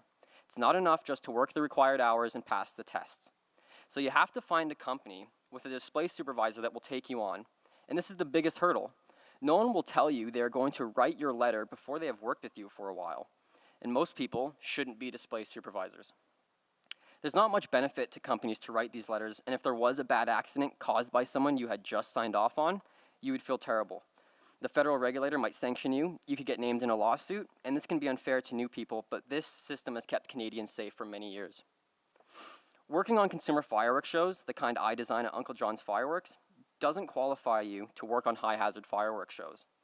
Our shows in Edmonton wouldn't qualify new people to become display supervisors because they're consumer fireworks shows. We would need display supervisors in Edmonton, but have no way of training them in Edmonton. The Canadian system for high-hazard fireworks is not intended to supply display supervisors for consumer fireworks shows. And there are a few reasons we don't use high-hazard fireworks in Edmonton. They're far too expensive for the small budgets of most Edmonton communities. And in Edmonton, to use high-hazard fireworks, you have to pay 4 hours of overtime at $134 an hour to the city of Edmonton, and they might charge you more if your setup is longer because you're training people. Edmonton's high-hazard overtime started in 2017, and in 2018, the Metal Art Community League show I used to watch as a kid spends about a third of their budget on high-hazard fees and overtime to the city of Edmonton. Good for them to keep doing the show anyways, and I hope some young kid watched that show and dreams of designing fireworks shows like I did. There won't be enough display supervisors for all of Edmonton's shows, so some will have to be canceled, and it will be the smaller budget shows that we are doing as a service to these communities. Don't do this. Our shows are already really safe without display supervisors. Thank you. Thank you. Next we have Corey Ramsey, followed by Christine Kowalczyk. Good afternoon, Council. My name is Corey Ramsey. I'm currently the president of a charitable organization called the Association for Evergreen Youth, which operates out of the Evergreen Community Park. I've also before been the president of the Evergreen Community Association, as well as various other positions on other community boards. And over, I'd say, the last 10 years, I've probably helped to coordinate over a dozen different fireworks displays at various communities, and for various reasons, whether it was Canada Day, New Year's Eve, etc. It was always fairly simple, as my colleague over there was saying. I would go talk to the fire marshal, he would come out, he would look at our area, we would have a good discussion about ways that we could safely shoot off these fireworks, and then we would. And we did. Year after year, getting a permit, getting the fire marshal to check off on it, having him come down, see our location, and we were good to go. There were no injuries, there were no accidents, and we were always very careful. As a community league, as a charitable organization, you have a vested interest in making that event safe. I'm not here to ask that any citizen of Edmonton with a lighter be allowed to shoot off stuff in their backyard for fun. I don't think that's safe, and I've seen things happen poorly. But if we don't allow our communities to have these safe shows, we're actually asking for more of that. Last year, when I did my Canada Day event, I had many people ask me, oh my God, what are the fireworks gonna be? And I said, I'm sorry, this year we found out, and I'll get into that, we found out it's gonna cost us over $3,000 to have fireworks. I'm not gonna be able to do that this year. We have a small budget. Well, this upset many of our community members as they're used to the big Canada Day fireworks. So what do you think happened? Of course, we had several of our young members of the community go and buy their own fireworks. And they went and set them off themselves. And there was an accident. Nobody was hurt, but one went sideways off into the fence, another one went sideways off into the ravine. It was not a safe set-off. If I had had the fireworks show that I always do, it would have been safe. When we take away something that has been working and we don't give a way to do it, other people are going to find a way to do it. If we look at the city of Vancouver, 2 years ago, they banned their fireworks. They did this fireworks, what's the name of the guy again? The fireworks safety supervisor. Their fireworks sales did not go down. And I've heard several people here say, oh, the industry will be hurt. I don't think the industry will be hurt that much. I think people will buy just as many fireworks. They're just not going to do it under a permit anymore.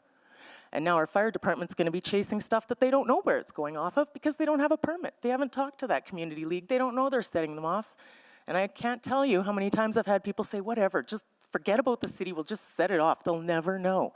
And that's what you're going to deal with if you put in these prohibitive regulations. So, I mean, there's other things we can do. We can train the community members a little bit through the fire marshals as we used to do, or through the vendors, which I think is a great idea that I heard coming up this time.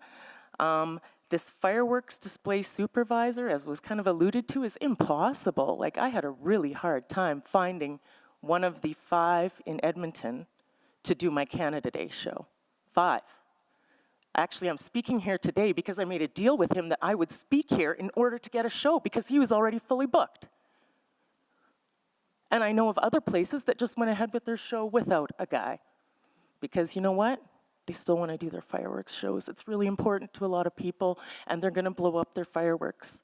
And I think you'd rather that your community leagues are handling it than just whoever. Other things we could do is actually facilitate some talks between the fire department and the community leagues. Now,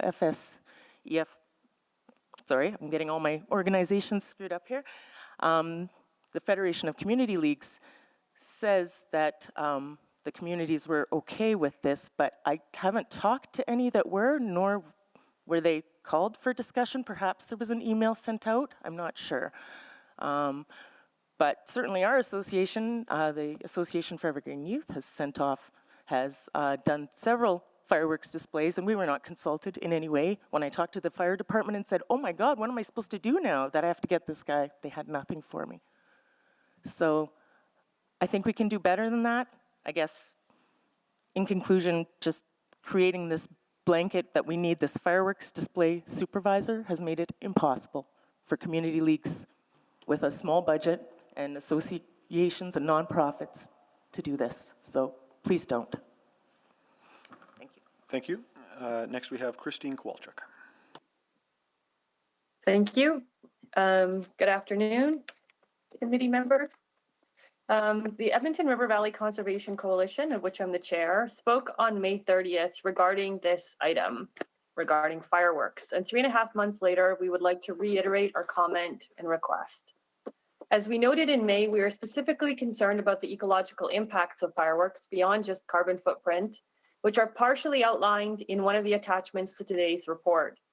As this attachment notes, fireworks have many negative impacts on wildlife and the environment. Firstly, the loud noises terrify wildlife. An article in the Rocky Mountain Outlook notes, the explosive noise from fireworks can cause fear, stress, disorientation, and anxiety in wild animals, and Parks Canada has observed a range of effects on wildlife, from summer nesting birds to wintering elk, already distressed by the fall rut. They can cause wildlife to abandon their young, and mass death events of birds have been recorded, including in New York City after New Year's Eve fireworks. As a result of the stress fireworks caused to wildlife, in 2018, Banff National Park switched entirely to silent fireworks, a move that was unanimously approved by City Council and supported by residents. Edmonton's North Saskatchewan River Valley is habitat and a regionally significant wildlife corridor linking the Rocky Mountains to Elk Island and beyond, as well as a north-south corridor for migratory songbirds, whose numbers have plummeted over the past 30 years. Our city has a major responsibility to keep wildlife safe in the River Valley. Further, attachment notes, in addition to the noise pollution produced from fireworks, smoke from fireworks contains toxic chemicals that pollute the air and water. Air pollution in the form of increased levels of particulate matter, including concentrations of aerosols PM10 and PM2.5, are associated with massive fireworks celebrations and are known for posing health and environmental concerns. Increases in particulate matter in the atmosphere can affect wildlife health. It makes no sense to allow these particulates to land in the North Saskatchewan River and the River Valley. As a result of the negative ecological impacts of fireworks, ERBCC would like to make 3 points on their use in our city. Firstly, we fully support the fire chief's suggestion to ban commercial fireworks. Secondly, we urge this committee to make a motion to ban their use in Edmonton's North Saskatchewan River Valley and ravines on both public and private lands. And thirdly, we urge this committee to follow Banff's example and to include in the motion at least a pilot on noiseless fireworks. We do not need to terrify wildlife and pollute the environment during celebratory events. In fact, doing so runs against the city's commitment to biodiversity and natural protection, as well as the well-being that healthy nature brings to us. Silent fireworks, accompanied instead by live music such as Indigenous drumming in Churchill Square, would be a far more ecologically and culturally appropriate manner for our city to celebrate. Thank you very much. Thank you. That takes us to our 3:30 break. So we'll commence again at 3:45. We'll have 4 speakers left and then questions of speakers. And well, I appreciate that might be a little frustrating. We need to give our administrative people a chance to get up. We can get up whenever we want. They can't. So we're going to take our break and we'll be back at 3:45. Thank you.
Good afternoon. I'd like to call us back to order, and we'll continue with speakers. I'll just do a quick roll call of committee members.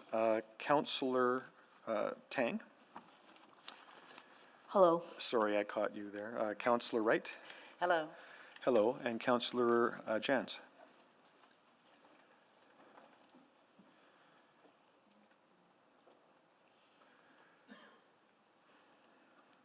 Councillor Jans, you there?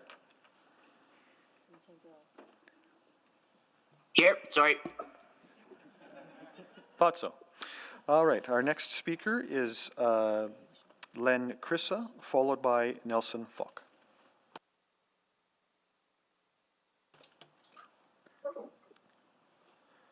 Is Len with us? Okay, there we go.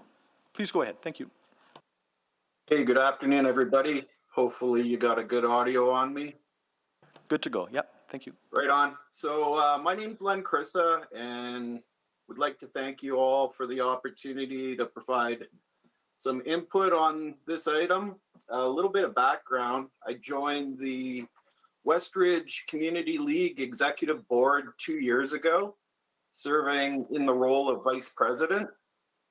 And I've also been a professional engineer for close to 30 years, working in the field of asset integrity and threat management. And wow, just sitting through the day, fortunately this discussion is much lighter in nature than the subject matter that we talked about in section 6 and 7.1. So hopefully we get things back into perspective here. So for over a decade, well, I've always been a fireworks enthusiast and always enjoyed the show. And for over a decade, I shot a number of shows in rural lake type of settings for Canada Days, and got to the point where I was actually using a system that I linked to my phone, and you could synchronize music with it, and everything went without incident. So last year for our fall festival, it was our first event post-pandemic. So we wanted to do something special and suggested maybe doing a fireworks show. And it was well received, and everybody was really excited. And, it's inevitable, the excitement and enjoyment that fireworks can basically create for people. So on the flip side, I failed to realize the amount of administration effort that was actually involved to get a fireworks show approved and in place at the community league level. But we did finally, we were able to pull it off, and it turned out to be one of the most successful fall festivals in the league's history. The show, it had a real positive influence towards bringing our community together, and we had a real uptick in our membership roster. So it worked out really well. So it goes without saying, given the success from last show, this year, our board had a majority approval and support to doing it again. We got a lot of really good feedback. Last year, it was mentioned numerous times that the fireworks were the highlight of the event. And so again, we wanted to do it this year. We're actually having our fall festival tomorrow. And we found that this year was actually even more tedious to get everything in place for getting the paperwork and also the costs. So, in these times, I just think we shouldn't be putting up more barriers for communities and people to get together for celebration. And personally, I'm just not convinced that the band's going to make the city a better place, and, could almost have an opposite effect. So what we're looking at on the screen there is some data that kind of assembled based on ER visits over the past 12 years. And there really is no discernible trend in any of it, with the exception of perhaps the south region of Alberta, where they're actually making a bit of an improvement on the number of injuries. But regardless, what we're going to point the attention to is the incident frequency. So we've heard the term risk pushed around a number of times. Risk is actually likelihood multiplied by the consequence of the event. So when we look at the number of discharges per year based on the fireworks that are lit on how many are sold, so anywhere from 8 to 13 million are discharged per year, and we're looking at a total of 477 over 12 years.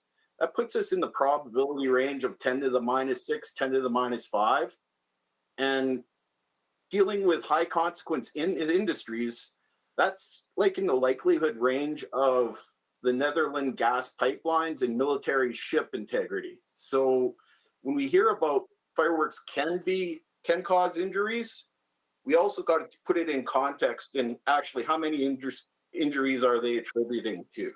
So I've got some other comments, but I see I'm out of time. So any other questions, maybe we can follow up later.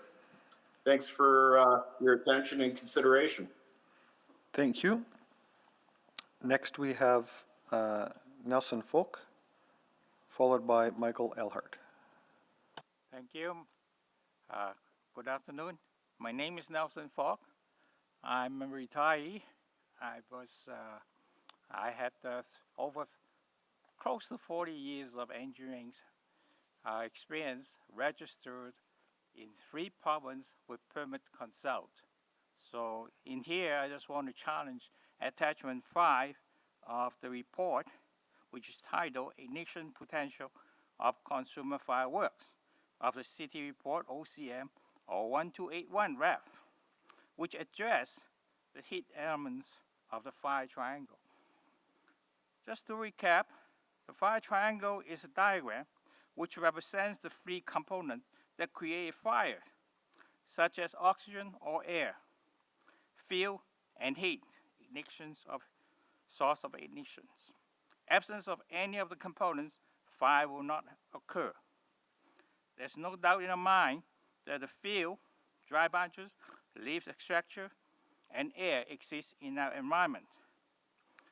Following is a challenge to section 3.4, empirical evidence of this attachment.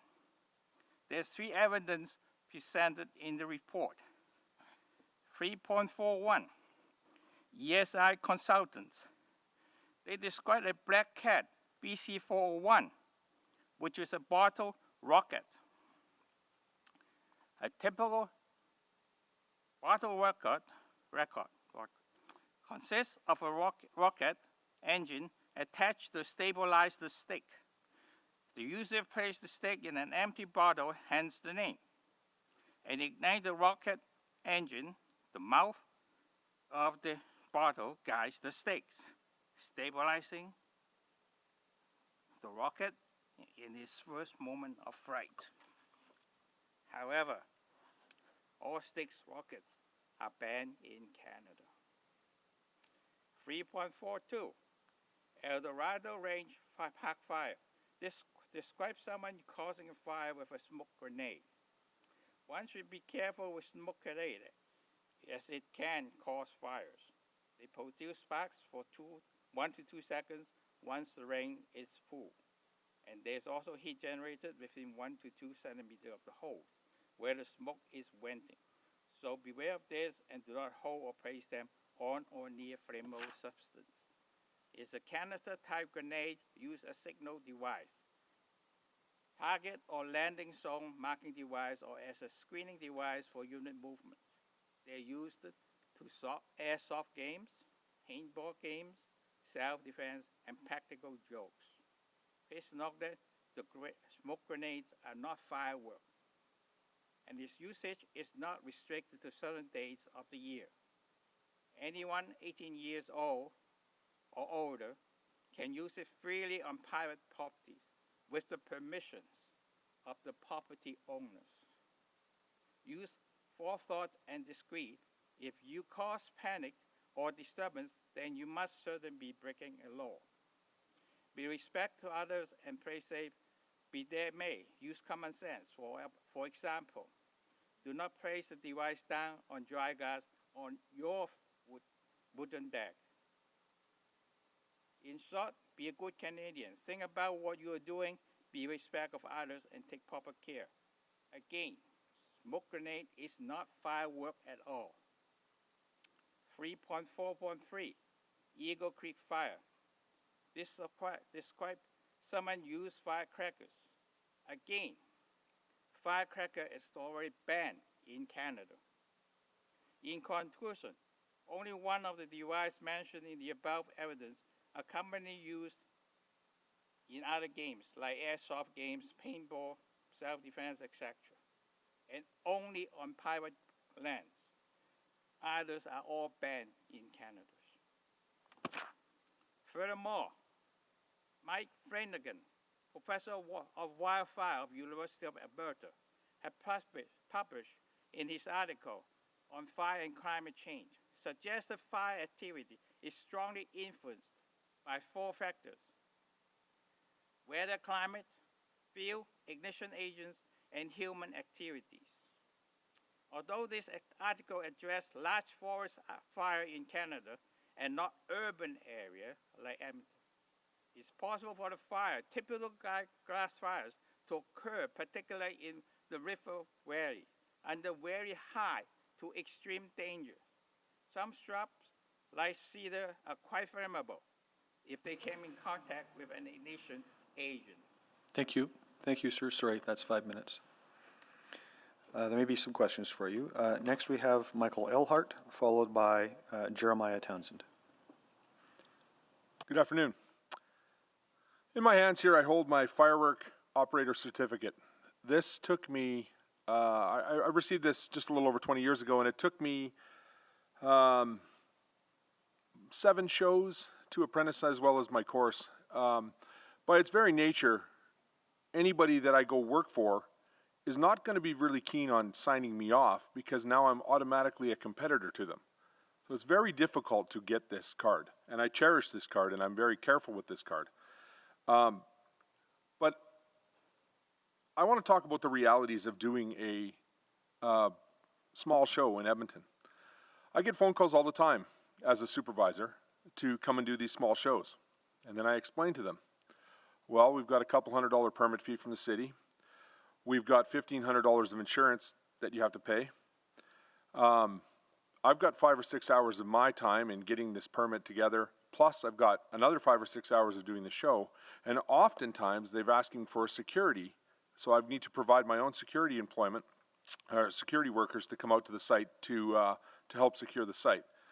Now, all of this is for any fireworks show in a park or wherever. And then on top of that, we've got City of Edmonton guidelines for doing it in a park. We need to get permission from the city as well. But all of these things make it so difficult. You want to do a $200 show in your neighborhood, in the park in your neighborhood, I've got $2,000 worth of fees you can add to that show. So guess what those people do? They go, they buy the product, whether it be online, from a retailer, from anywhere, you can buy it all over the place, and they just go and shoot it. And there's no permitting system that's going to work to stop that from happening. Because unless it's almost free, people are not going to comply.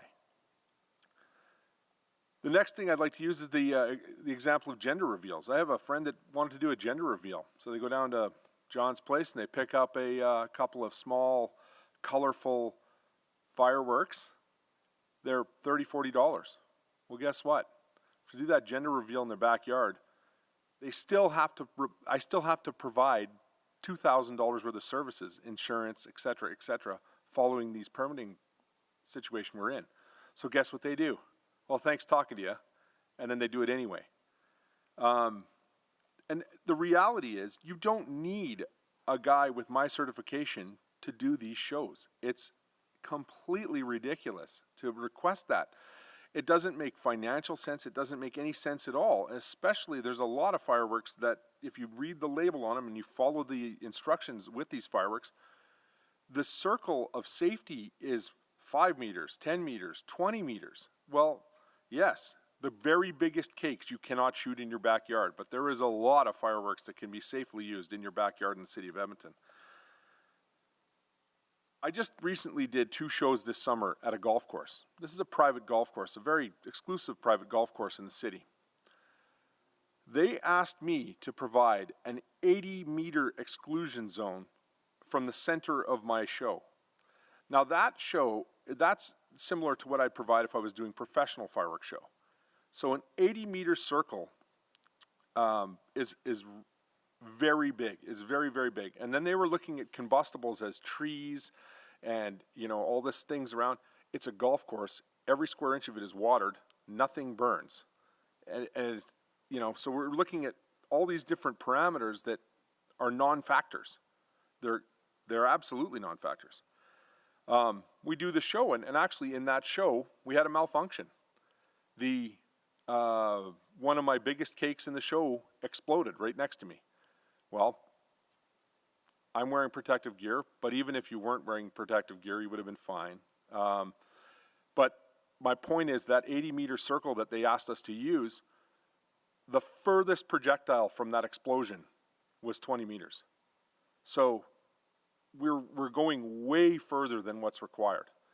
And the last thing I'd like to touch on is that I've been doing this for 23 years, 24 years as a supervisor, 20 years as a supervisor, 24 years. I've had every malfunction you could ever imagine happen. This product, family grade products, are not dangerous.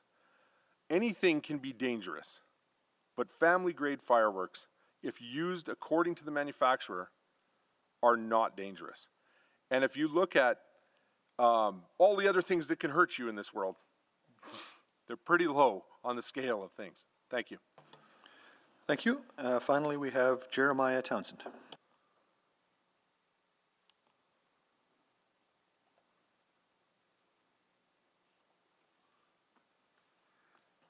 We've received word that Jeremiah is no longer able to join the meeting. He's withdrawn? Okay, thank you. All right, then, that concludes our speaker presentations. We'll now go to questions from councillors. Now, I will start with Councillor Tang, who exempted this, and then others, please click on. Thank you. Well, thank you all so much for taking time out of your day, all day, to share your mind. And also just to answer questions. So thank you. I know this is not the first time that you're here to speak, and we had this conversation as recent as in May. So appreciate your patience as you keep coming back. Just quickly to John, you made a statement that random fireworks is already illegal because we don't have the policing resource to enforce it. How is it already illegal? Or is that a resource? Because those are two separate things. Oh, can you, sorry, your mic, please? I probably phrased that badly. My point was that I think people shooting loud aerial fireworks in neighborhoods is what I was referring to by random. Okay. Not community league shows, not the shows we're speaking of today. Yeah. And my point was that that is already an illegal activity. And that the police don't enforce it. I've called fire dispatch myself, and they'll say, "Well, it's Canada Day." Mm-hmm. So I guess my point was that it's already illegal for people to be shooting fireworks in their backyard without a permit. Right. And I was trying to explain that having tougher regulations on these people, on the communities, the community leagues, won't prevent those people who are already ignoring the existing bylaws. Right. Okay. Yeah. Although right now you could just shoot off fireworks. Anyways, I wanted to just pick on something else because I know I'm running out of time too. Education at the point of sale came up a few times by people. Yes. You do that.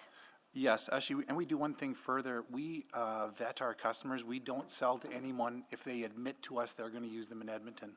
There's signs on our doors. It's printed on our receipts, and our staff ask each person, "Are you going to use it in the city of Edmonton? It's illegal," and then we don't sell to them. So yes, and we also do the system of education. We provide written form, a form of CNFA literature, but in addition, we actually do it verbally because of the three most important things. But you do that. You don't know if other vendors are doing that. Kind of. So actually, it's actually printed on every firework already. Okay. So the federal regulations require some safety instructions to be provided to every person who purchases fireworks, verbally or otherwise. Mm-hmm. But it's actually printed on all of them already to avoid this. Right.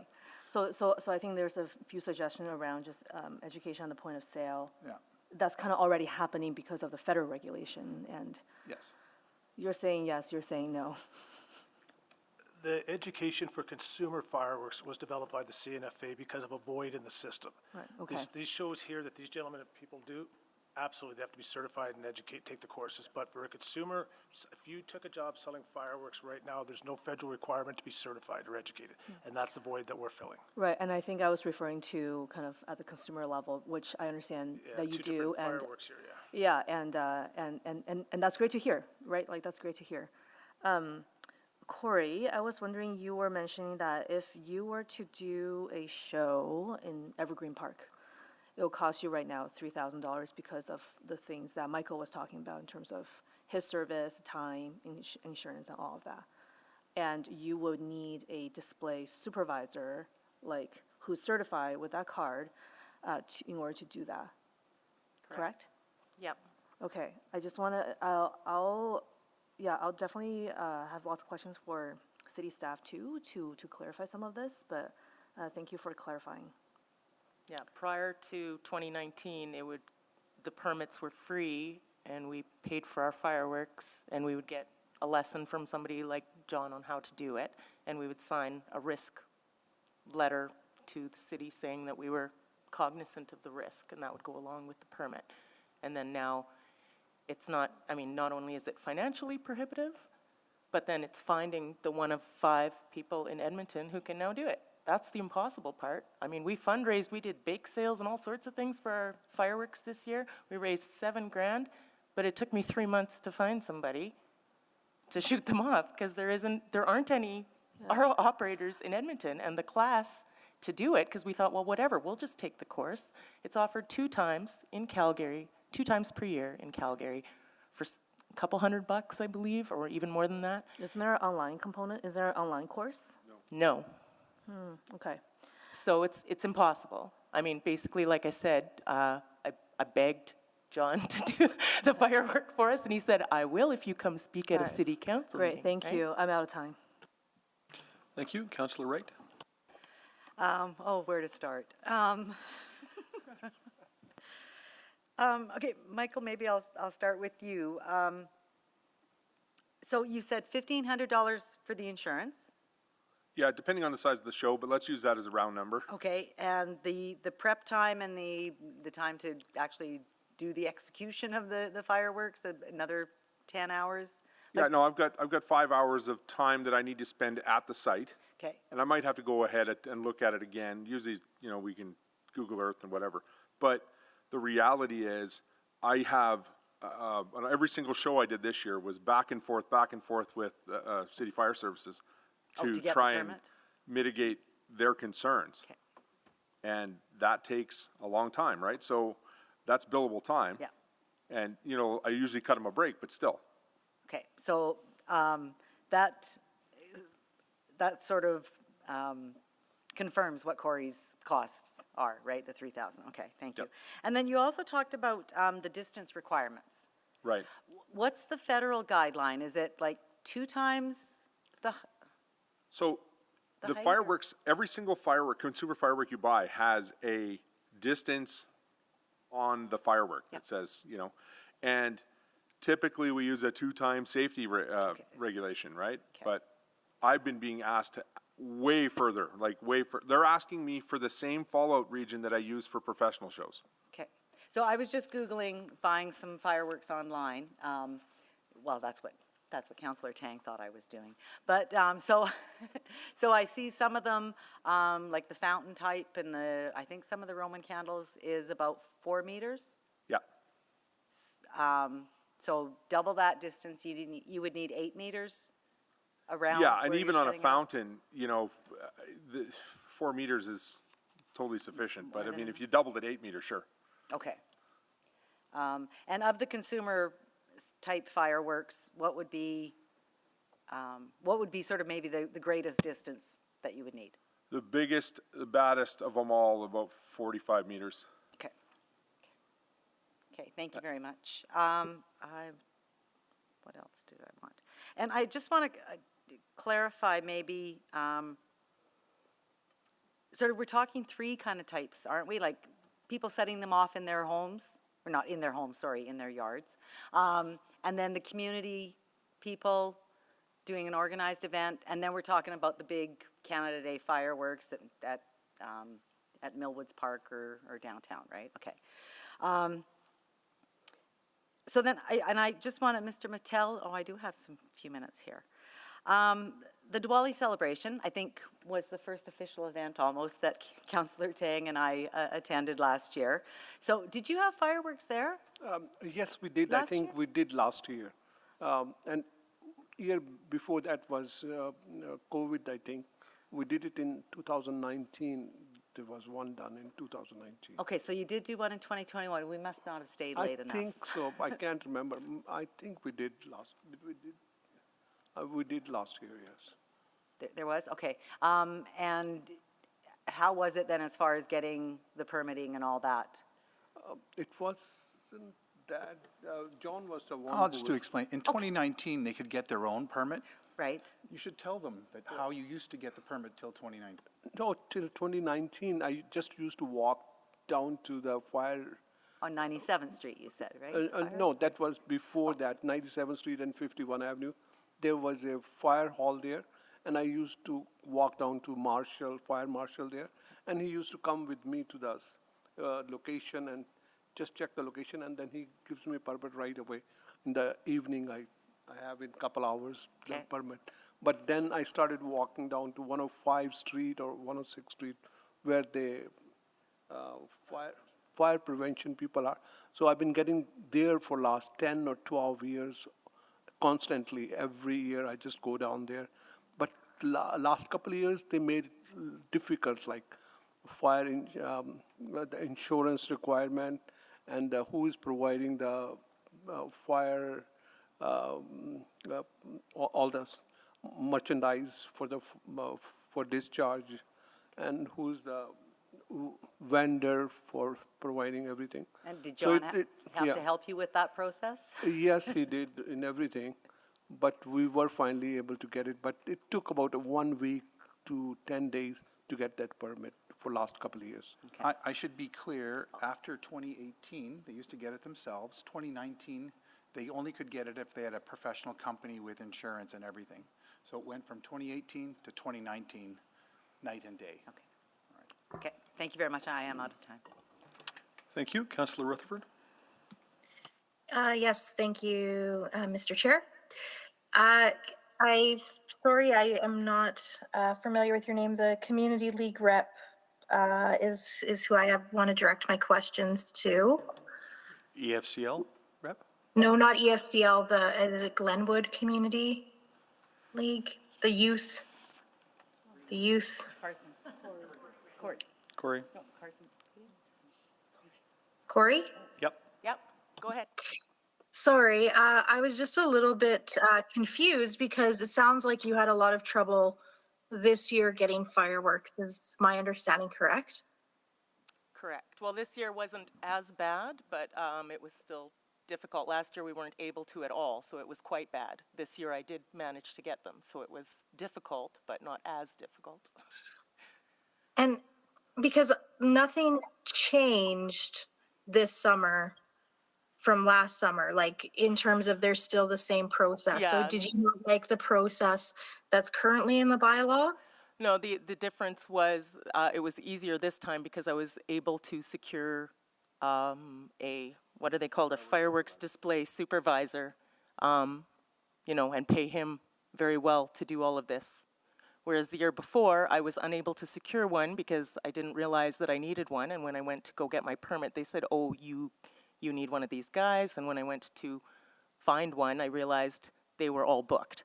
So I started earlier this year, but they were still all booked. And I managed to get John to help us. But that was, other community leagues were not so lucky. Many of us just didn't do a show this year because those 5 guys are busy.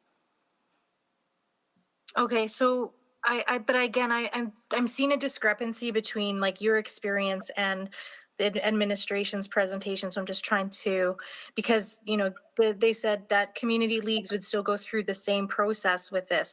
So what I'm understanding then is it that your fireworks are classified at a higher tier already for your events? No, Is that?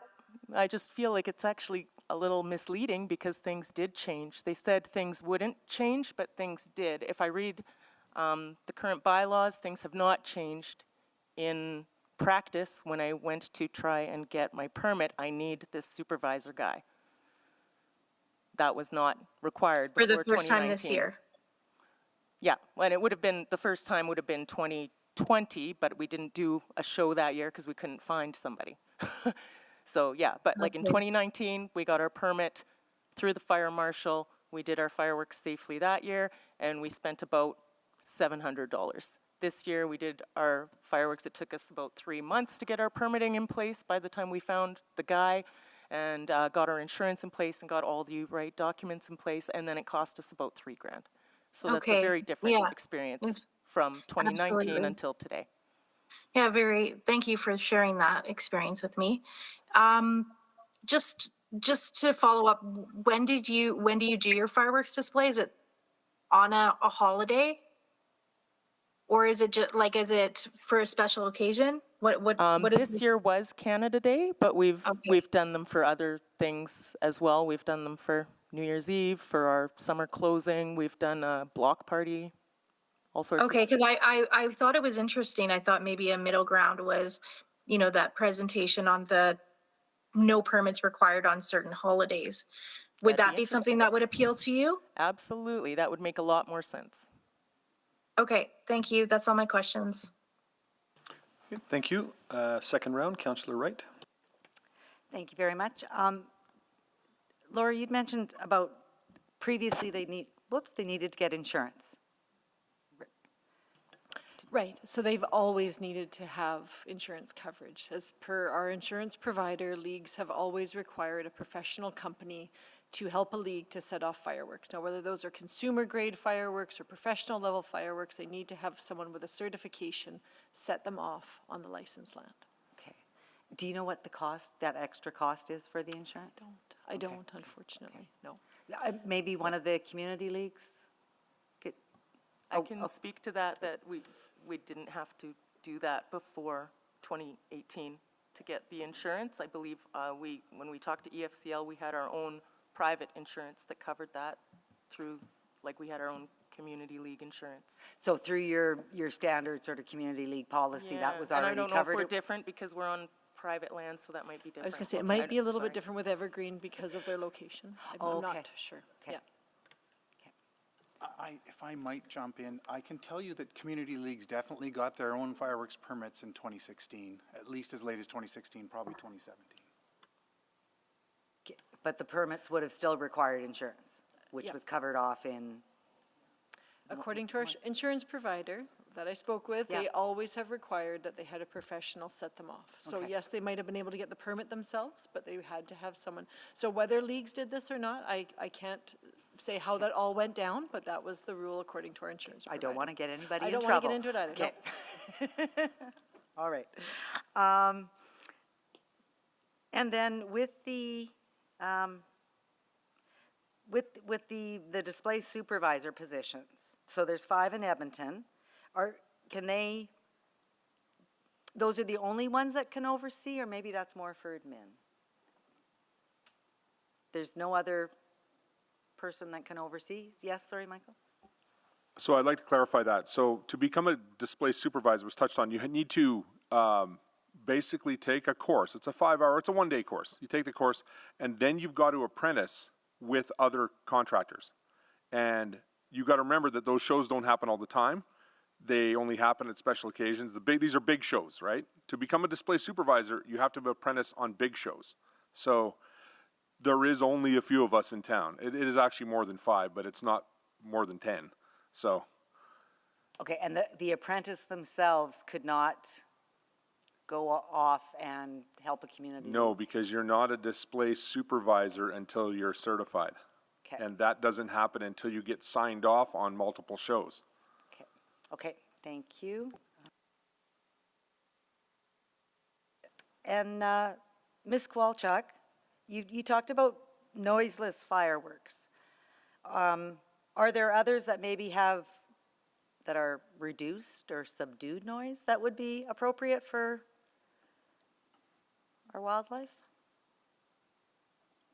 I don't know if there are fireworks that are quieter fireworks, but I do know that Banff, when they moved to noiseless fireworks, that this went over great. The community was very happy with them. They were still a light show. People, I think, appreciated the chance to celebrate, to continue celebrating in a way that they knew was not harming wildlife. And I mean, we know we're in a climate crisis and a biodiversity crisis. City Council has declared a climate emergency. And I just think, you know, when are our city's actions going to reflect that emergency, where we are curtailing any kind of non-essential harm, you know, non-essential carbon footprint, non-essential harm to biodiversity. And, you know, nobody is saying that we should not be celebrating. Everybody wants to continue celebrating. Let's just do it in a way that is appropriate and reflects the times. Because, yeah, I'd be interested in that as well, because during Diwali last year, I mean, I had emails from residents that, you know, with their kids, with their dogs, even those on just the loud bang going on in their neighborhoods, that they were setting them off illegally, I guess. But and those that are impacted maybe on the autism spectrum and that. So that could be an option, I think, might be of interest. Okay, thank you very much. Absolutely, thank you. Thanks. Thank you. Any other questions of our speakers? Going once, going twice. Well, thank you all very much again for joining us here today, for your patience as we get through this meeting, and for your presentations. Rest assured that your submissions today will inform our conversation with administration when we get to have it. So thank you again. Appreciate it. This I will then seek unanimous consent to bring item 7.3 forward to hear from speakers on that item, and we'll start with our administration's presentation. Just note that we are, the sand is running through the hourglass very quickly here. Trying to find new ways to, new analogies to say that. Did you used to watch Days of Our Lives? My apprehension is I just don't want to compel one or two people to come back in 3 weeks is where I'm headed, that's all.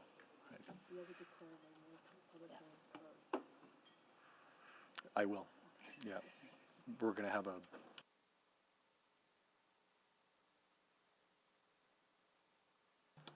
welcome back. Good afternoon again.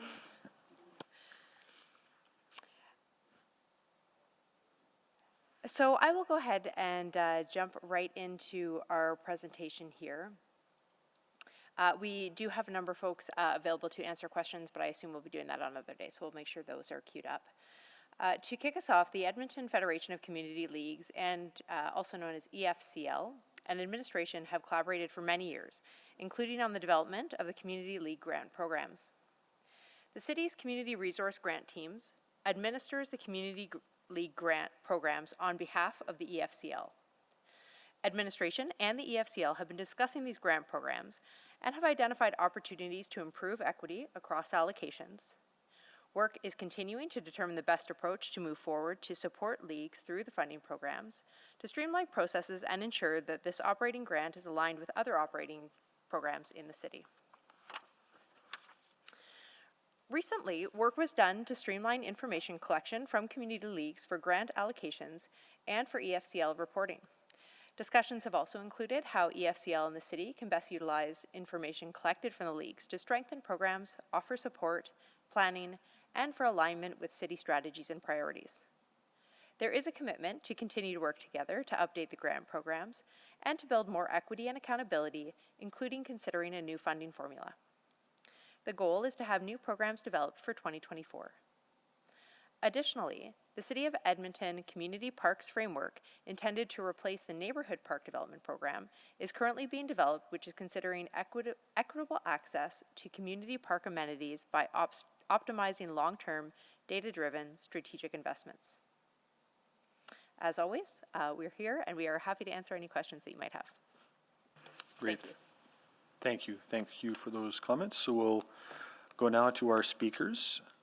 We have Laura Cunningham-Chapelle, who remains here in person. We'll just ask you to come back down, Laura. Jen Parsonage, also still here. And we've got Jill Tucker registered to join us remotely. Not sure that, oh, yep, she is. Terrific. Okay, so again, 5 minutes each, and we'll take you in order. Give you a chance. Okay. Thank you. Go ahead. Thank you. All right. Good afternoon, Community and Public Services Committee. I am Laura Cunningham-Chapelle. I'm the Executive Director for the EFCL. As a fellow city building organization, the EFCL is happy to be a part of this conversation today. The information presented in this report outlines a portion of our long-standing relationship with community services. In 2022, after the EFCL signed the tripartite agreement with the leagues, the EFCL started gathering yearly operating grant reporting from leagues. The city had performed this role for the past 10 years. We knew that the time had come for us to be directing this work. On page 3, the report notes that the funding was provided to EFCL to create a database. The initial intention was for the database to track the Community League Infrastructure Program and create one place to see the Stantec report data from 2010, as well as to see the CLIP investments to each league since that time. As the report suggests, city administration has administered both the CLIP and CLOG grants on behalf of the EFCL for the past 10 years. With this new database allowing us to see the data from both grants, we are now able to better understand the needs of leagues from an infrastructure perspective, as well as look at their usage of amenities, the events that they hold, the activities they provide, and their membership numbers. We hope to understand what factors make programs more costly for leagues, like our previous conversation, and where the gaps in funding are that impact their ability to thrive as local community hubs. Over the past couple of years, due to COVID restrictions on gatherings, these numbers have been affected. Nonetheless, they still tell a story of strong engagement and opportunity for local recreation. We know that leagues spent close last year to $26,000 per year on average to run their facilities. That amount goes up to $38,000 on average if they also ran a rink. The average operating grant from the CLOG is $17,000 per league. This creates challenges for leagues. They need to continuously look for other sources of funding, with the easiest being to charge rental fees for their facilities. We have put leagues in a very difficult position. They're trying to run efficient operations, they're trying to provide public spaces where they can run programs, hold events, and offer access to neighbors and other organizations looking to use the space. If a portion of the operating grant was better aligned with the actual costs to run facilities, we believe leagues would be in a better position to support reduced pricing for rentals by other nonprofits, as well as to shift their focus to using other sources of revenue for programs, workshops, recreation opportunities, events that benefit the wide range of neighbors. So in regards to the condition of the amenities on licensed land, we are continually working to understand this. We will come to Council this fall to request funds to begin to do an infrastructure audit assessment on all amenities on licensed land. This is as per our new tripartite license agreement. With these assessments over the next 10 years, we are hoping to have a clearer picture of the state of amenities and what is required. We do not have any data about the state of playgrounds adjacent to licensed land, and so we can't comment on, or we can't provide any comments on these amenities and how that corresponds with other factors in the neighborhood. Over the next year, we hope to have a better picture from leagues about the costs to manage their amenities. We have started energy benchmarking this spring with 45 leagues submitting their utility consumption data so that we can have a better understanding of their costs. Post-COVID, we hope to see not only the costs of the building when it was closed or rarely used, but also when it's full and bustling with lots of events, programs, and rentals. This new data with today's utility rates will create a clearer picture of formula options that balance the needs of leagues with many amenities, but also helping support leagues as they engage a large population of Edmontonians through events, programs, and activities. We will be speaking with leagues about this shift in the funding formula over the coming months. So we look forward to finding a formula that balances supporting the costs of vital neighborhood-level amenities, as well as ensuring leagues continue their vital work of providing local, affordable recreation and activation in the community for all Edmontonians. Thank you. Thank you. Next we have Jen Parsonage. I reiterate what I said earlier, but I'm just here to answer questions as well. Great. Thanks. Thanks for being here. And finally, we have Jill Tucker. Yes, hi there. Thanks for the opportunity to speak. I originally prepared a slideshow, but I think in the interest of time, I'm just going to speak a little bit about our situation. So I'm from Parent Council at Forest Heights School, and I'm representing my school as well as a number of other schools in the same situation, and that's in slide 2 of the slideshow, which I'll provide to you for a resource. So I'm here to talk to you today about the new parks framework and just some historical perspective on the way that the grant funding model in the past has created inequities for school playgrounds, which especially in neighborhoods where the main playground infrastructure happens to be on school property. And if excluding this school infrastructure, playgrounds infrastructure continues to be excluded in the new community parks framework, those inequities will just perpetuate into the future. So the new CPF presents an opportunity to correct this problem, and I want to urge council to use the CPF to help provide for funding for playgrounds located on school property, because these playgrounds serve as important community infrastructure. So Forest Heights is a central neighborhood. We're redeveloping, densifying. We have lots of infill housing development. And our neighborhood is getting younger because new families with children are moving in. And we have been raising funds for about 5 years to redevelop our aging playground that is at the end of life. But we're facing a major inequity. Excuse me, I'm just getting over COVID. And that is because in many neighborhoods like ours, the school playground is built on school land, whereas in newer areas, the school playground is located on adjacent parkland. And being on adjacent parkland means that the playground is eligible for full city funding support, as well as project management and maintenance of the playground. And these large city funding streams that are primarily targeted to community leagues really double the budget of a playground on parkland versus a playground on school footprint. So at Forest Heights School, we have no adjacent parkland. We have a playground located on school property, but we are the biggest playground in our neighborhood. And in our recent community needs assessment, there was a strong expectation that we would provide a playground that would appeal to all ages, even outside of school aged, and our students. So we're being expected to provide this community infrastructure with no funding assistance at all from the city. And we really don't have the budget to do so because of that lack of funding.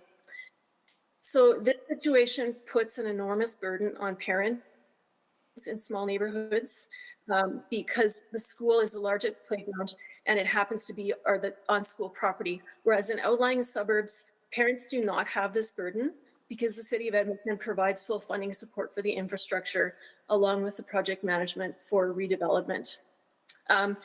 You may be wondering why school boards do not provide funding, and that's because Alberta infrastructure does not provide funding for playground redevelopment on school property, and Alberta education does not provide funding either because it's non-instructional space, and this is actually the case in most provinces. So the only large funding stream we have access to is CFEP, which is a provincial program matching $125,000 worth of funding. It's currently oversubscribed and has been cut by about 50% in the past 4 years, and is also inadequate to pay for this, the high cost of playground infrastructure. It only covers about 1/3 to 1/4 of the playground cost. In some schools, there's even competition between the school and the community league for CFEP dollars if there's more than one project going on, when really there should be collaboration. So the funding model sets up this competition. NPDP program used to contribute to school playgrounds, but it no longer does since about 2010, and that is the root of this inequity. So on a related note, just if you do an environmental scan, you'll find that some surrounding municipalities do provide funding for infrastructure for playground infrastructure on school land. So that includes St. Albert and Fort Saskatchewan are two that I know of. So in the new framework, I would like to see prioritization of the neighborhood school as the primary user group and stakeholder of playground infrastructure. And the city really needs to work with school boards on creative solutions such as easements or joint use and optimal playground placement within Parkland, if there is Parkland surrounding the school, so that we can prioritize schools as the primary stakeholder of a playground. And this prioritization should happen right from the beginning of park redevelopment process in a neighborhood, right from the planning stages. And the prioritization needs to include funding even when the playground is located on school property, because this will help close this major gap that we have and this inequity that is faced by mostly central Edmonton schools, that the schools in suburbs just are not facing this issue, generally speaking. So I believe it would be a mistake to continue the exclusion of funding to schools in the new framework and then end up being in a position in a few years to have to re-examine and try to include schools in the framework. So I would really like to see more collaboration between the City of Edmonton and the school boards to try to find creative solutions to this funding challenge. Thank you. Thank you. That's our 5 minutes. Thank you very much. There may be some questions for you. Okay. And we'll do that now. We'll go to questions of our speakers from council, starting with Councillor Tang. Great. Thank you all very much, again, until the bitter end. But really appreciate your voices and sharing your feedback, your perspective. I guess I'll start with the clop and clip. Is that what you call it? Clog and clip? Clog and clip, yep. And I'm interested in that database that you were talking about. Have you evaluated at all with leagues how they've been liking the new process? Because I also feel like isn't that a very onerous process for them to collect that information, and do all leagues have that capacity? Yeah, no, I think there is a lot of data that we do ask, and it's been data that's been asked of them for the last 10 years. So we haven't changed the data. The only data that we now are asking is around their budget for the year ahead and their priorities as a community league. So this is data that's always been asked of them. Yeah, and just in terms of the formula, the funding formula is to, if I'm understanding right, there's an intention to include elements to help reduce some of the bias that the report flagged. Is that? The current funding formula for CLOG is just a base amount, and then it's a amount per person that lives within the boundaries of the league.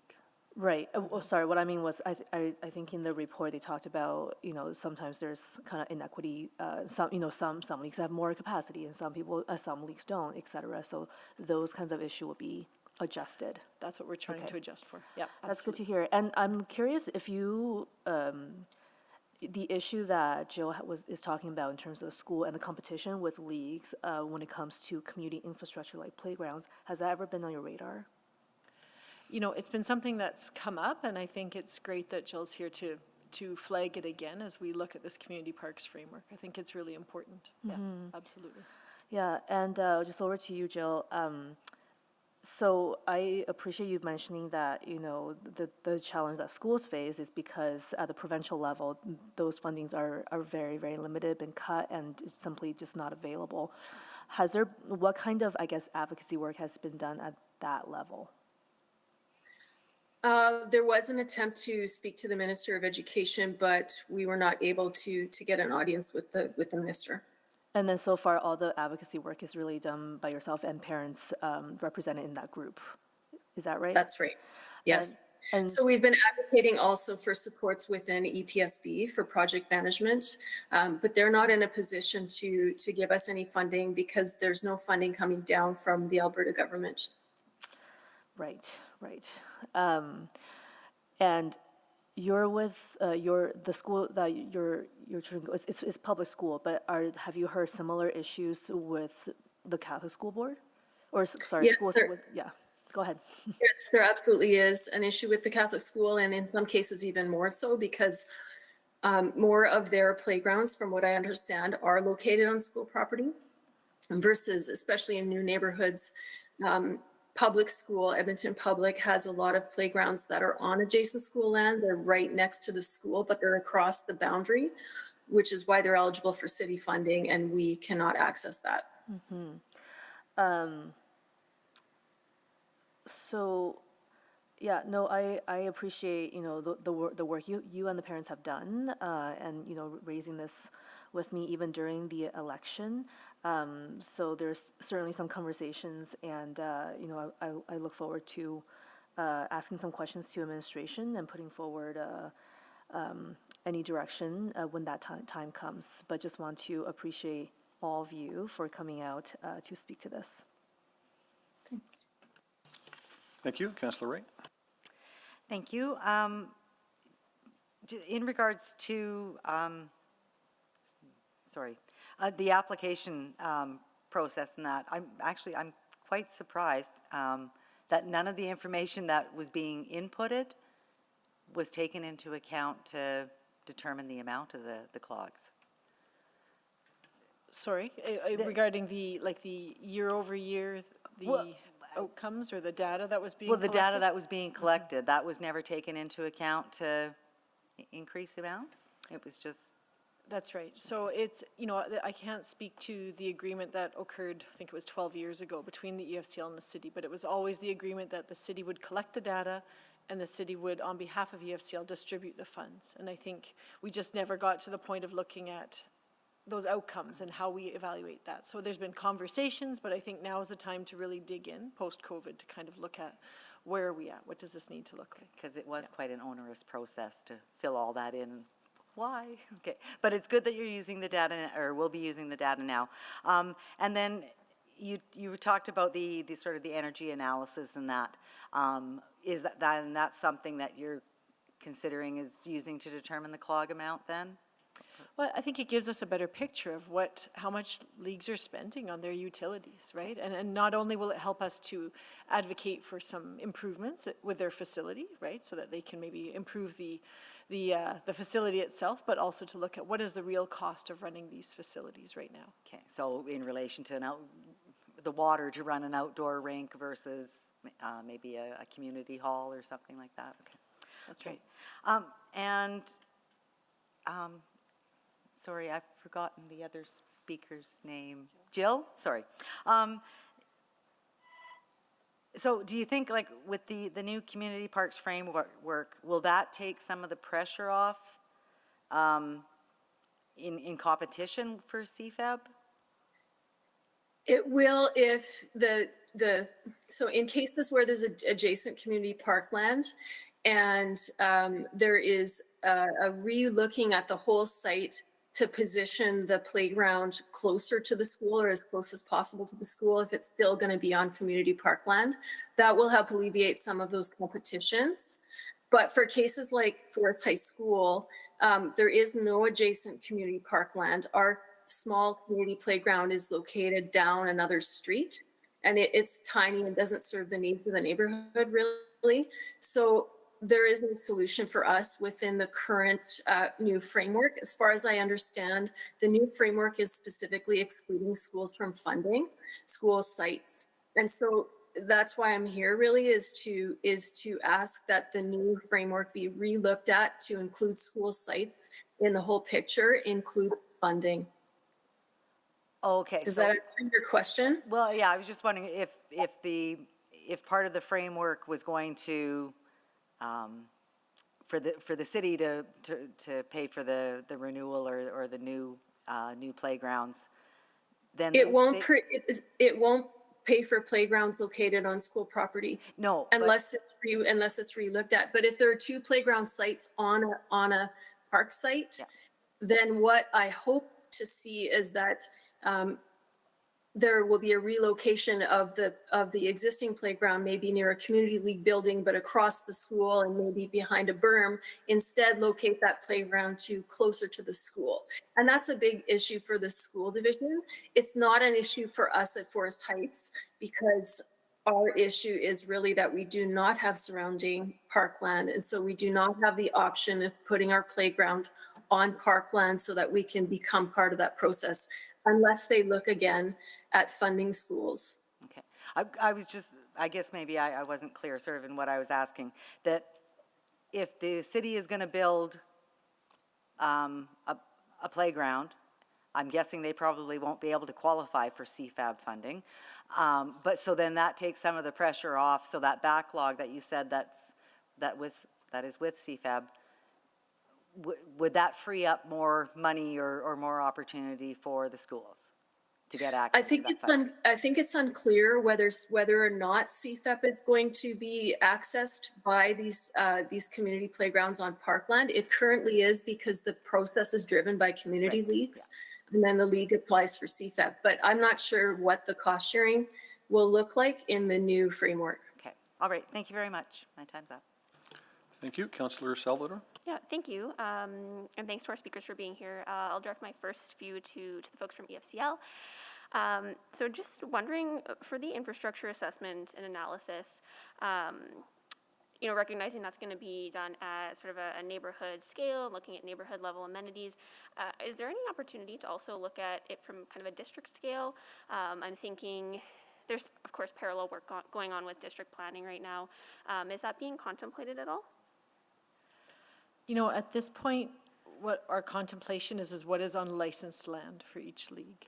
And because this is really about public safety, keeping up the amenities to be in the best shape, we don't have a good sense of currently the state of the amenities, right? And so at this point, no, but I think it's something we could discuss further. Okay, I really appreciate that.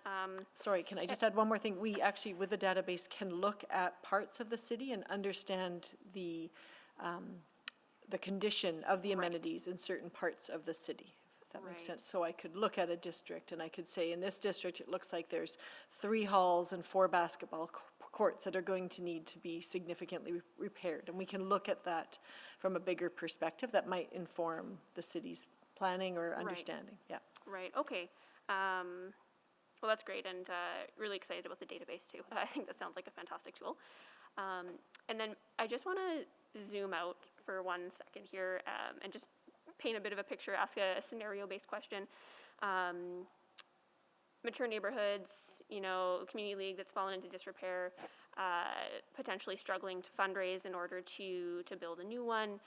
And, in this scenario, maybe the city doesn't necessarily have the dollars or budget to be able to go through a significant number of hall renos. So what would happen if a league wanted to work with a seniors housing provider, for example, or be able to redevelop that building into a hall with a kitchen space and maybe a cafe, housing above? Is the joint use agreement the limiting factor there? Is that my understanding? I'm just trying to get a handle on that. So I think you mean the tripartite. Sorry, I'm going back and forth between school board stuff. yeah, there's lots of boards happening right now. I think, from my understanding, from what you've said, the limiting factor could be around usage, right? So currently, the tripartite licensed land has to be used for a certain amount just for public recreation. And it's a definition of public recreation that's really important. So in the last tripartite, we expanded that definition of recreation, and we do now have some allowance for commercial use, but only up to 20%. Now that's under the MGA. So I think if the city was interested in looking at different models, I think we'd need to work together to actually look at lobbying the province to see about some alternative uses on that land. Okay. Yeah, and again, excited about the expansion of what those recreational uses could be classified as, but also thinking about opportunities for co-location for economic and financial viability, but that's a bigger conversation. So I'm going to go to Jill for some specific questions as well. Thank you for being here, Jill, and thank you for your continued advocacy. I know how challenging it's been in Forest Heights in particular, but that it also touches other communities. So have you been involved in some of the Community Parks Framework engagement sessions so far? Yes. And if so, could you just, I guess, share with us what those have been like? If it seems like there's room to help fill this gap that you've identified? So when I brought this issue up in one of the engagement sessions, I was basically told, and another person in our coalition did the same, and we were pretty much told that the new parks framework is really only looking at city land, so city-owned assets, and not looking at considering school board-owned assets for funding at all. And I hope that they'll still be at least looked at in as far as what are the amenities in a neighborhood and what are the needs. But without the funding piece, it's really difficult to, it's difficult for us to be expected to provide this kind of infrastructure to our community without that city funding. And it's really, it was apparent in the engagement sessions that it's really not being considered at this moment, which is why I would like, I think direction from council is what it's going to take to have school sites considered. Yeah, absolutely. Okay, well, I really appreciate you you being here today and bringing attention to this, and I'll ask some questions of admin. Thanks. Thanks. Thank you. I think that concludes questions of our speakers. Just one last chance for anybody that might have one. Very good then. So thank you very much for your attendance today, and apologies again for the long day. Appreciate your patience and your consideration. And same for you, Ms. Tucker. Really appreciate you sticking around and hanging in for the whole day. We really appreciate your insights. And again, we will certainly consider those when we get an opportunity to have that conversation with administration on these. So thanks very much. So that concludes speakers and questions of speakers. So I'm going to circle back then, and I'll just seek the clerk's guidance. Do I need to bring 6.3 back forward, or are we just picking that up where we left off? We can simply pick that back up. Yeah, okay. So then back to 6.3, and again, just from a process perspective, requisitioning an item brings it to Monday's meeting. Postponing brings it to the next committee meeting. I understand there's some questions that people have in private. We have less than 7 minutes left in the day. So I'm going to suggest that we requisition this to council on Monday and pick it up there, which will likely mean a private conversation and discussion. Requisition. Requisition. Very good. So wish we could have done that earlier, but we'll see you on Monday. Have a great weekend. Appreciate again your patience and your consideration. 6.3 is requisition to Monday. I'm going to move that items 7.1, 7.2, and 7.3 be postponed to the next Community and Public Services Committee meeting. And again, sorry, go ahead. Oh, I'm sorry. I thought there was something there. And I'll just note that we are complete with speakers on all three of these items. So we'll be picking up each one of these items with questions of administration and debate on that. So that will be unfinished business at the next meeting. Any questions to administration or on that? Or to me, I suppose? If not, please vote.